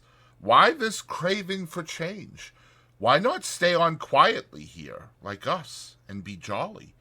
You don't know this hotel out of the season, and what fun we have among ourselves, we fellows who remain and see the whole interesting year out. All very true. No doubt the others always reply, we quite envy you, and some other year perhaps, but just now we have engagements, and there's the bus at the door. Our time is up. So they depart with a smile and a nod, and we miss them, and feel resentful. The rat was a self-sufficing sort of animal, rooted to the land, and whoever went, he stayed. Still, he could not help noticing what was in the air, and feeling some of its influence in his bones. It was difficult to settle down to anything seriously, with all this flitting going on. Leaving the waterside, where rushes stood thick and tall in a stream that was becoming sluggish and low, he wandered countrywards, crossing a field or two of pasturage already looking dusty and parched, and thrust into the great sea of wheat, yellow, wavy, and murmurous, full of quiet motion and small whisperings. Here he often loved to wander, through the forest of stiff, strong stalks that carried their own golden sky away over his head, a sky that was always dancing, shimmering, softly talking, or swaying strongly to the passing wind, and recovering itself with a toss and a merry laugh. Here, too, he had many small friends, a society complete in itself, leading full and busy lives, but always with a spare moment to gossip and exchange news with a visitor. Today, however, though they were civil enough, the field mice and harvest mice seemed preoccupied. Many were digging and tunneling busily. Others, gathered together in small groups, examined plans and drawings of small flats, stated to be desirable and compact, and situated conveniently near the stores. Some were hauling out dusty trunks and dress baskets. Others were already elbow-deep packing their belongings, while everywhere piles and bundles of wheat, oats, barley, beech-mast, and nuts lay about, ready for transport. "Here's old Ratty!" they cried as soon as they saw him. "Come and bear a hand, Rat, and don't stand about idle." "What sort of games are you up to?" said the water rat severely. "You know it isn't time to be thinking of winter quarters yet, by a long way." "Oh, yes, we know that," explained the field mouse rather shamefacedly. "But it's always as well to be in good time, isn't it? We really must get all the furniture and baggage and stores moved out of this before those horrid machines begin clicking round the fields. And then, the best flats get picked up so quickly nowadays, and if you're late, you have to put up with anything. And they want such a lot of doing up, too, before they're fit to move into. Of course, we're early, we know that, but we're only just making a start. Oh, bother starts, said the rat. It's a splendid day. Come for a row, or a stroll along the hedges, or a picnic in the woods, or something. Well, I think not today, thank you, replied the field mouse hurriedly. Perhaps some other day, when we've more time. The rat, with a snort of contempt, swung round to go, tripped over a hat box, and fell, with undignified remarks. If people would be more careful, said a field mouse rather stiffly, and look where they're going, people wouldn't hurt themselves and forget themselves. Mind that hold all, rat. You'd better sit down somewhere. In an hour or two we may be more free to attend to you. You won't be free, as you call it, much this side of Christmas. I can see that, retorted the rat grumpily, as he picked his way out of the field. He returned somewhat despondently to his river again, his faithful, steady-going old river, which never packed up, flitted, or went into winter quarters. In the osiers which fringed the bank he spied a swallow sitting. Presently it was joined by another, and then by a third, and the birds, fidgeting restlessly on their bough, talked together earnestly and low. "What, already?" said the rat, strolling up to them. "What's the hurry? I call it simply ridiculous." "Oh, we're not off yet, if that's what you mean," replied the first swallow. "We're only making plans and arranging things, talking it over, what route we're taking this year, and where we'll stop, and so on. That's half the fun." "Fun?" said the rat. "Now that's just what I don't understand.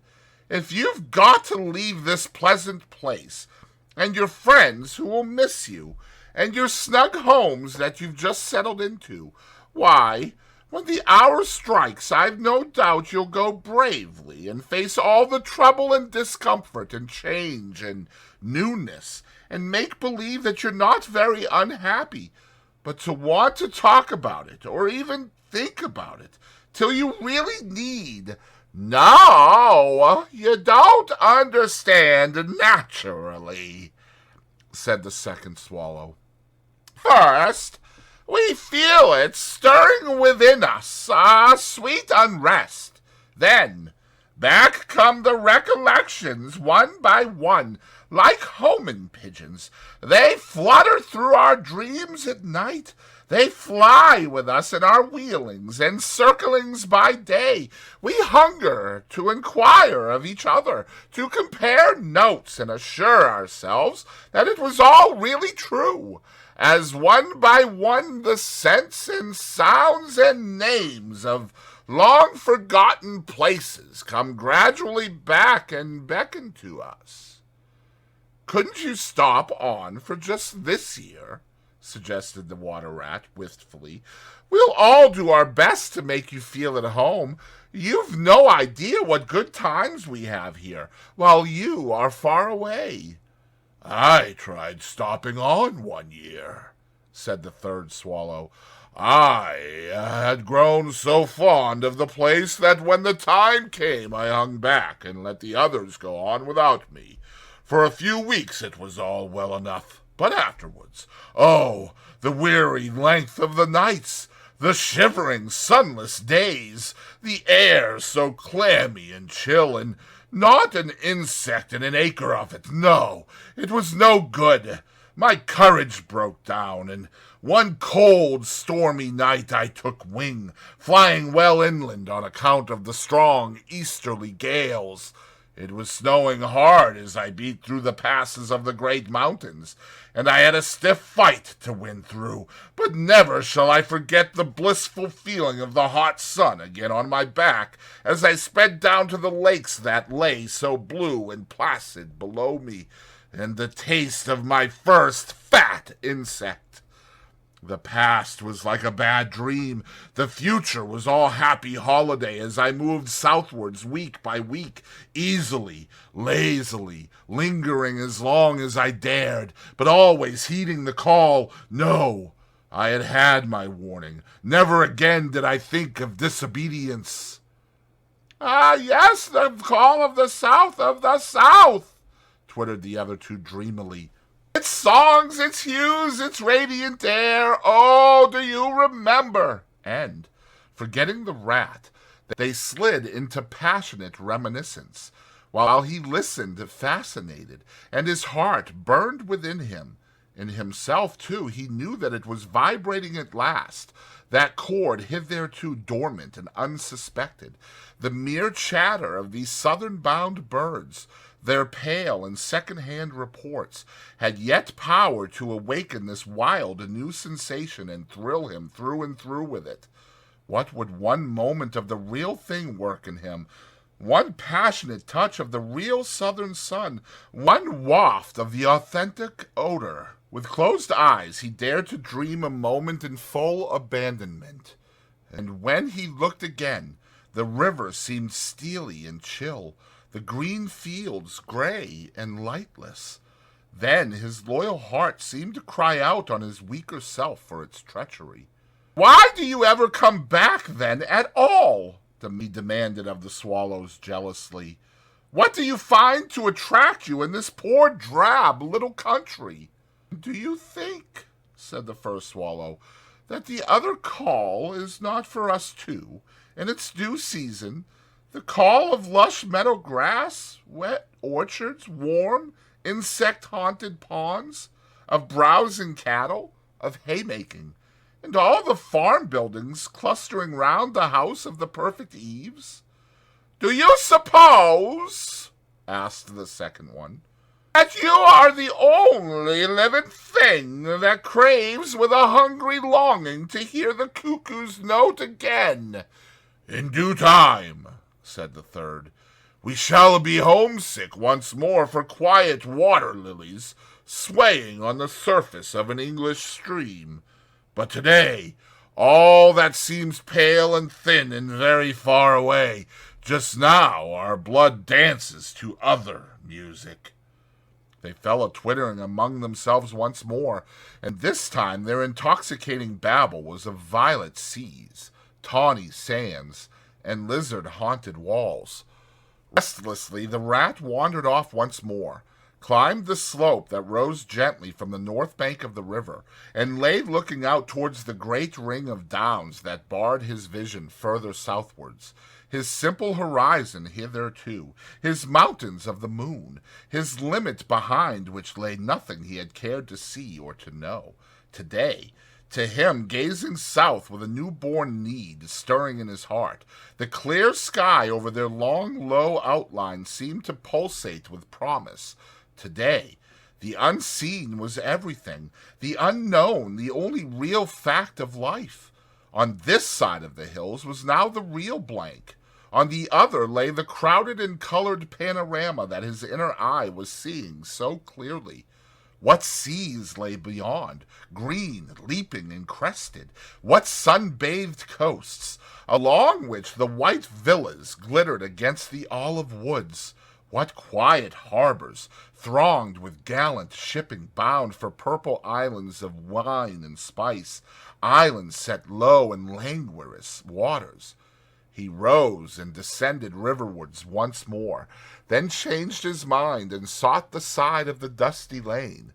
There, lying half buried in the thick, cool underhedge tangle that bordered it, he could muse on the metalled road and all the wondrous world that it led to, on all the wayfarers, too, that might have trodden it, and the fortunes and adventures they had gone to seek or found unseeking, out there, beyond. Beyond! Footsteps fell on his ear, and the figure of one that walked somewhat wearily came into view, and he saw that it was a rat, and a very dusty one. The wayfarer, as he reached him, saluted with a gesture of courtesy that had something foreign about it, hesitated a moment, then with a pleasant smile turned from the track, and sat down by his side in the cool herbage. He seemed tired, and the rat let him rest unquestioned, understanding something of what was in his thoughts, knowing, too, the value all animals attach at times to mere silent companionship, when the weary muscles slacken and the mind marks time. The wayfarer was lean and keen-featured, and somewhat bowed at the shoulders. His paws were thin and long, his eyes much wrinkled at the corners, and he wore small gold earrings in his neatly set, well-shaped ears. His knitted jersey was of a faded blue. His breeches, patched and stained, were based on a blue foundation, and his small belongings that he carried were tied up in a blue cotton handkerchief. When he had rested a while, the stranger sighed, snuffed the air, and looked about him. "That was clover, that warm whiff on the breeze," he remarked. "And those are cows we hear cropping the grass behind us and blowing softly between mouthfuls. There is a sound of distant reapers, and yonder rises a blue line of cottage smoke against the woodland. The river runs somewhere close by, for I hear the call of a moorhen, and I see by your build that you're a freshwater mariner. Everything seems asleep, and yet going on all the time. It is a goodly life that you lead, friend. No doubt the best in the world, if only you are strong enough to lead it. Yes, it's the life, the only life to live," responded the water rat dreamily, and without his usual whole-hearted conviction. "I did not say exactly that," replied the stranger cautiously, "but no doubt it's the best. I've tried it, and I know, and because I've just tried it, 6 months of it, and know it's the best. Here I am, footsore and hungry, tramping away from it, tramping southward, following the old call, back to the old life, the life which is mine, and which will not let me go. Is this, then, yet another of them?" mused the rat. "And where have you just come from?" he asked. He hardly dared to ask where he was bound for. He seemed to know the answer only too well. "Nice little farm," replied the wayfarer briefly. "Up along in that direction." He nodded northwards. "Never mind about it. I had everything I could want, everything I had any right to expect of life, and more. And here I am, glad to be here all the same, though glad to be here. So many miles further on the road, so many hours nearer to my heart's desire." His shining eyes held fast to the horizon, and he seemed to be listening for some sound that was wanting from that inland acreage, vocal as it was with the cheerful music of pasturage and farmyard. "You are not one of us," said the water rat, "nor yet a farmer, nor even, I should judge, of this country." "Rat," replied the stranger, "I'm a seafaring rat, I am, and the port I originally hail from is Constantinople, though I am a sort of foreigner there, too, in a manner of speaking. You will have heard of Constantinople, friend, a fair city, and an ancient and glorious one, and you may have heard, too, of Sigurd, king of Norway, and how he sailed thither with 60 ships, and how he and his men rode up through streets all canopied in their honor with purple and gold, and how the emperor and empress came down and banqueted with him on board his ship. When Sigurd returned home, many of his Northmen remained behind and entered the emperor's bodyguard, and my ancestor, a Norwegian born, stayed behind too, with the ships that Sigurd gave the emperor.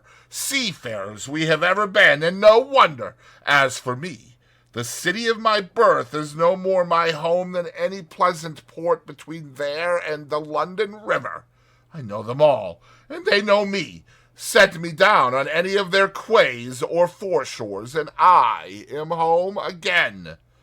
I suppose you go great voyages, said the water rat with growing interest. Months and months out of sight of land, and provisions running short, and allowance as to water, and your mind communing with the mighty ocean, and all that sort of thing? By no means, said the sea rat frankly. Such a life as you describe would not suit me at all. I'm in the coasting trade, and rarely out of sight of land. It's the jolly times on shore that appeal to me as much as any seafaring. Oh, those southern seaports, the smell of them, the riding lights at night, the glamour. Well, perhaps you have chosen the better way, said the water rat, but rather doubtfully. Tell me something of your coasting, then, if you have a mind to, and what sort of harvest an animal of spirit might hope to bring home from it to warm his latter days with gallant memories by the fireside. For my life, I confess to you, feels to me today somewhat narrow and circumscribed. My last voyage, began the sea rat, landed me eventually in this country, bound with high hopes for my inland farm, will serve as a good example of any of them, and indeed as an epitome of my highly colored life. Family troubles, as usual, began it. The domestic storm cone was hoisted, and I shipped myself on board a small trading vessel bound from Constantinople by classic seas, whose every wave throbs with a deathless memory, to the Grecian islands in the Levant. Those were golden days and balmy nights, in and out of harbor all the time, old friends everywhere, sleeping in some cool temple or ruined cistern during the heat of the day, feasting and song after sundown under great stars set in a velvet sky. Hence we turned and coasted up the Adriatic. What's shores swimming in an atmosphere of amber, rose, and aquamarine? We lay in wide landlocked harbors. We roamed through ancient and noble cities, until at last one morning, as the sun rose royally behind us, we rode into Venice down a path of gold.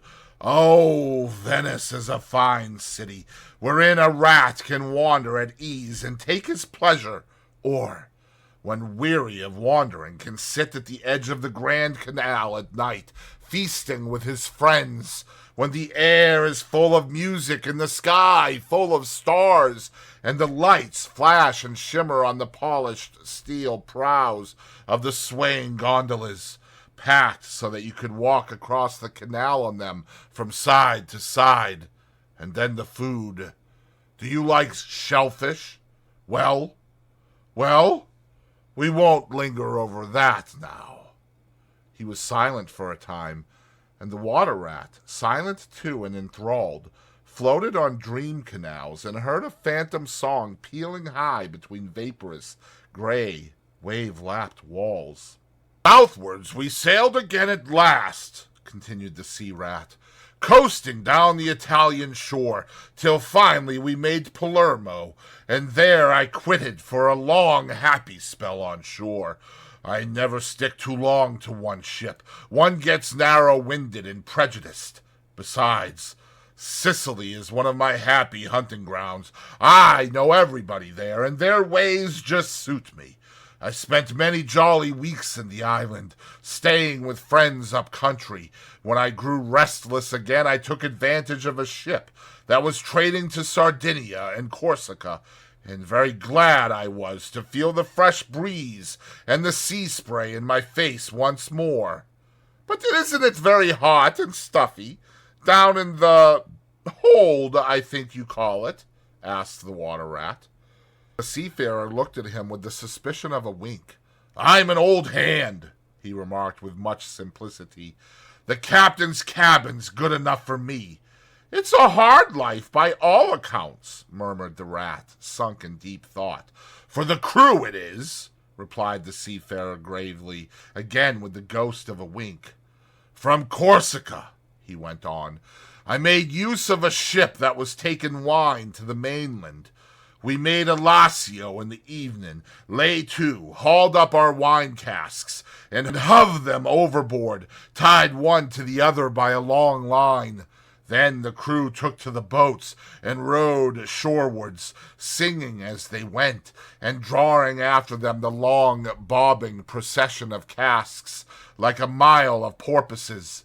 On the sands they had horses waiting, which dragged the casks up the steep street of the little town with a fine rush and clatter and scramble. When the last cask was in, we went and refreshed and rested and sat late into the night, drinking with our friends, and next morning I took to the great olive woods for a spell and a rest. For now I had done with islands for the time, and ports and shipping were plentiful, so I led a lazy life among the peasants, lying and watching them work, or stretched high on the hillside with the blue Mediterranean far below me. And so at length, by easy stages, and partly on foot, partly by sea, to Marseille, and the meeting of old shipmates, and the visiting of great ocean-bound vessels, and feasting once more. Talk of shellfish. Why, sometimes I dream of the shellfish of Marseille, and wake up crying. That reminds me, said the polite water rat. You happened to mention that you were hungry, and I ought to have spoken earlier. Of course, you will stop and take your midday meal with me. My hole is close by. It is some time past noon, and you are very welcome to whatever there is. Now I call that kind and brotherly of you, said the sea rat. I was indeed hungry when I sat down, and ever since I inadvertently happened to mention shellfish, my pangs have been extreme. But couldn't you fetch it along out here? I am none too fond of going under hatches, unless I'm obliged to, and then, while we eat, I could tell you more concerning my voyages and the pleasant life I lead. At least, it is very pleasant to me, and by your attention I judge it commends itself to you. Whereas, if we go indoors, it is 100 to 1 that I shall presently fall asleep. That is indeed an excellent suggestion, said the water rat, and hurried off home.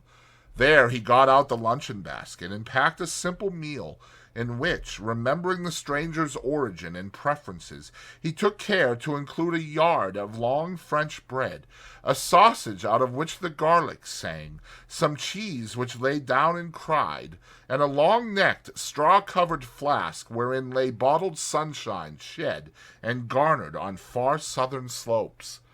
Thus laden, he returned with all speed, and blushed for pleasure at the old seaman's commendations of his taste and judgment, as together they unpacked the basket and laid out the contents on the grass by the roadside. The sea rat, as soon as his hunger was somewhat assuaged, continued the history of his latest voyage, conducting his simple hearer from port to port of Spain, landing him at Lisbon, Oporto, and Bordeaux, introducing him to the pleasant harbors of Cornwall and Devon, and so up the channel to that final quayside, where, landing after winds long contrary, storm-driven, and weather-beaten, he had caught the first magical hints and heraldings of another spring, and, fired by these, had sped on a long tramp inland, hungry for the experiment of life on some quiet farmstead, very far from the weary beating of any sea. Spellbound and quivering with excitement, the water rat followed the adventurer league by league, over stormy bays, through crowded roadsteads, across harbor bars on a racing tide, up winding rivers that hid their busy little towns round a sudden turn, and left him with a regretful sigh planted at his dull inland farm, about which he desired to hear nothing. By this time their meal was over, and the seafarer, refreshed and strengthened, his voice more vibrant, his eye lit with a brightness that seemed caught from some faraway sea beacon, filled his glass with the red and glowing vintage of the south, and, leaning towards the water rat, compelled his gaze and held him, body and soul, while he talked. Those eyes were of the changing foam-streaked gray-green of leaping northern seas. In the glass shone a hot ruby that seemed the very heart of the South, beating for him who had courage to respond to its pulsation. The twin lights, the shifting gray and the steadfast red, mastered the water rat and held him bound, fascinated, powerless. The quiet world outside their rays receded far away and ceased to be, and the wonderful talk flowed on. Or was it speech entirely? Or did it pass at times into song? Chanty of the sailors weighing the dripping anchor, sonorous hum of the shrouds in a tearing northeaster. Ballad of the fisherman hauling his nets at sundown against an apricot sky, chords of guitar and mandolin from gondola or caique. Did it change into the cry of the wind, plaintive at first, angrily shrill as it freshened, rising to a tearing whistle, sinking to a musical trickle of air from the leach of the bellying sail? All these sounds the spellbound listener seemed to hear, and with them the hungry complaint of the gulls and the sea-mews, the soft thunder of the breaking wave, the cry of the protesting shingle. Back into speech again it passed, and with beating heart he was following the adventures of a dozen seaports, the fights, the escapes, the rallies, the comradeships, the gallant undertakings, or he searched islands for treasure, fished in still lagoons, and dozed day long on warm, white sand. Deep-sea fishings he heard tell, and mighty silver gatherings of the mile-long net, of sudden perils, noise of breakers on a moonless night, or the tall bows of the great liner taking shape overhead through the fog, of the merry homecoming, the headland rounded, the harbor lights opened out, the groups seen dimly on the quay, the cheery hail, the splash of the hawser, the trudge up the steep little street towards the comforting glow of red-curtained windows. Lastly, in his waking dream it seemed to him that the adventurer had risen to his feet, but was still speaking, still holding him fast with his sea-gray eyes.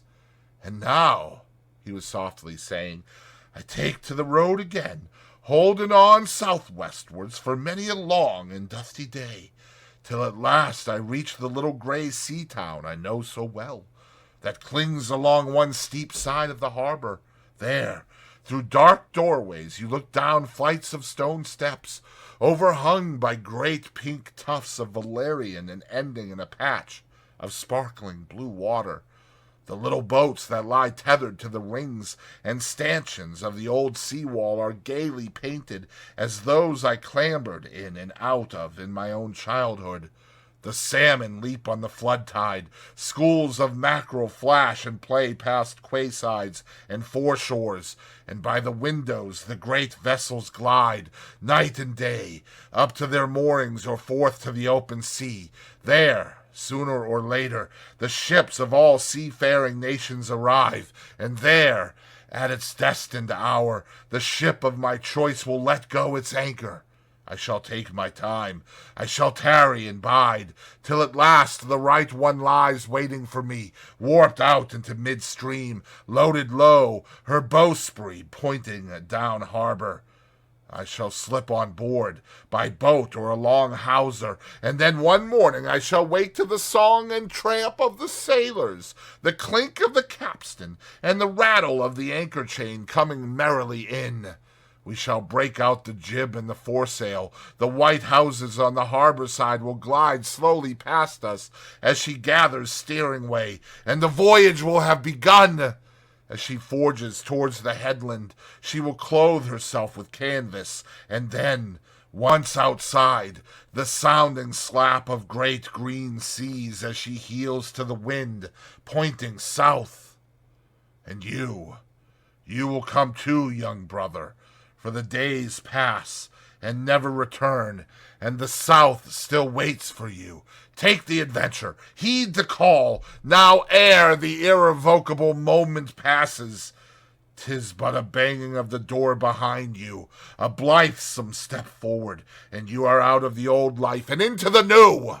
Then someday long hence, Jog home here, if you will, when the cup has been drained and the play has been played, and sit down by your quiet river with a store of goodly memories for company. You can easily overtake me on the road, for you are young, and I am aging, and go softly. I will linger and look back, and at last I will surely see you coming, eager and light-hearted, with all the South in your face." The voice died away and ceased as an insect's tiny trumpet dwindles swiftly into silence, and the water rat, paralyzed and staring, saw at last but a distant speck on the white surface of the road. Mechanically, he rose and proceeded to repack the luncheon basket, carefully and without haste. Mechanically, he returned home, gathered together a few small necessaries and special treasures he was fond of, and put them in a satchel, acting with slow deliberation, moving about the room like a sleepwalker, listening ever with parted lips. He swung the satchel over his shoulder, carefully selected a stout stick for his wayfaring, and with no haste, but with no hesitation at all, he stepped across the threshold just as the mole appeared at the door. "Why, where are you off to, Ratty?" asked the mole in great surprise, grasping him by the arm. "Going south, with the rest of them," murmured the rat in a dreamy monotone, never looking at him. "Seawards first, and then on shipward, and so to the shores that are calling me." He pressed resolutely forward, still without haste, but with dogged fixity of purpose. But the mole, now thoroughly alarmed, placed himself in front of him, and looking into his friend's eyes, saw that they were glazed and set, and turned a streaked and shifting gray. Not his friend's eyes, but the eyes of some other animal.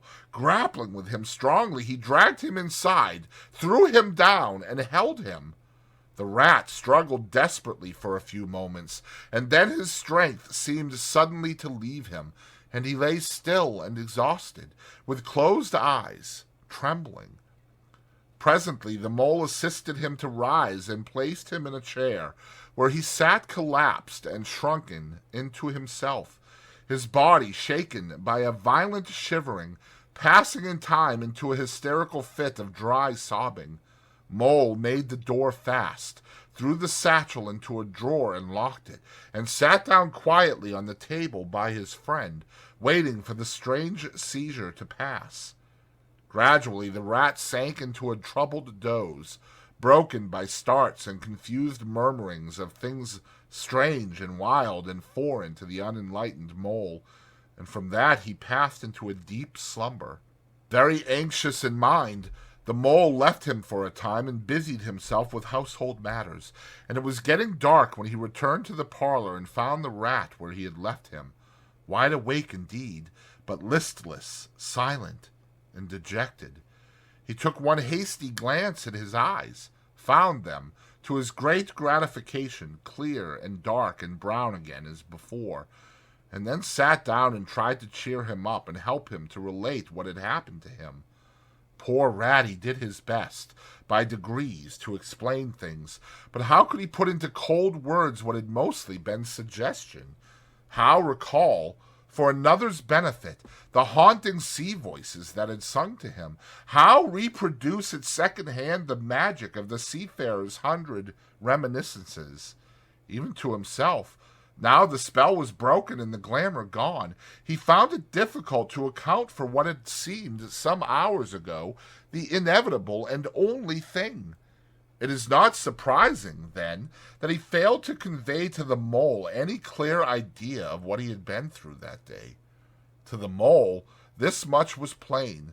The fit, or attack, had passed away, and had left him sane again, though shaken and cast down by the reaction. But he seemed to have lost all interest for the time in the things that went to make up his daily life, as well as in all pleasant forecastings of the altered days and doings that the changing season was surely bringing. Casually, then, and with seeming indifference, The mole turned his talk to the harvest that was being gathered in, the towering wagons and their straining teams, the growing ricks, and the large moon rising over bare acres dotted with sheaves. He talked of the reddening apples around, of the browning nuts, of jams and preserves and the distilling of cordials, till by easy stages such as these he reached midwinter, its hardy joys and its snug home life, and then he became simply lyrical. By degrees the rat began to sit up and to join in. His dull eye brightened, and he lost some of his listening air. Presently the tactful mole slipped away and returned with a pencil and a few half-sheets of paper, which he placed on the table at his friend's elbow. "It's quite a long time since you did any poetry," he remarked. "You might have a try at it this evening, instead of, well, brooding over things so much. I've an idea that you feel a lot better when you've got something jotted down, if it's only just the rhymes." The rat pushed the paper away from him warily, but the discreet mole took occasion to leave the room, and when he peeped in again some time later, the rat was absorbed and deaf to the world, alternately scribbling and sucking the top of his pencil. It is true that he sucked a good deal more than he scribbled, but it was joy to the mole to know that the cure had at least begun. Chapter 10. The Further Adventures of Toad. The front door of the hollow tree faced eastwards, so Toad was called at an early hour, partly by the bright sunlight streaming in on him, partly by the exceeding coldness of his toes, which made him dream that he was at home in bed in his own handsome room with a Tudor window, on a cold winter's night, and his bedclothes had got up, grumbling and protesting they couldn't stand the cold any longer, and had run downstairs to the kitchen fire to warm themselves, and he had followed, on bare feet, along miles and miles of icy stone-paved passages, arguing and beseeching them to be reasonable. He would probably have been aroused much earlier, had he not slept for some weeks on straw over stone flags, and almost forgotten the friendly feeling of thick blankets pulled well up round the chin. Sitting up, he rubbed his eyes first and his complaining toes next, wondered for a moment where he was, looking round for familiar stone wall and little barred window, then, with a leap of the heart, remembered everything, his escape, his flight, his pursuit, remembered, first and best thing of all, that he was free. Free! The word and the thought alone were worth 50 blankets. He was warm from end to end as he thought of the jolly world outside, waiting eagerly for him to make his triumphal entrance, ready to serve him and play up to him, anxious to help him and to keep him company, as it always had been in days of old before misfortune fell upon him. He shook himself, and combed the dry leaves out of his hair with his fingers, and, his toilet complete, marched forth into the comfortable morning sun, cold but confident, hungry but hopeful, all nervous terrors of yesterday dispelled by rest and sleep and frank and heartening sunshine. He had the world all to himself that early summer morning. The dewy woodland, as he threaded it, was solitary and still. The green fields that succeeded the trees were his own to do as he liked with. The road itself, when he reached it, in that loneliness that was everywhere, seemed like a stray dog to be looking anxiously for company. Toad, however, was looking for something that could talk, and tell him clearly which way he ought to go. It is all very well when you have a light heart and a clear conscience, and money in your pocket, and nobody scouring the country for you to drag you off to prison again, to follow where the road beckons and points, not caring whither. The practical Toad cared very much indeed, and he could have kicked the road for its helpless silence when every minute was of importance to him. The reserved rustic road was presently joined by a shy little brother in the shape of a canal, which took its hand and ambled along by its side in perfect confidence, but with the same tongue-tied, uncommunicative attitude toward strangers. Bother them, said Toad to himself. But anyhow, one thing's clear. They must both be coming from somewhere, and going to somewhere. You can't get over that. Toad, my boy. So he marched on patiently by the water's edge. Round a bend in the canal came plodding a solitary horse, stooping forward as if in anxious thought. From rope traces attached to his collar stretched a long line, taut, but dipping with his stride, the further part of it dripping pearly drops. Toad let the horse pass, and stood waiting for what the fates were sending him. With a pleasant swirl of quiet water at its blunt bow, the barge slid up alongside of him, its gaily painted gunwale level with the towing path, its sole occupant, a big stout woman wearing a linen sunbonnet, one brawny arm laid along the tiller. "A nice morning, ma'am," she remarked to Toad, as she drew up level with him. "I dare say it is, ma'am," responded Toad politely, as he walked along the tow path abreast of her. "I dare it is a nice morning to them that's not in sore trouble, like what I am. Here's my married daughter. She sends off to me post-haste to come to her at once, so off I comes, not knowing what may be happening or going to happen, but fearing the worst, as you will understand, ma'am, if you're a mother too. And I've left my business to look after itself. I'm in the washing and laundering line, you must know, ma'am, and I've left my young children to look after themselves, and a more mischievous and troublesome set of young imps doesn't exist, ma'am. And I've lost all my money, and lost my way, and as for what may be happening to my married daughter, why, I don't like to think of it, ma'am." "Where might your married daughter be living, ma'am?" asked the barge woman. "She lives near to the river, ma'am," replied Toad, "close to a fine house called Toad Hall. That's somewheres hereabouts in these parts. Perhaps you may have heard of it." "Toad Hall? Why, I'm going that way myself," replied the barge woman. "This canal joins the river some miles further on, a little above Toad Hall, and then it's an easy walk. You come along in the barge with me, and I'll give you a lift." She steered the barge close to the bank, and Toad, with many humble and grateful acknowledgments, stepped lightly on board and sat down with great satisfaction. "Toad's luck again," thought he. "I always come out on top." "So you're in the washing business, ma'am?" said the barge woman politely, as they glided along. "And a very good business you've got, too, I dare say, if I'm not making too free in saying so." "Finest business in the whole country," said Toad airily. "All the gentry come to see me. Wouldn't go to anyone else if they were paid. They know me so well.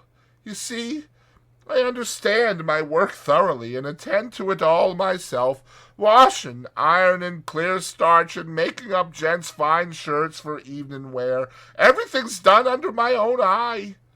"But surely you don't do all that work yourself, ma'am?" asked the barge woman respectfully. "Oh, I have girls," said Toad lightly. 20 girls or thereabouts, always at work. But you know what girls are, ma'am. Nasty little hussies, that's what I call 'em."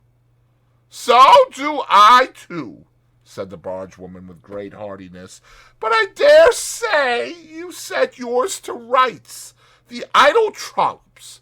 And are you very fond of washing?" "I love it," said Toad. "I simply dote on it. Never so happy as when I've got both arms in the wash tub. But then it comes so easy to me. No trouble at all. A real pleasure, I assure you, ma'am. "What a bit of luck meeting you," observed the barge-woman thoughtfully. "A regular piece of good fortune for the both of us." "Why, what do you mean?" asked Toad nervously. "Well, look at me now," replied the barge-woman. "I like washing too, just the same as you do. And for that matter, whether I like it or not, I have got to do all my own, naturally, moving about as I do. Now, my husband, he's such a fellow for shirking his work and leaving the barge to me, that never a moment do I get for seeing to my own affairs. By rights, he ought to be here now, either steering or attending to the horse, though luckily the horse has sense enough to attend to himself, instead of which he's gone off with the dog to see if they can't pick up a rabbit for dinner somewhere. Says he'll catch me up at the next lock. Well, that's as may be. I don't trust him. Once he gets off with that dog, who's worse than he is? But meantime, how am I to get on with my washing?" "Oh, never mind about the washing," said Toad, not liking the subject. "Try and fix your mind on the rabbit. A nice, fat, young rabbit, I'll be bound. Got any onions?" "I can't fix my mind on anything but my washing," said the barge-woman. "And I wonder you can be talking of rabbits with such a joyful prospect before you. There's a heap of things of mine that you'll find in a corner of the cabin. If you'll just take one or two of the most necessary sort, I won't venture to describe them to a lady like you, but you'll be a pleasure. I won't venture to describe them to a lady like you, but you'll recognize them at a glance and put them through the wash-tub as we go along. Why, it'll be a pleasure to you, as you rightly say, and a real help to me. You'll find a tub handy, and a soap, and a kettle on the stove, and a bucket to haul up water from the canal with. Then I shall know you're enjoying yourself, and instead of sitting here idle, looking at the scenery and yawning your head off. Here, you let me steer," said Toad, now thoroughly frightened, "and then you can get on with your washing your own way. I might spoil your things, or not do 'em as you like. I'm more used to gentlemen's things myself. It's my special line." "Let you steer?" replied the barge-woman, laughing.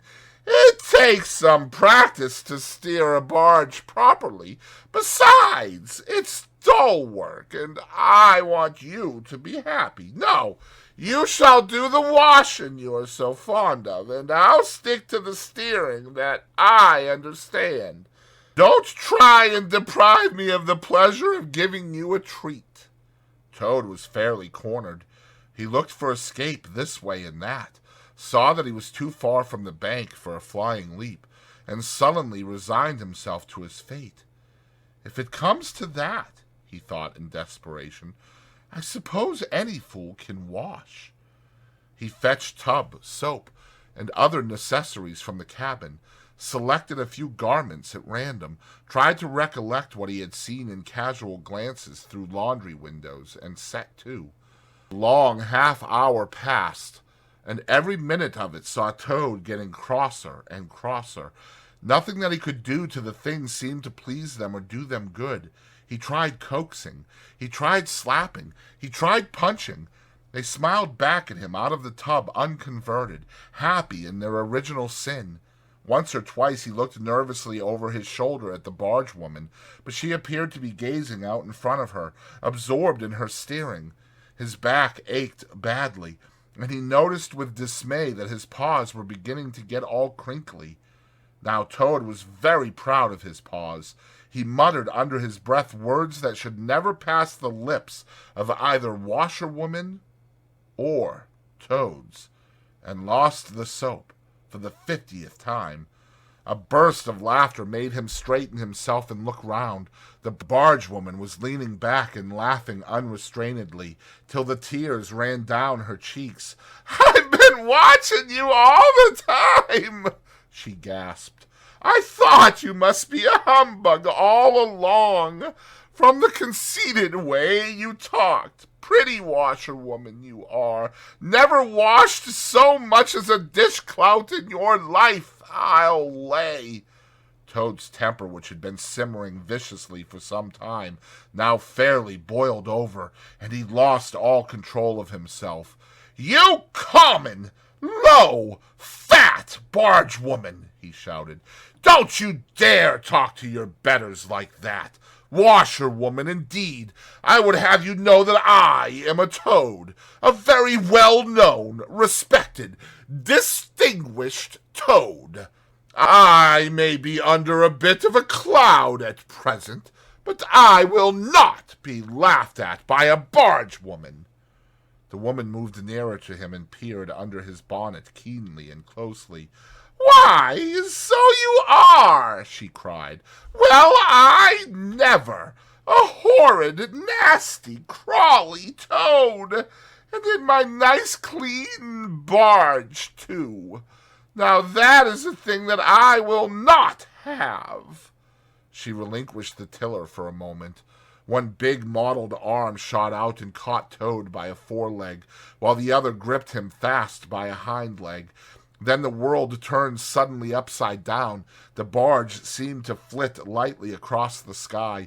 The wind whistled in his ears, and Toad found himself flying through the air, revolving rapidly as he went. Water, when he eventually reached it with a loud splash, proved quite cold enough for his taste, though its chill was not sufficient to quell his proud spirit or slake the heat of his furious temper. He rose to the surface spluttering, and when he had wiped the duckweed out of his eyes, the first thing he saw was the fat barge woman looking back at him over the stern of the retreating barge and laughing, and he vowed, as he coughed and choked, to be even with her. He struck out for the shore, but the cotton gown greatly impeded his efforts, and when at length he touched land, he found it hard to climb up the steep bank unassisted. He had to take a minute or two's rest to recover his breath. Then, gathering his wet skirts well over his arms, he started to run after the barge as fast as his legs would carry him, wild with indignation, thirsting for revenge. The barge woman was still laughing when he drew up level with her. "Put yourself through your mangle, washerwoman," she called out, "and iron your face and crimp it, and you'll pass for quite a decent-looking toad." Toad never paused to reply. Solid revenge was what he wanted, not cheap, windy, verbal triumphs, though he had a thing or two in his mind that he would have liked to say. He saw what he wanted ahead of him. Running swiftly on, he overtook the horse, unfastened the tow rope and cast off, jumped lightly on the horse's back, and urged it to a gallop by kicking it vigorously in the sides. He steered for the open country, abandoning the towpath and swinging his steed down a rutty lane. Once he looked back and saw that the barge had run aground on the other side of the canal, and the barge woman was gesticulating wildly and shouting, "Stop! Stop! Stop!"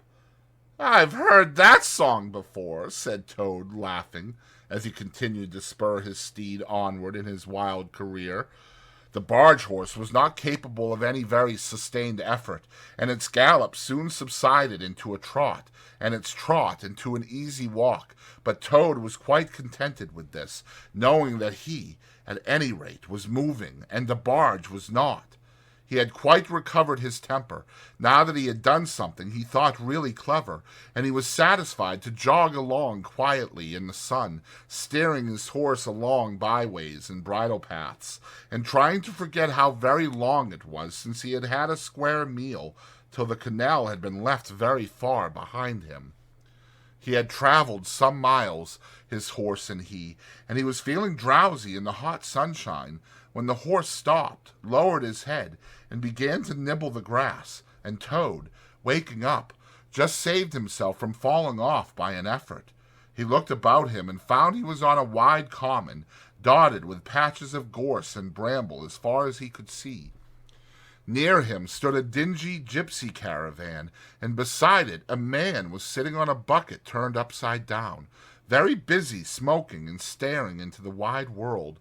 A fire of sticks was burning nearby, and over the fire hung an iron pot, and out of that pot came forth bubblings and gurglings, and a vague suggestive steaminess. Also smells, warm, rich, and varied smells, that twined and twisted and wreathed themselves at last into one complete, voluptuous, perfect smell that seemed like the very soul of nature taking form and appearing to her children, a true goddess, a mother of solace and comfort. Toad now knew well that he had not been really hungry before. What he had felt earlier in the day had been a mere trifling qualm. This was the real thing at last, and no mistake. It would have to be dealt with speedily, too, or there would be trouble for somebody or something. He looked the gypsy over carefully, wondering vaguely whether it would be easier to fight him or cajole him. So there he sat, and sniffed, and looked at the gypsy, and the gypsy sat and smoked and looked at him. Presently the gypsy took his pipe out of his mouth and remarked in a careless way, "Want to sell that there horse of yours?" Toad was completely taken aback. He did not know that gypsies were very fond of horse-stealing, and never missed an opportunity, and he had not reflected that caravans were always on the move and took a deal of drawing. It had not occurred to him to turn the horse into cash, but the gypsy's suggestion seemed to smooth the way towards the two things he wanted so badly, ready money and a solid breakfast. "What?" he said. "Me? Sell this beautiful young horse of mine? Oh, no, it's out of the question. Who's going to take the washing home to my customers every week? Besides, I'm too fond of him, and he simply dotes on me." "And love a donkey," suggested the gypsy. "Some people do." "You don't seem to see," continued Toad, "that this fine horse of mine is a cut above you altogether. He's a blood horse, he is, partly. Not the part you see, of course, another part. And he's been a prize hackney, too, in his time. That was the time before you knew him, but you can still tell it on him at a glance, if you understand anything about horses. No, it's not to be thought of for a moment. All the same, how much might you be disposed to offer me for this beautiful young horse of mine?" Gypsy looked the horse over, and then he looked Toad over with equal care, and looked at the horse again. "Shilling a leg," he said briefly, and turned away, continuing to smoke and try to stare the wide world out of countenance. "A shilling a leg!" cried Toad. "If you please, I must take a little time to work that out, and see just what it comes to." He climbed down off his horse, and left it to graze, and sat down by the gypsy, and did sums on his fingers, and at last he said, "A shilling a leg? Why, that comes to exactly 4 shillings, and no more. Oh, no, I could not think of accepting 4 shillings for this beautiful young horse of mine." "Well," said the gypsy, "I'll tell you what I will do. I'll make it 5 shillings, and that's 3 6 more than the animal's worth, and that's my last word." Then Toad sat and pondered long and deeply, for he was hungry and quite penniless, and still some way, he knew not how far, from home, and enemies might still be looking for him. To one in such a situation, 5 shillings may very well appear a large sum of money. On the other hand, it did not seem very much to get for a horse. But then, again, the horse hadn't cost him anything, so whatever he got was all clear profit. At last he said firmly, "Look here, gypsy, I tell you what we will do, and this is my last word. You shall hand me over 6 shillings and 6 pence, cash down, and further, in addition thereto, You shall give me as much breakfast as I can possibly eat. At one sitting, of course, out of that iron pot of yours that keeps sending forth such delicious and exciting smells. In return, I will make over to you my spirited young horse, with all the beautiful harness and trappings that are on him, freely thrown in. If that's not good enough for you, say so, and I'll be getting on. I know a man near here who's wanted this horse of mine for years." The gypsy grumbled frightfully and declared if he did a few more deals of that sort he'd be ruined. But in the end he lugged a dirty canvas bag out of the depths of his trouser pocket and counted out 6 shillings and 6 pence into Toad's paw. Then he disappeared into the caravan for an instant and returned with a large iron plate and a knife, fork, and spoon. He tilted up the pot, and a glorious stream of hot, rich stew gurgled into the plate. It was indeed the most beautiful stew in the world, being made of partridges and pheasants and chickens and hares and rabbits and peahens and guinea fowls and 1 or 2 other things. Toad took the plate on his lap, almost crying, and stuffed and stuffed and stuffed, and kept asking for more, and the gypsy never grudged it him. He thought that he had never eaten so good a breakfast in all his life. When Toad had taken as much stew on board as he thought he could possibly hold, he got up and said good-bye to the gypsy, and took an affectionate farewell of the horse, and the gypsy, who knew the riverside well, gave him directions which way to go, and he set forth on his travels again in the best possible spirits. He was, indeed, a very different Toad from the animal of an hour ago. The sun was shining brightly. His wet clothes were quite dry again. He had money in his pocket once more. He was nearing home and friends and safety, and most and best of all, he had had a substantial meal, hot and nourishing, and felt big and strong and careless and self-confident. As he tramped along gaily, he thought of his adventures and escapes, and how when things seemed at their worst he had always managed to find a way out, and his pride and conceit began to swell within him. "Ho, ho!" he said to himself as he marched along with his chin in the air. "What a clever Toad I am! There is surely no animal equal to me for cleverness in the whole world. My enemies shut me up in prison, encircled by sentries, watched night and day by warders. I walk out through them all, by sheer ability coupled with courage.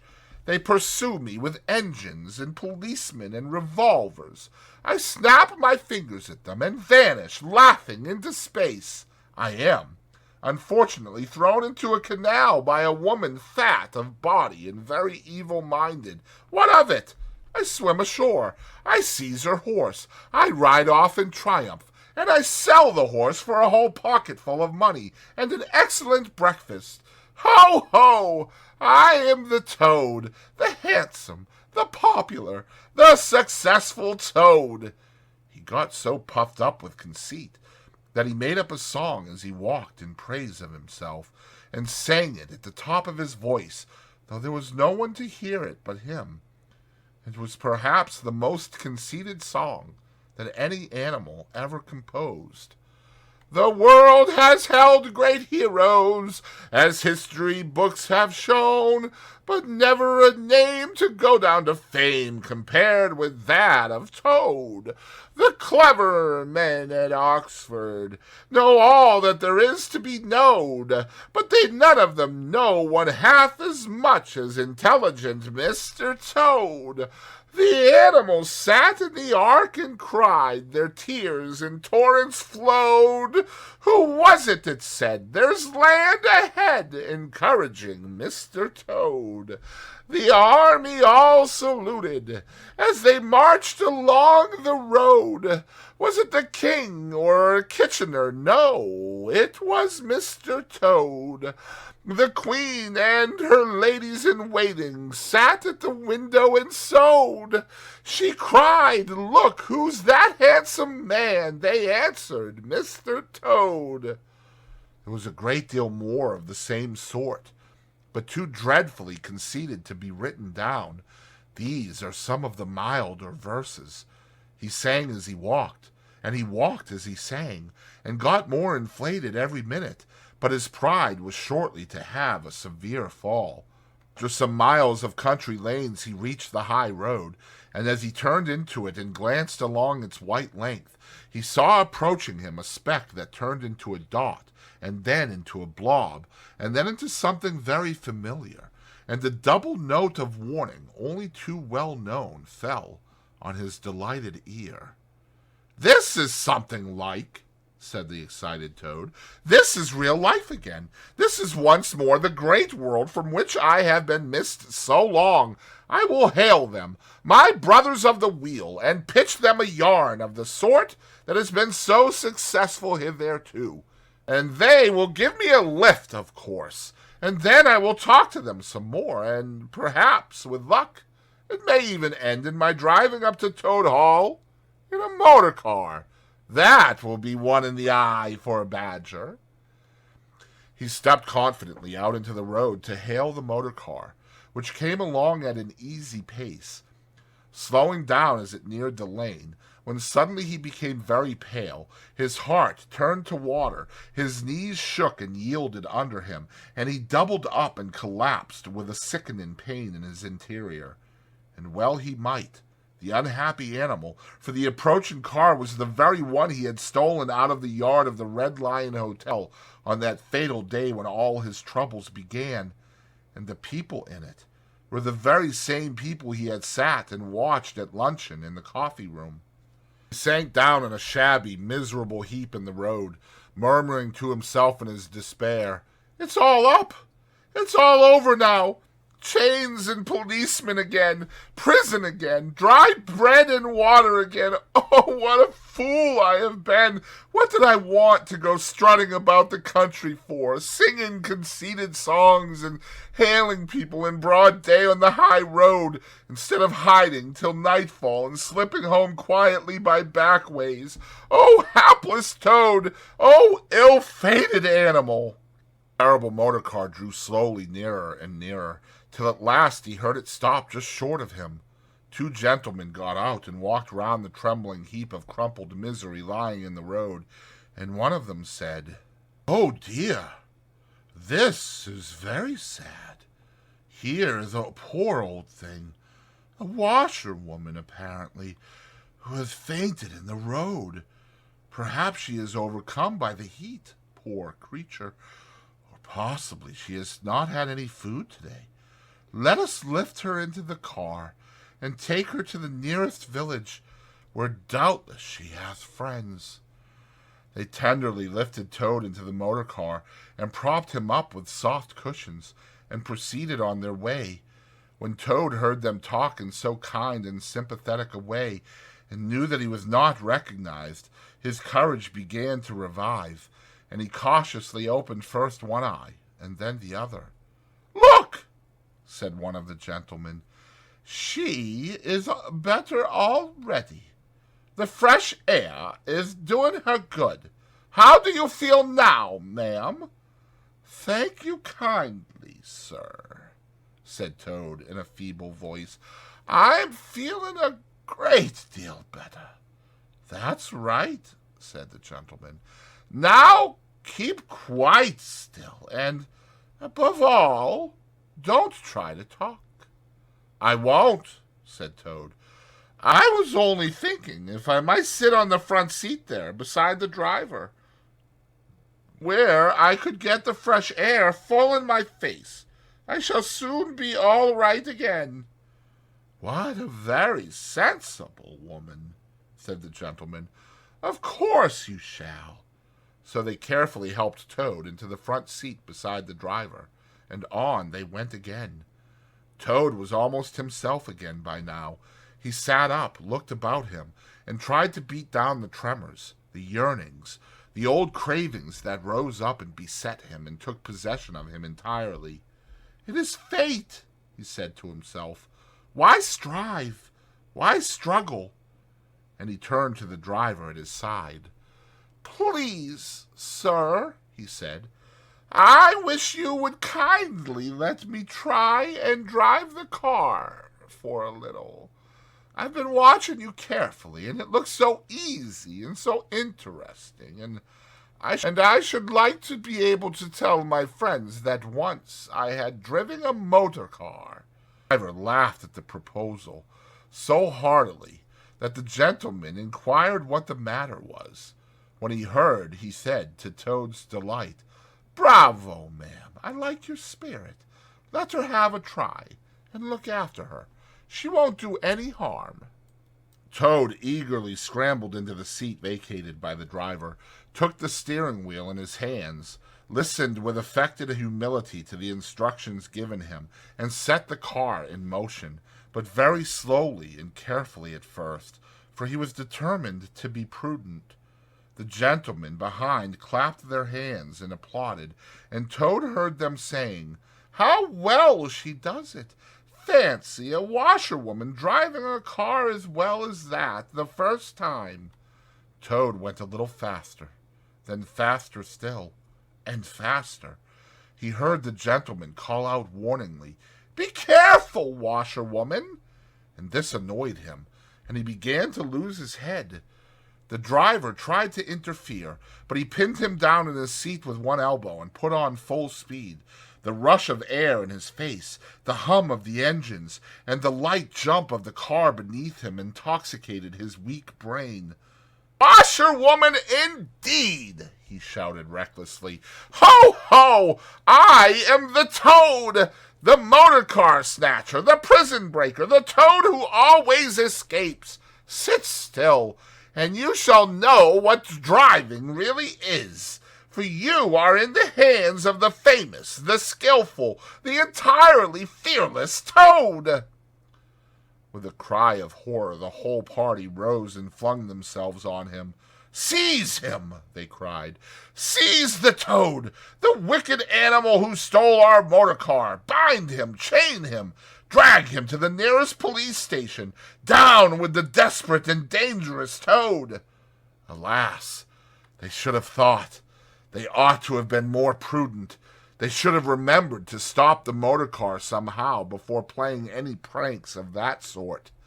With a half-turn of the wheel, the Toad sent the car crashing through the low hedge that ran along the roadside. One mighty bound, a violent shock, and the wheels of the car were churning up the thick mud of a horse pond. Toad found himself flying through the air with the strong upward rush and delicate curve of a swallow. He liked the motion, and was just beginning to wonder whether it would go on until he developed wings and turned into a toad bird, when he landed on his back with a thump in the soft, rich grass of a meadow. Sitting up, he could just see the motor car in the pond, nearly submerged. The gentleman and the driver, encumbered by their long coats, were floundering helplessly in the water. He picked himself up rapidly and set off running across country as hard as he could, scrambling through hedges, jumping ditches, pounding across fields, till he was breathless and weary and had to settle down into an easy walk. When he had recovered his breath somewhat and was able to think calmly, he began to giggle, and from giggling he took to laughing, and he laughed till he had to sit down under a hedge. "Ho, ho!" he cried, in ecstasies of self-admiration. "Toad again! Toad, as usual, comes out on the top! Who was it got them to give him a lift? Who managed to get on the front seat for the sake of fresh air? Who persuaded them into letting him see if he could drive? Who landed them all in a horse pond? Who escaped, flying gaily and unscathed through the air, leaving the narrow-minded, grudging, timid excursionists in the mud where they should rightly be? Why, Toad, of course. Clever Toad! Great Toad! Good Toad!" Then he burst into song again, and chanted with uplifted voice, "The motor car went a poop, poop, poop as it raced along the road. Who was it steered it into a pond? Ingenious Mr. Toad. Oh, how clever I am! How clever! How clever! How very clever!" A slight noise at a distance behind him made him turn his head and look. Oh, horror! Oh, misery! Oh, despair! About 2 fields off, a chauffeur in his leather gaiters and 2 large rural policemen were visible, running towards him as hard as they could go. Poor Toad sprang to his feet and pelted away again, his heart in his mouth. "Oh, my!" he gasped as he panted along. "What an ass I am! What a conceited and heedless ass! Swaggering again, shouting and singing songs again, sitting still and gassing again. Oh, my, oh, my, oh, my!" He glanced back, saw to his dismay that they were gaining on him. On he ran desperately, but kept looking back, and saw that they still gained steadily. He did his best, but he was a fat animal, and his legs were short, and still they gained. He could hear them close behind him now. Ceasing to heed where he was going, he struggled on blindly and wildly, looking back over his shoulder at the now triumphant enemy, when suddenly the earth failed under his feet. He grasped at the air, and splash! He found himself head over ears in deep water, rapid water, water that bore him along with a force he could not contend with, and he knew that in his blind panic he had run straight into the river. He rose to the surface and tried to grasp the reeds and the rushes that grew along the water's edge close under the bank, but the stream was so strong that it tore them out of his hands. "Oh, my!" gasped poor Toad. "If ever I steal a motor car again, if ever I sing another conceited song." Then down he went, and came up breathless and spluttering. Presently he saw that he was approaching a big dark hole in the bank just above his head, and as the stream bore him past, he reached up with a paw and caught hold of the edge and held on. Then slowly and with difficulty he drew himself up out of the water, till at last he was able to rest his elbows on the edge of the hole.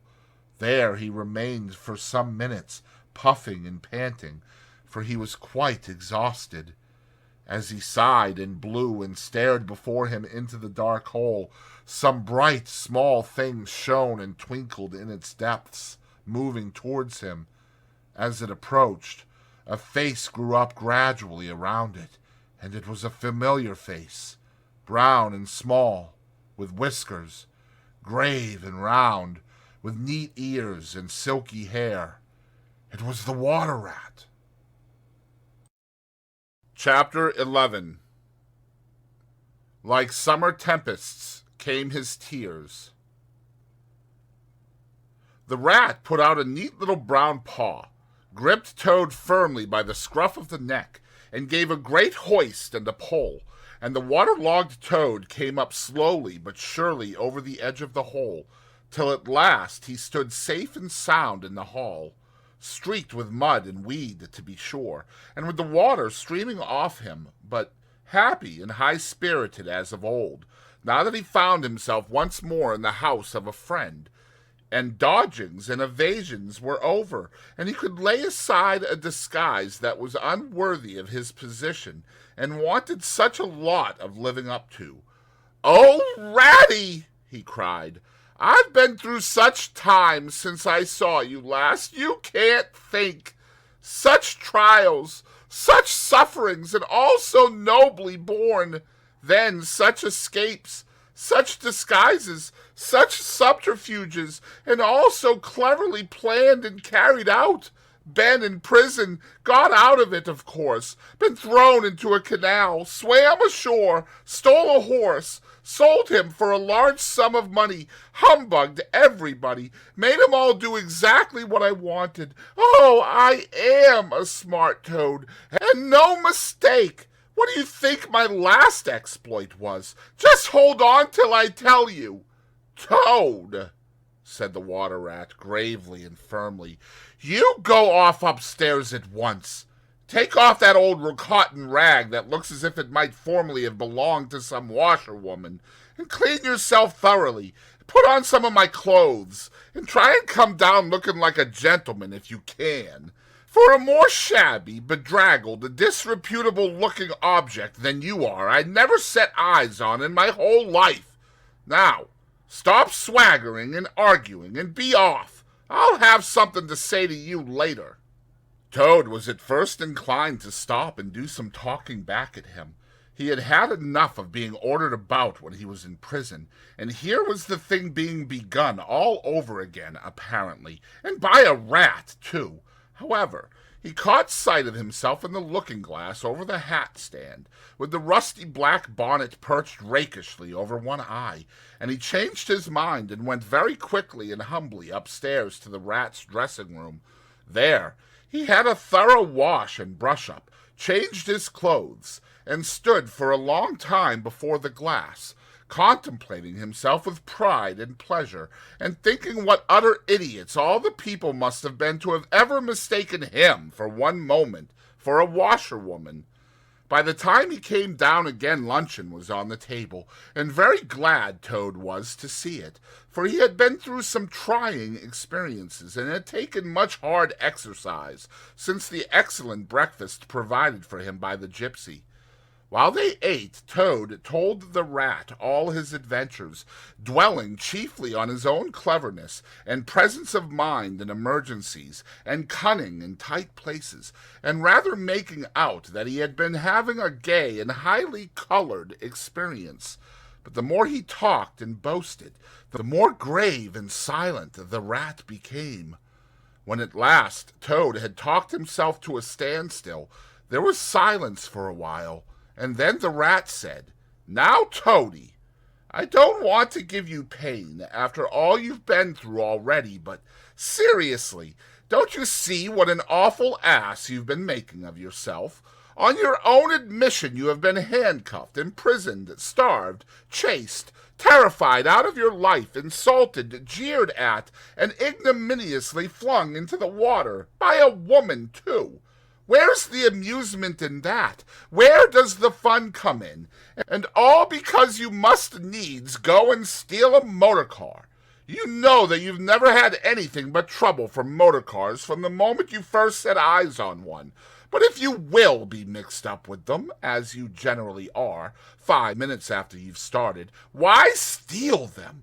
Be a cripple if you think it's exciting. Be a bankrupt for a change if you've set your mind on it. But why choose to be a convict? When are you going to be sensible and think of your friends and try to be a credit to them? Do you suppose it's any pleasure to me, for instance, to hear animals saying as I go about that I'm the chap that keeps company with jailbirds? Now it was a very comforting point in Toad's character that he was a thoroughly good-hearted animal and never minded being jawed by those who were his real friends. And even when most set upon a thing, he was always able to see the other side of the question. So although, while the rat was talking so seriously, he kept saying to himself mutinously, "But it was fun, though, awful fun," and making strange suppressed noises inside him, kick, and poop, and other sounds resembling stifled snorts, or the opening of soda-water bottles. Yet, when the rat had quite finished, he heaved a deep sigh and said, very nicely and humbly, "Quite right, Ratty. How sound you always are. Yes, I've been a conceited old ass. I can quite see that, but now I'm going to be a good Toad, and not do it any more. As for motor cars, I've not been at all so keen about them since my last ducking in that river of yours. The fact is, while I was hanging on to the edge of your hole and getting my breath, I had a sudden idea, a really brilliant idea, connected with motor boats. There, don't take on so, old chap, and stamp and upset things. It was only an idea, and we won't talk any more about it now. We'll have our coffee, and a smoke, and a quiet chat, and then I'm going to stroll quietly down to Toad Hall, and get into clothes of my own, and set things going again on the old lines. I've had enough of adventures. I shall lead a quiet, steady, respectable life, pottering about my property and improving it, and doing a little landscape gardening at times. There will always be a bit of dinner for my friends when they come to see me, and I shall keep a pony chaise to jog about the country in, just as I used to in the good old days, before I got restless and wanted to do things." "Stroll quietly down to Toad Hall," cried the Rat, greatly excited. "What are you talking about? Do you mean to say you haven't heard?" "Heard what?" said Toad, turning rather pale. "Go on, Ratty, quick, don't spare me. What haven't I heard?" "Do you mean to tell me," shouted the Rat, thumping with his little fist upon the table, "that you've heard nothing about the Stoats and Weasels?" "What, the Wild Wooders?" cried Toad, trembling in every limb. "No, not a word. What have they been doing? And how they've been and taken Toad Hall," continued the Rat. Toad leaned his elbows on the table and his chin on his paws, and a large tear welled up in each of his eyes, overflowed, and splashed on the table. Plop, plop. "Go on, Ratty," he murmured presently. "Tell me all. The worst is over. I am an animal again. I can bear it." "When you got into that trouble of yours," said the Rat, slowly and impressively. "I mean, when you disappeared from society for a time over that misunderstanding about a machine, you know." Toad merely nodded. "Well, it was a good deal talked about down here, naturally," continued the Rat. "Not only along the riverside, but even in the wild wood. Animals took sides, as always happens. The river bankers stuck up for you and said you had been infamously treated, and there was no justice to be had in the land nowadays. But the wild wood animals said hard things and served you right, and it was time this sort of thing was stopped, and they got very cocky and went about saying you were done for this time. You would never come back again. Never, never, never." Toad nodded once more, keeping silence. "That's the sort of little beasts they are," the Rat went on. "But Mole and Badger, they stuck out, through thick and thin, that you would come back again soon, somehow. They didn't know exactly how, but somehow." Toad began to sit up in his chair again, and to smirk a little. "They argued from history," continued the Rat. "They said that no criminal laws had ever been known to prevail against cheek and plausibility such as yours, combined with the power of a long purse. So they arranged to move their things into Toad Hall, and sleep there, and keep it aired, and have it all ready for you when you turned up. They didn't guess what was going to happen, of course. Still, they had their suspicions of the wild wood animals. Now I come to the most painful and tragic part of my story. One dark night, it was a very dark night, and blowing hard, too, and raining simply cats and dogs, a band of weasels, armed to the teeth, crept silently up the carriage drive to the front entrance. Simultaneously, a body of desperate ferrets, advancing through the kitchen garden, possessed themselves of the backyard and offices, while a company of skirmishing stoats, who stuck at nothing, occupied the conservatory and the billiard room, and held the French windows open and onto the lawn. The Mole and the Badger were sitting by the fire in the smoking room, telling stories and suspecting nothing, for it wasn't a night for any animals to be out in, when those bloodthirsty villains broke down the doors and rushed in upon them from every side. They made the best fight they could, but what was the good? They were unarmed and taken by surprise, and what could two animals do against hundreds? They took and beat them severely with sticks, those two poor faithful creatures, and turned them out into the cold and the wet, with many insulting and uncalled-for remarks.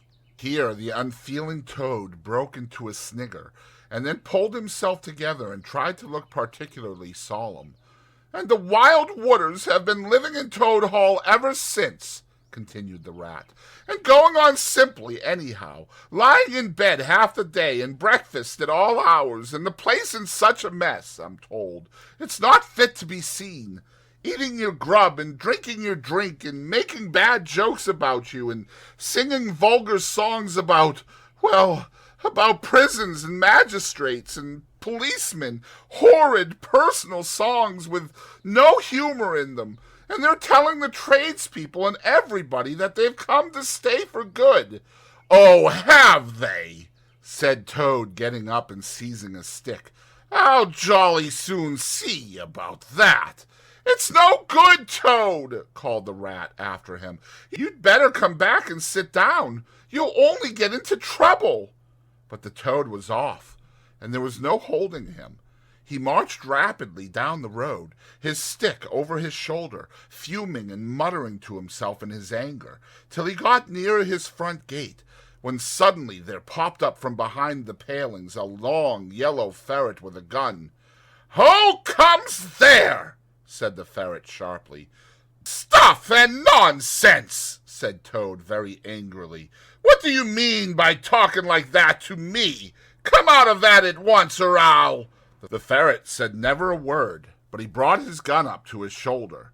Toad prudently dropped flat in the road, and bang! A bullet whistled over his head. The startled Toad scrambled to his feet and scampered off down the road as hard as he could, and as he ran he heard the ferret laughing and the other horrid thin little laughs taking it up and carrying on the sound. He went back, very crestfallen, and told the water rat. "What did I tell you?" said the rat. "It's no good. They've got sentries posted, and they are all armed. You must just wait." Still, Toad was not inclined to give in all at once, so he got out the boat and set off rowing up the river to where the garden front of Toad Hall came down to the waterside. Arriving within sight of his old home, he rested on his oars and surveyed the land cautiously. All seemed very peaceful and deserted and quiet. He could see the whole front of Toad Hall, glowing in the evening sunshine, the pigeons settling by twos and threes along the straight line of the roof, the garden, a blaze of flowers, the creek that led up to the boathouse, the little wooden bridge that crossed it, all tranquil, uninhabited, apparently waiting for his return. He would try the boathouse first, he thought. Very warily, he paddled up to the mouth of the creek, and was just passing under the bridge when, crash! A great stone dropped from above, smashed through the bottom of the boat. It filled and sank, and Toad found himself struggling in deep water. Looking up, he saw two stoats leaning over the parapet of the bridge and watching him with great glee. "It will be your head next time, Toady," they called out to him. The indignant Toad swam to shore, while the stoats laughed and laughed, supporting each other, and laughed again till they nearly had two fits. That is, one fit each, of course. The Toad retraced his weary way on foot, and related his disappointing experiences to the water rat once more. "Well, what did I tell you?" said the rat very crossly. "And now look here, see what you've been and done. Lost me my boat that I was so fond of, that's what you've done, and simply ruined that nice suit of clothes that I lent you. Really, Toad, of all the trying animals, I wonder you managed to keep any friends at all." The Toad saw at once how wrongly and foolishly he had acted. He admitted his errors and wrong-headedness, and made a full apology to Rat for losing his boat and spoiling his clothes. And he wound up by saying, with that frank self-surrender which always disarmed his friends' criticism and won them back to his side, "Ratty, I see that I have been a headstrong and a willful Toad. Henceforth, believe me, I will be humble and submissive, and will take no action without your kind advice and full approval." "If that is really so," said the good-natured rat, already appeased, "then my advice to you is, considering the lateness of the hour, to sit down and have your supper, which will be on the table in a minute, and be very patient, for I am convinced that we can do nothing until we have seen the mole and the badger, and heard their latest news, and held conference, and taken their advice in this difficult matter." "Oh, yes, of course. "The Mole and the Badger," said Toad lightly. "What's become of them, the dear fellows? I had forgotten all about them." "Well, may you ask?" said the Rat reproachfully. "While you were riding about the country in expensive motor cars, and galloping proudly on blood horses, and breakfasting on the fat of the land, those two poor devoted animals have been camping out in the open, in every sort of weather, living very rough by day, and lying very hard by night, watching over your house, patrolling your boundaries, keeping a constant eye on the stoats and the weasels, scheming and planning and contriving how to get your property back for you. You don't deserve to have such true and loyal friends, Toad. You don't, really. Someday, when it's too late, you'll be sorry you didn't value them more while you had them." "I'm an ungrateful beast, I know," sobbed Toad, shedding bitter tears. "Let me go out and find them, out into the cold, dark night, and share their hardships and try and prove by.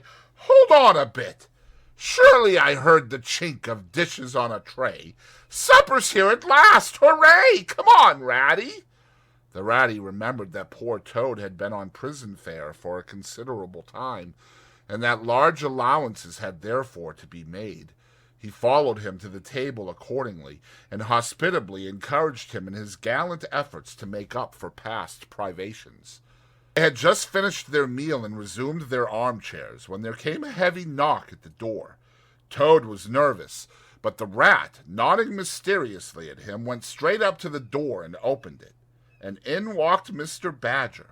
He had all the appearance of one who for some nights had been kept away from home and all its little comforts and conveniences. His shoes were covered with mud, and he was looking very rough and tousled.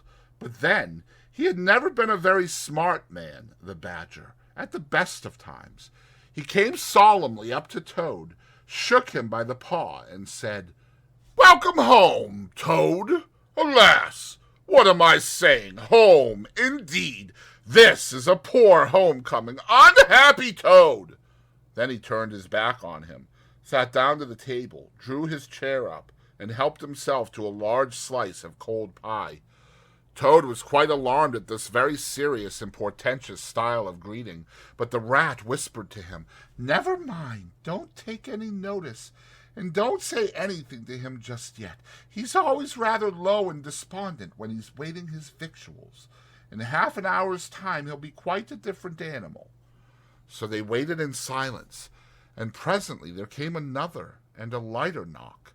The Rat, with a nod to Toad, went to the door and ushered in the Mole, very shabby and unwashed, with bits of hay and straw sticking in his fur. "Hooray! Here's old Toad!" cried the Mole, his face beaming. "Fancy having you back again!" And he began to dance round him. "We never dreamt you would turn up so soon. Why, you must have managed to escape, you clever, ingenious, intelligent Toad!" The Rat, alarmed, pulled him by the elbow, but it was too late. Toad was puffing and swelling already. "Clever? Oh, no," he said. "I'm not really clever, according to my friends. I've only broken out of the strongest prison in England, that's all, and captured a railway train and escaped on it, that's all, and disguised myself and gone about the country humbugging everybody, that's all. Oh, no, I'm a stupid ass, I am. I'll tell you one or two of my little adventures, Mole, and you shall judge for yourself." "Well, well," said the Mole, moving towards the supper table. "Supposing you talk while I eat. Not a bite since breakfast. Oh, my, oh, my." And he sat down and helped himself liberally to cold beef and pickles. Toad straddled on the hearth-rug, thrust his paw into his trouser pocket, and pulled out a handful of silver. "Look at that!" he cried, displaying it. "That's not so bad, is it, for a few minutes' work? And how do you think I done it, Mole? Horse-stealing! That's how I done it!" "Go on, Toad," said the Mole, immensely interested. "Toad, do be quiet, please," said the rat. "And don't you egg him on, Mole, when you know what he is. But please tell us as soon as possible what the position is, and what's best to be done, now that Toad is back at last." "The position's about as bad as it can be," replied the Mole grumpily. "And as for what's to be done, why, blessed if I know. The Badger and I have been round and round the place, by night and by day, always the same thing. Sentries posted everywhere, guns poked out at us, stones thrown at us, always an animal on the lookout. And when they see us, my, how they do laugh. That's what annoys me most." "It's a very difficult situation," said the rat, reflecting deeply. "But I think I see now, in the depths of my mind, what Toad really ought to do. I will tell you. He ought to—" "No, he oughtn't," shouted the Mole with his mouth full. "Nothing of the sort. You don't understand. What he ought to do is, he ought to— "Well, I shan't do it anyway," cried Toad, getting excited.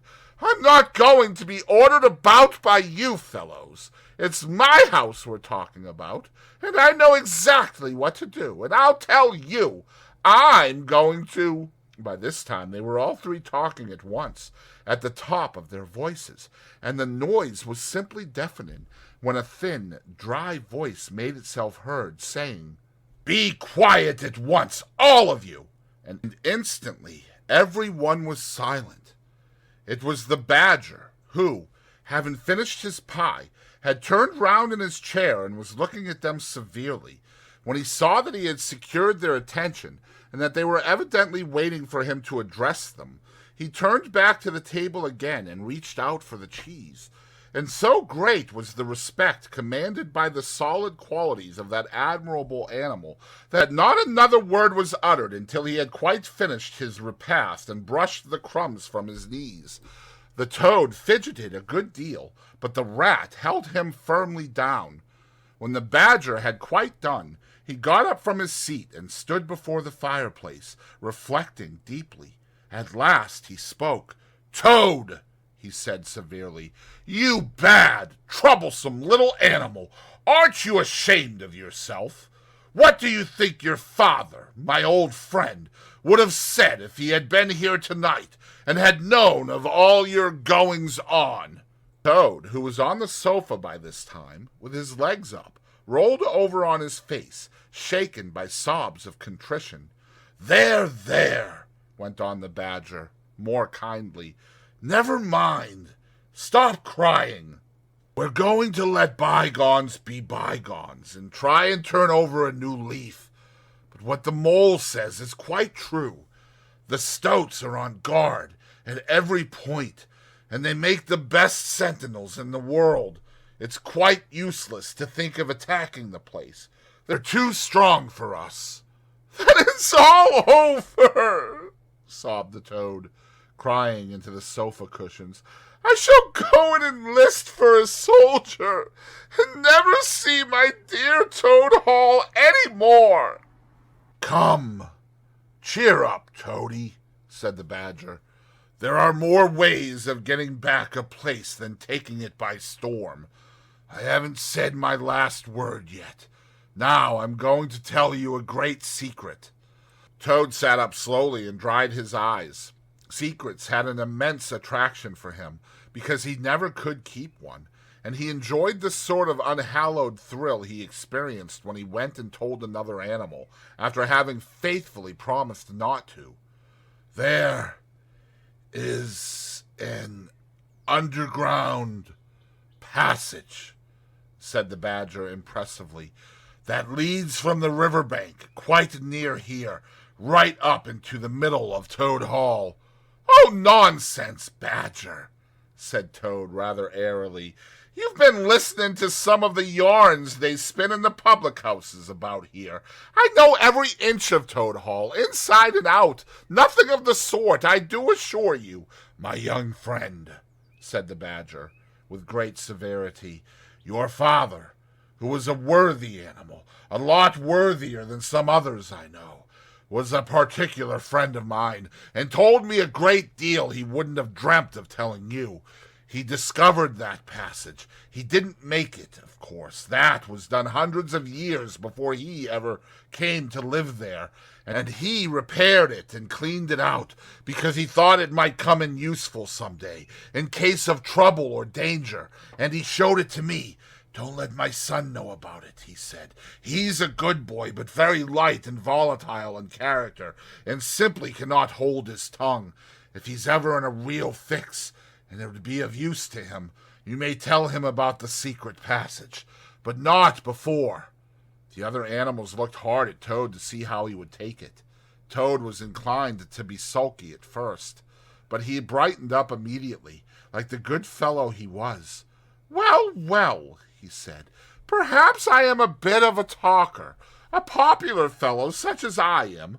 My friends get round me. We chaff, we sparkle, we tell witty stories, and somehow my tongue gets wagging. I have the gift of conversation. I've been told I ought to have a salon, whatever that may be. Never mind. Go on, Badger. How's this passage of yours going to help us? I've found out a thing or two lately, continued the Badger. I got Otter to disguise himself as a sweep and call at the back door with brushes over his shoulder, asking for a job. There's going to be a big banquet tomorrow night. It's somebody's birthday, the Chief Weasel's, I believe, and all the weasels will be gathered together in the dining hall, eating and drinking and laughing and carrying on, suspecting nothing. No guns, no swords, no sticks, no arms of any sort whatever. But the sentinels will be posted as usual, remarked the Rat. Exactly, said the Badger. That is my point. The weasels will trust entirely to their excellent sentinels, and that is where the passage comes in. That very useful tunnel leads right up under the butler's pantry, next to the dining hall. Aha! That squeaky board in the butler's pantry, said Toad. Now I understand it. We shall creep out quietly into the butler's pantry, cried the Mole. With our pistols and swords and sticks, shouted the Rat. And rush in upon them, said the Badger. And whack 'em, and whack 'em, and whack 'em, cried the Toad in ecstasy, running round and round the room, and jumping over the chairs. Very well, then, said the Badger, resuming his usual dry manner. Our plan is settled, and there's nothing more for you to argue and squabble about. So, as it's getting very late, all of you go right off to bed at once. We will make all the necessary arrangements in the course of the morning tomorrow. Toad, of course, went off to bed dutifully with the rest. He knew better than to refuse, though he was feeling much too excited to sleep. But he had had a long day, with many events crowded into it, and sheets and blankets were very friendly and comforting things after plain straw, and not too much of it spread on the stone floor of a draughty cell, and his head had not been many seconds on his pillow before he was snoring happily.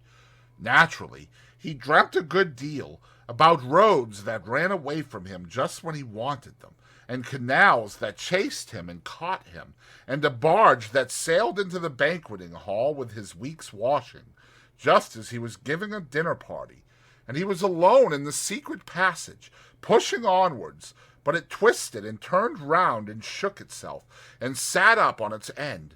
Yet somehow, at the last, he found himself back in Toad Hall, safe and triumphant, with all his friends gathered round about him, earnestly assuring him that he really was a clever toad.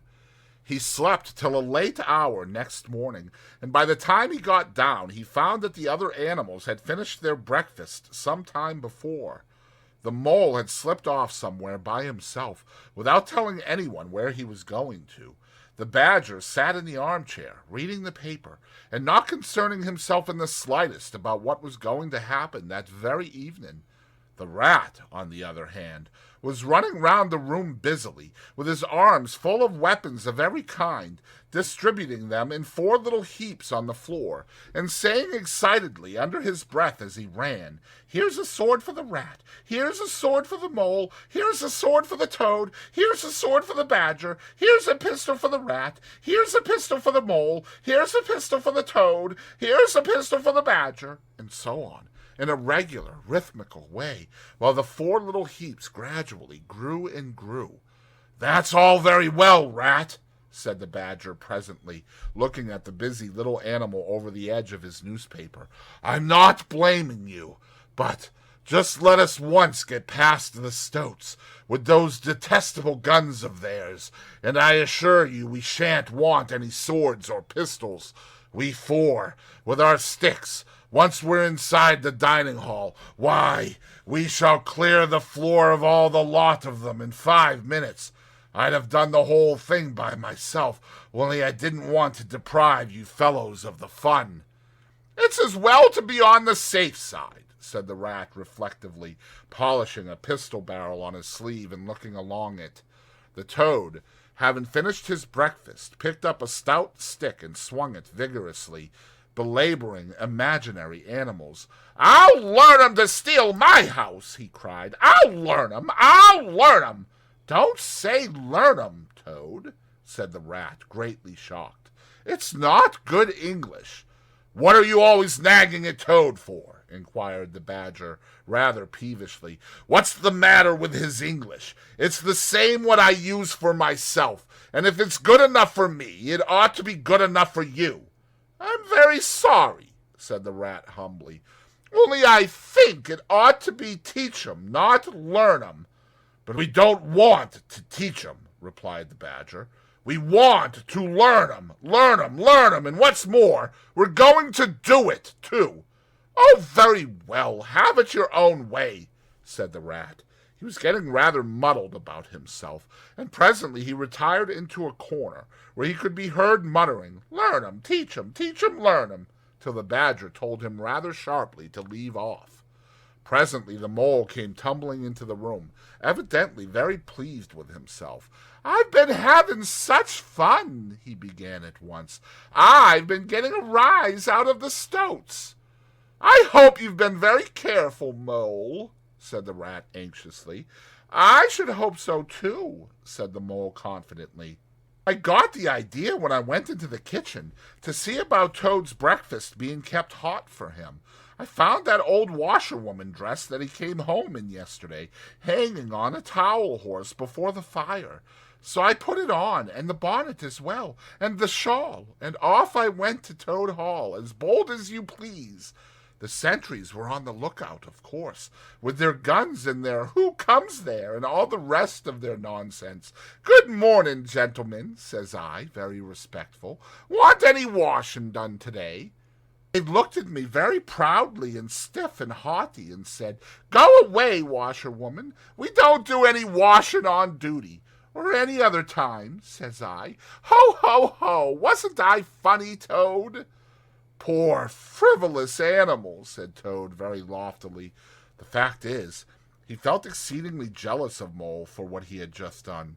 It was exactly what he would have liked to have done himself, if only he had thought of it first, and hadn't gone and overslept himself. "Some of the stoats turned quite pink," continued the Mole, "and the sergeant in charge, he said to me very short, he said, 'Now run away, my good woman, run away. Don't keep my men idling and talking on their posts.' 'Run away,' says I. 'It won't be me that'll be running away in a very short time from now.'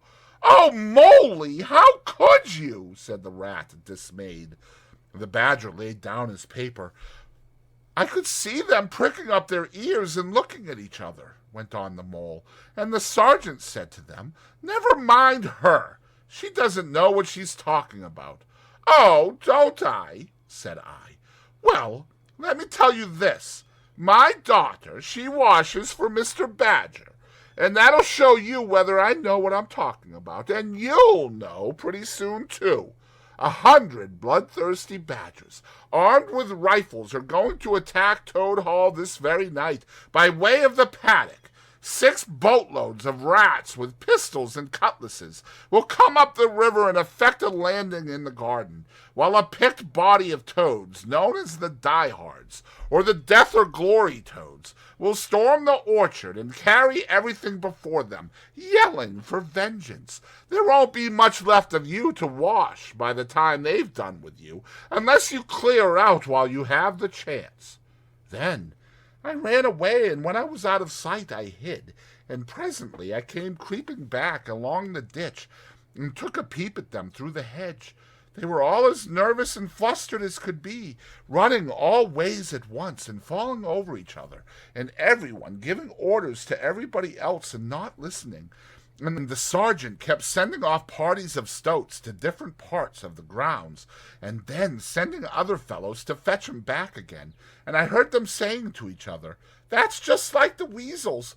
They'll dare to stop comfortably in the banqueting hall and have feasting and toasts and songs and all sorts of fun, while we must stay on guard in the cold and the dark, and in the end be cut to pieces by bloodthirsty badgers." "Oh, you silly ass, Mole," cried Toad. "You've been and spoilt everything." "Mole," said the Badger, in his dry, quiet way, "I perceive you have more sense in your little finger than some other animals have in the whole of their fat bodies. You have managed excellently, and I begin to have great hopes of you. Good Mole, clever Mole." The Toad was simply wild with jealousy, more especially as he couldn't make out for the life of him what the Mole had done that was so particularly clever. But, fortunately for him, before he could show temper or expose himself to the Badger's sarcasm, the bell rang for luncheon. It was a simple but sustaining meal, bacon and broad beans, and a macaroni pudding, and when they had quite done, the Badger settled himself into an armchair and said, "Well, we've got our work cut out for us tonight, and it will probably be pretty late before we're quite through with it, so I'm just going to take 40 winks while I can." And he drew a handkerchief over his face and was soon snoring. The anxious and laborious Rat at once resumed his preparations and started running between his 4 little heaps, muttering, "Here's a belt for the Rat, here's a belt for the Mole, here's a belt for the Toad, here's a belt for the Badger," and so on, with every fresh accoutrement he produced, to which there seemed really no end. So the Mole drew his arm through Toad's, led him out into the open air, shoved him into a wicker chair, and made him tell him all his adventures from beginning to end, which Toad was only too willing to do. The Mole was a good listener, and Toad, with no one to check his statements or to criticize in an unfriendly spirit, rather let himself go. Indeed, much that he related belonged more properly to the category of what might have happened had I only thought of it in time instead of 10 minutes afterwards. Those are always the best and the raciest adventures, and why should they not be truly ours, as much as the somewhat inadequate things that really come off? Chapter 12. The Return of Ulysses. When it began to grow dark, the Rat, with an air of excitement and mystery, summoned them back into the parlor, stood each of them up alongside of his little heap, and proceeded to dress them up for the coming expedition. He was very earnest and thorough-going about it, and the affair took quite a long time. First, there was a belt to go round each animal, and then a sword to be stuck into each belt, and then a cutlass on the other side to balance it. Then a pair of pistols, a policeman's truncheon, several sets of handcuffs, some bandages and sticking plaster, and a flask and a sandwich case. The Badger laughed good-humoredly and said, "All right, Ratty. It amuses you and it doesn't hurt me. I'm going to do all I've got to do with this here stick." But the Rat only said, "Please, Badger, you know I shouldn't like you to blame me afterwards and say I had forgotten anything." When all was quite ready, the Badger took a dark lantern in one paw, grasped his great stick with the other, and said, "Now then, follow me. Mole first, 'cause I'm very pleased with him. Rat next, Toad last, and look here, Toady, Don't you chatter so much as usual, or you'll be sent back as sure as fate." The toad was so anxious not to be left out that he took up the inferior position assigned to him without a murmur, and the animals set off. The badger led them along by the river for a little way, and then suddenly swung himself over the edge into a hole in the river bank, a little above the water. The mole and the rat followed silently, swinging themselves successfully into the hole as they had seen the badger do. But when it came to Toad's turn, of course he managed to slip and fall into the water with a loud splash and a squeal of alarm. He was hauled out by his friends, rubbed down and wrung out hastily, comforted, and set on his legs. But the badger was seriously angry, and told him that the very next time he made a fool of himself he would most certainly be left behind. So at last they were in the secret passage, and the cutting-out expedition had really begun. It was cold, and dark, and damp, and low, and narrow, and poor Toad began to shiver, partly from dread of what might be before him, partly because he was wet through. The lantern was far ahead, and he could not help lagging behind a little in the darkness. Then he heard the rat call out warningly, "Come on, Toad!" and a terror seized him of being left behind, alone in the darkness, and he came on with such a rush that he upset the rat into the mole, and the mole into the badger, and for a moment all was confusion. The badger thought they were being attacked from behind, and as there was no room to use a stick or a cutlass, drew a pistol, and was on the point of putting a bullet into Toad. When he found out what had really happened, he was very angry indeed, and said, "Now this time that tiresome Toad shall be left behind."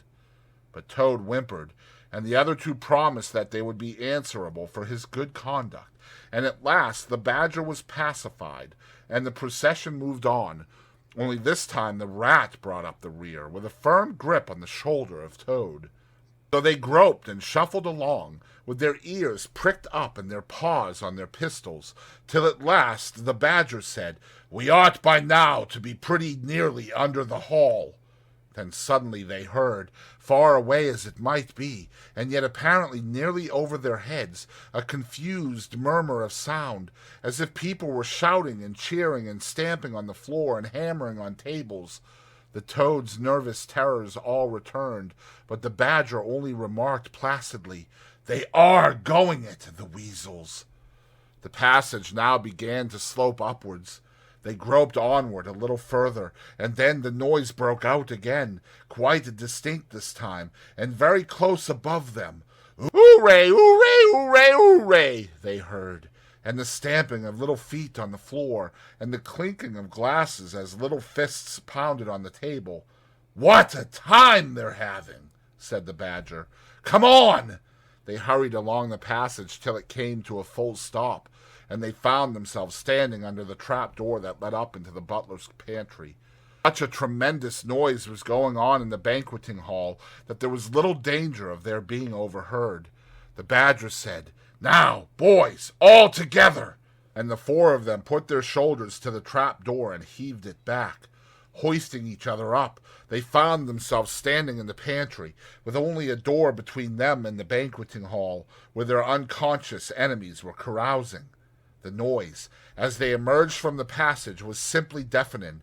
At last, as the cheering and hammering slowly subsided, a voice could be made out saying, "Well, I do not propose to detain you much longer." Great applause.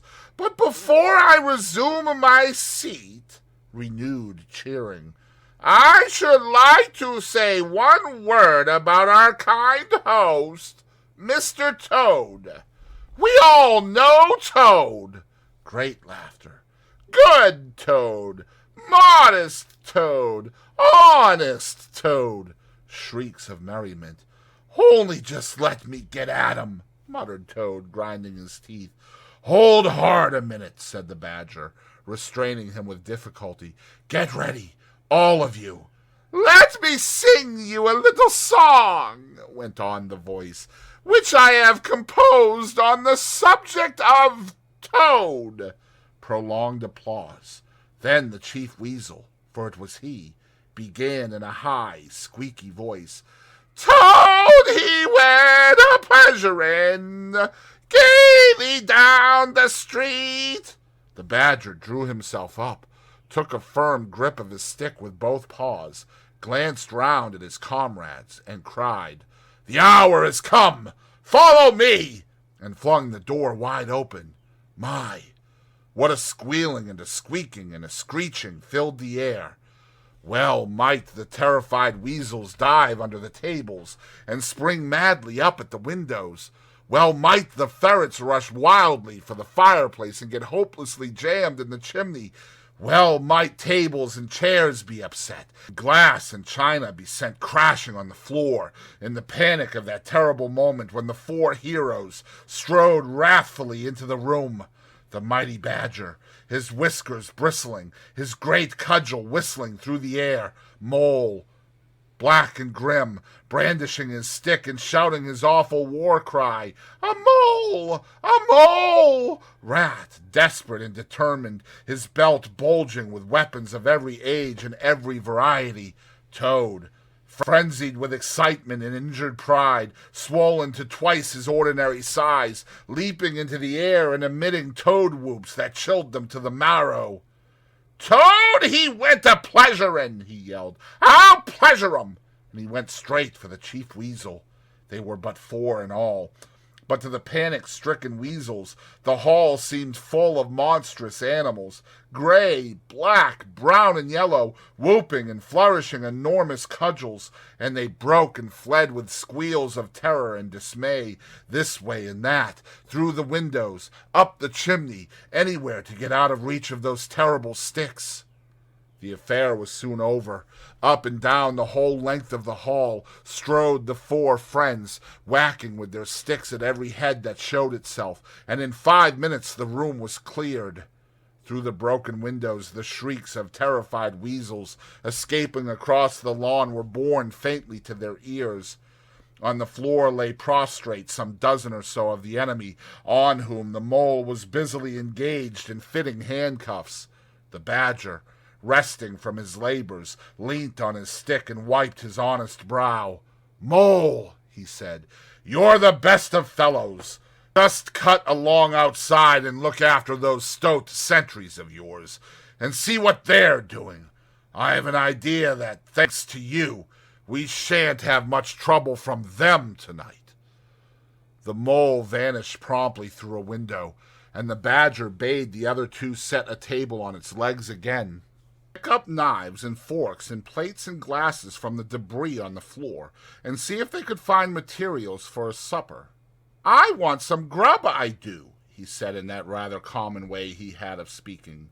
Stir your stumps, Toad, and look lively. We've got your house back for you, and you don't offer us so much as a sandwich. Toad felt rather hurt that the badger didn't say pleasant things to him, as he had to the mole, and tell him what a fine fellow he was, and how splendidly he had fought, for he was rather particularly pleased with himself in the way he had gone for the chief weasel, and sent him flying across the table with one blow of his stick. But he bustled about, and so did the rat, and soon they found some guava jelly in a glass dish, and a cold chicken, a tongue that had hardly been touched, some trifle, and quite a lot of lobster salad, and in the pantry they came upon a basket full of French rolls, and any quantity of cheese, butter, and celery. They were just about to sit down when the mole clambered in through the window, chuckling with an armful of rifles. It's all over, he reported. From what I could make out, as soon as the stoats, who were very nervous and jumpy already, heard the shrieks and the yells and the uproar inside the hall, some of them threw down their rifles and fled. The others stood fast for a bit, but when the weasels came rushing out upon them, they thought they were betrayed, and the stoats grappled with the weasels, and the weasels fought to get away, and they wrestled and wriggled and punched each other, and rolled over and over, till most of 'em rolled into the river. They've all disappeared by now, one way or another, and I've got their rifles, so that's all right. Excellent and deserving animals, said the badger, his mouth full of chicken and trifle. Now, There's just one more thing I want you to do, Mole, before you sit down to your supper along of us.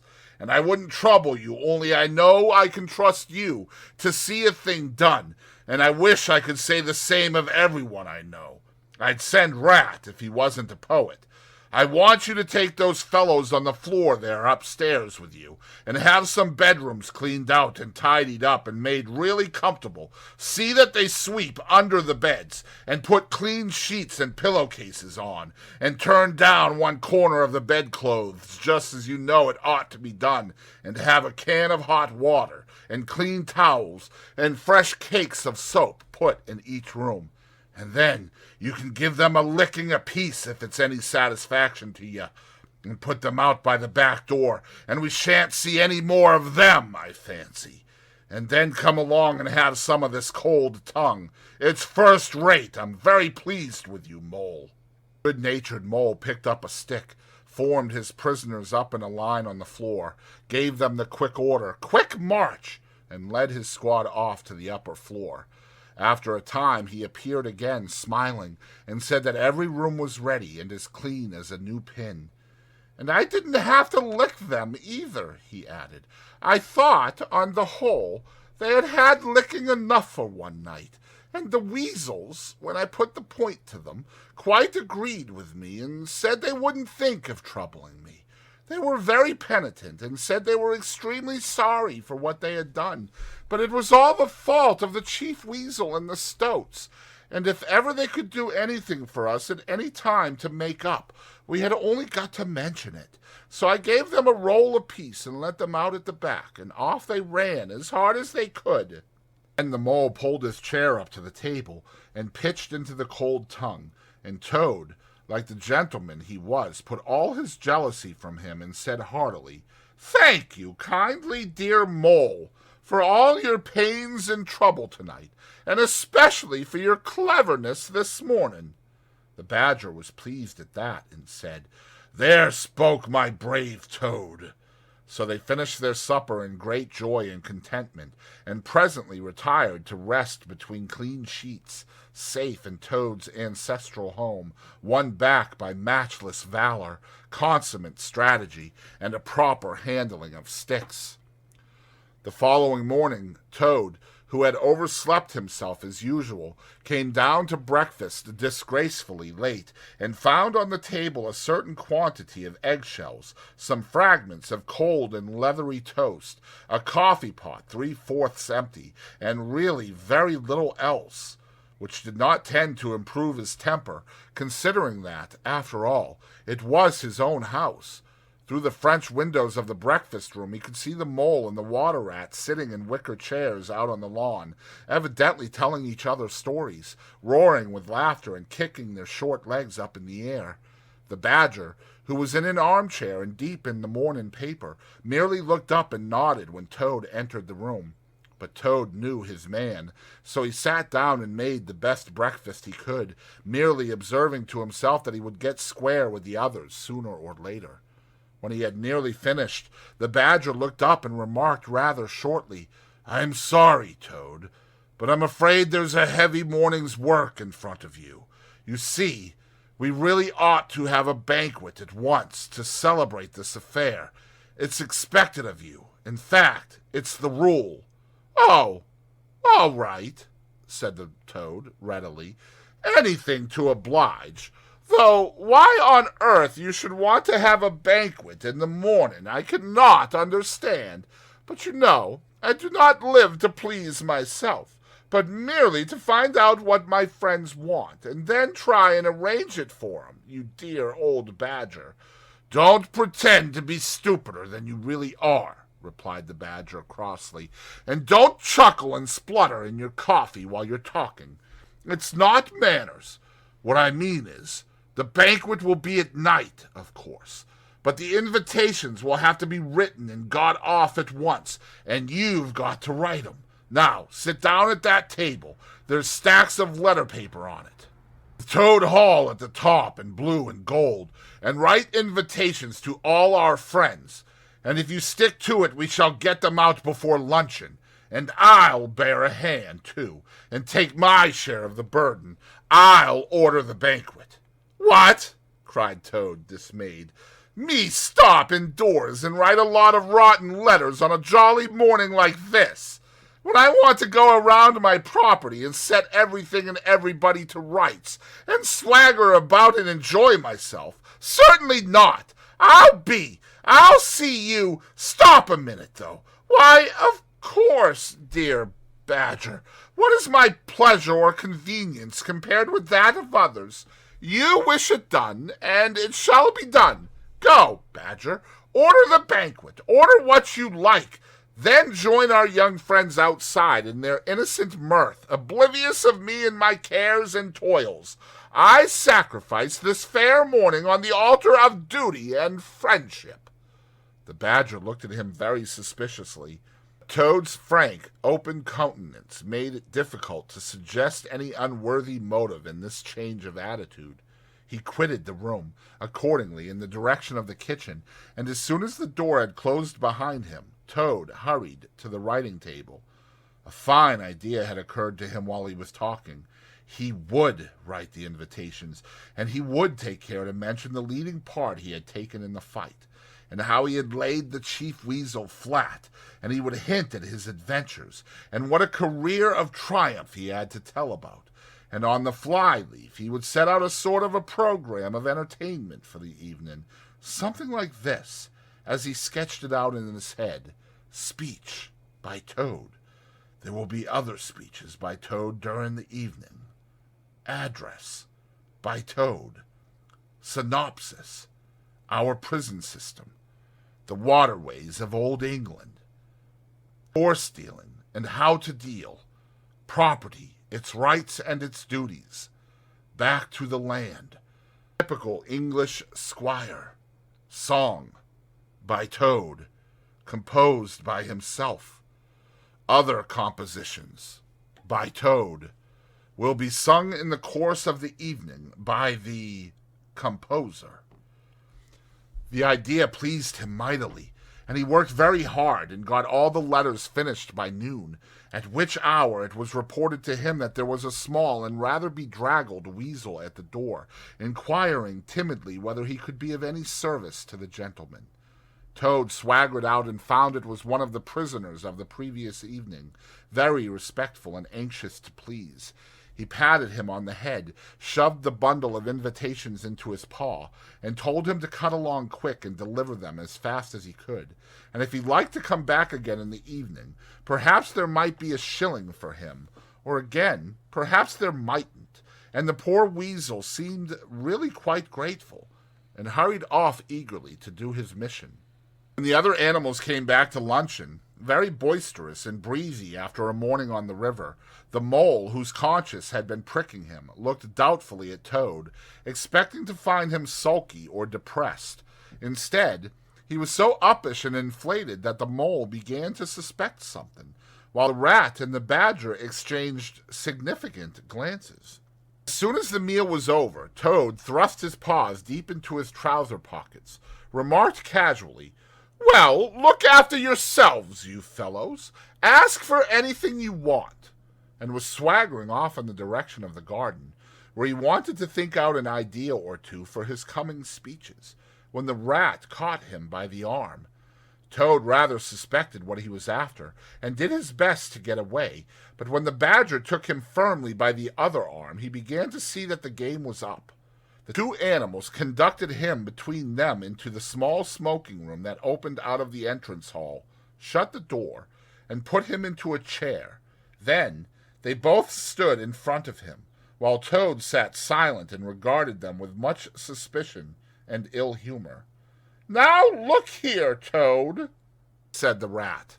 "It's about this banquet, and very sorry I am to have to speak to you like this.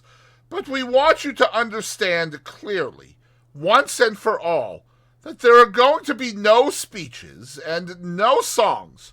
Try and grasp the fact that on this occasion we're not arguing with you. We're just telling you." Toad saw that he was trapped. They understood him. They saw through him.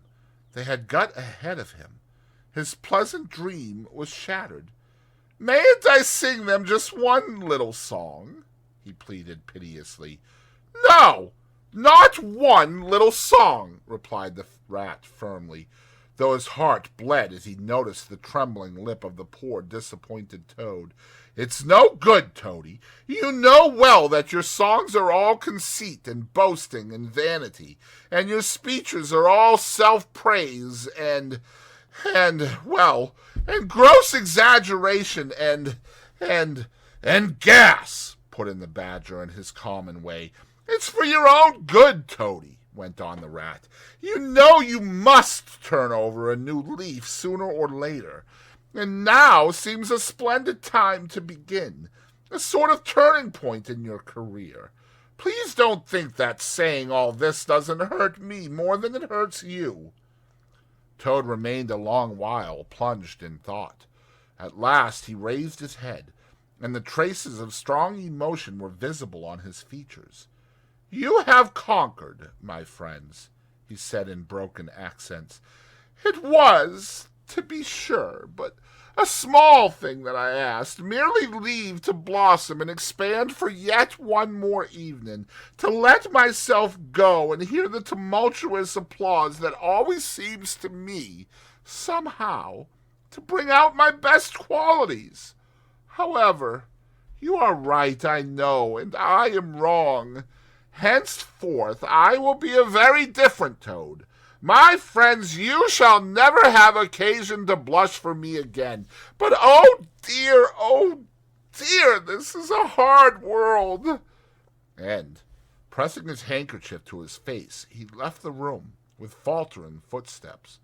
"Badger," said the rat, "I feel like a brute. I wonder what you feel like."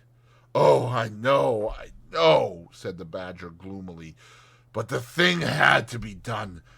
This good fellow has got to live here and hold his own and be respected. Would you have him a common laughing-stock, mocked and jeered at by stoats and weasels?" "Of course not," said the rat. "And talking of weasels, it's lucky we came upon that little weasel, just as he was setting out with Toad's invitations. I suspected something from what you told me, and had a look at one or two. They were simply disgraceful. I confiscated the lot, and the good mole is now sitting in the blue boudoir, filling out plain, simple invitation cards." At last the hour for the banquet began to draw near, and Toad, who on leaving the others had retired to his bedroom, was still sitting there, melancholy and thoughtful. His brow resting on his paw, he pondered long and deeply. Gradually his countenance cleared, and he began to smile long, slow smiles. Then he took to giggling in a shy, self-conscious manner. At last he got up, locked the door, drew the curtains across the windows, collected all the chairs in the room and arranged them in a semicircle, and took up his position in front of them, swelling visibly.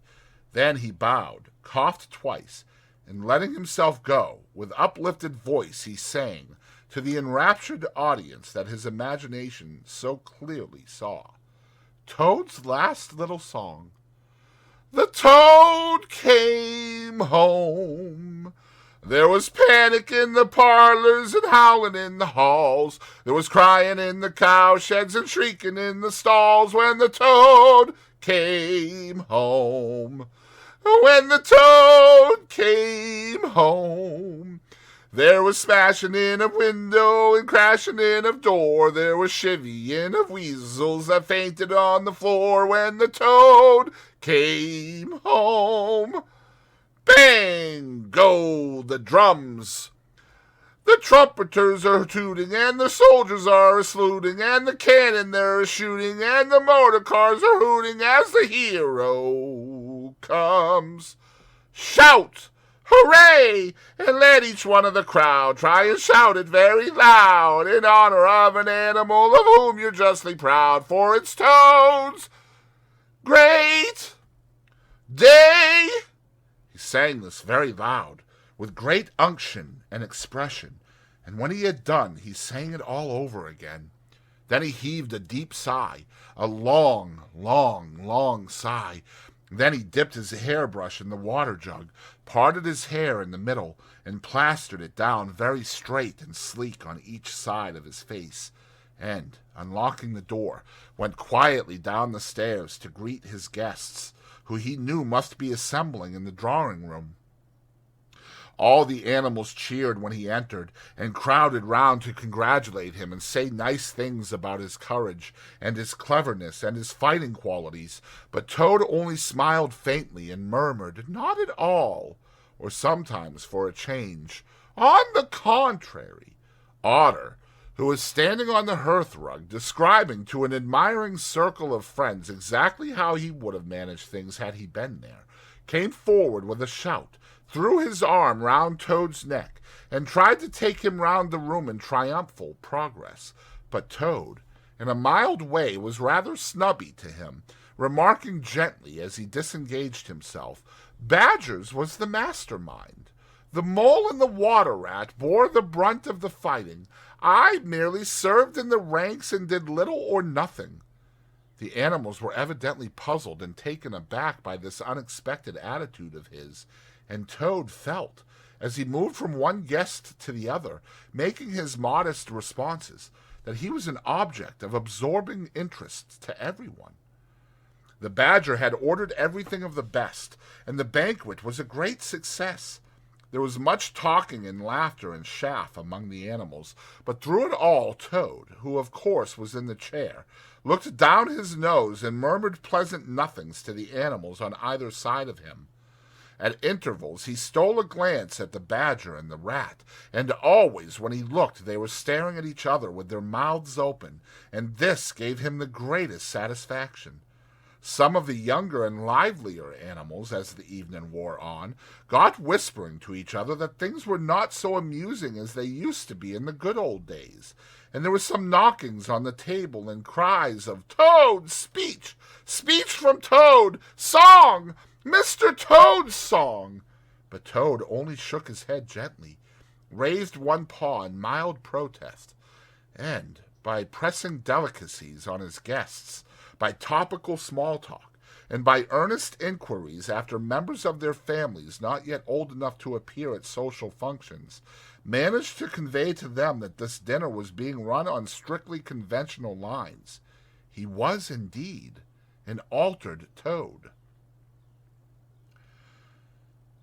After this climax, the four animals continued to lead their lives, so rudely broken in upon by civil war, in great joy and contentment, undisturbed by further risings or invasions. Toad, after due consultation with his friends, selected a handsome gold chain and locket set with pearls, which he dispatched to the jailer's daughter with a letter that even the Badger admitted to be modest, grateful, and appreciative, and the engine driver, in his turn, was properly thanked and compensated for all his pains and trouble. Under severe compulsion from the Badger, even the barge woman was, with some trouble, sought out and the value of her horse discreetly made good to her, though Toad kicked terribly at this, holding himself to be an instrument of fate, sent to punish fat women with mottled arms who couldn't tell a real gentleman when they saw one. The amount involved, it was true, was not very burdensome, the gypsy's valuation being admitted by local assessors to be approximately correct. Sometimes, in the course of long summer evenings, the friends would take a stroll together in the wild wood, now successfully tamed so far as they were concerned, and it was pleasing to see how respectfully they were greeted by the inhabitants, and how the mother weasels would bring their young ones to the mouths of their holes and say, pointing, "Look, baby, there goes the great Mr. Toad, and that's the gallant water rat, a terrible fighter walking along 'em. And yonder comes the famous Mr. Mole, of whom you so often have heard your father tell." But when their infants were fractious and quite beyond control, they would quiet them by telling how, if they didn't hush them and not fret them, the terrible gray Badger would up and get them. This was a base libel on Badger, who, though he cared little about society, was rather fond of children, but it never failed to have its full effect.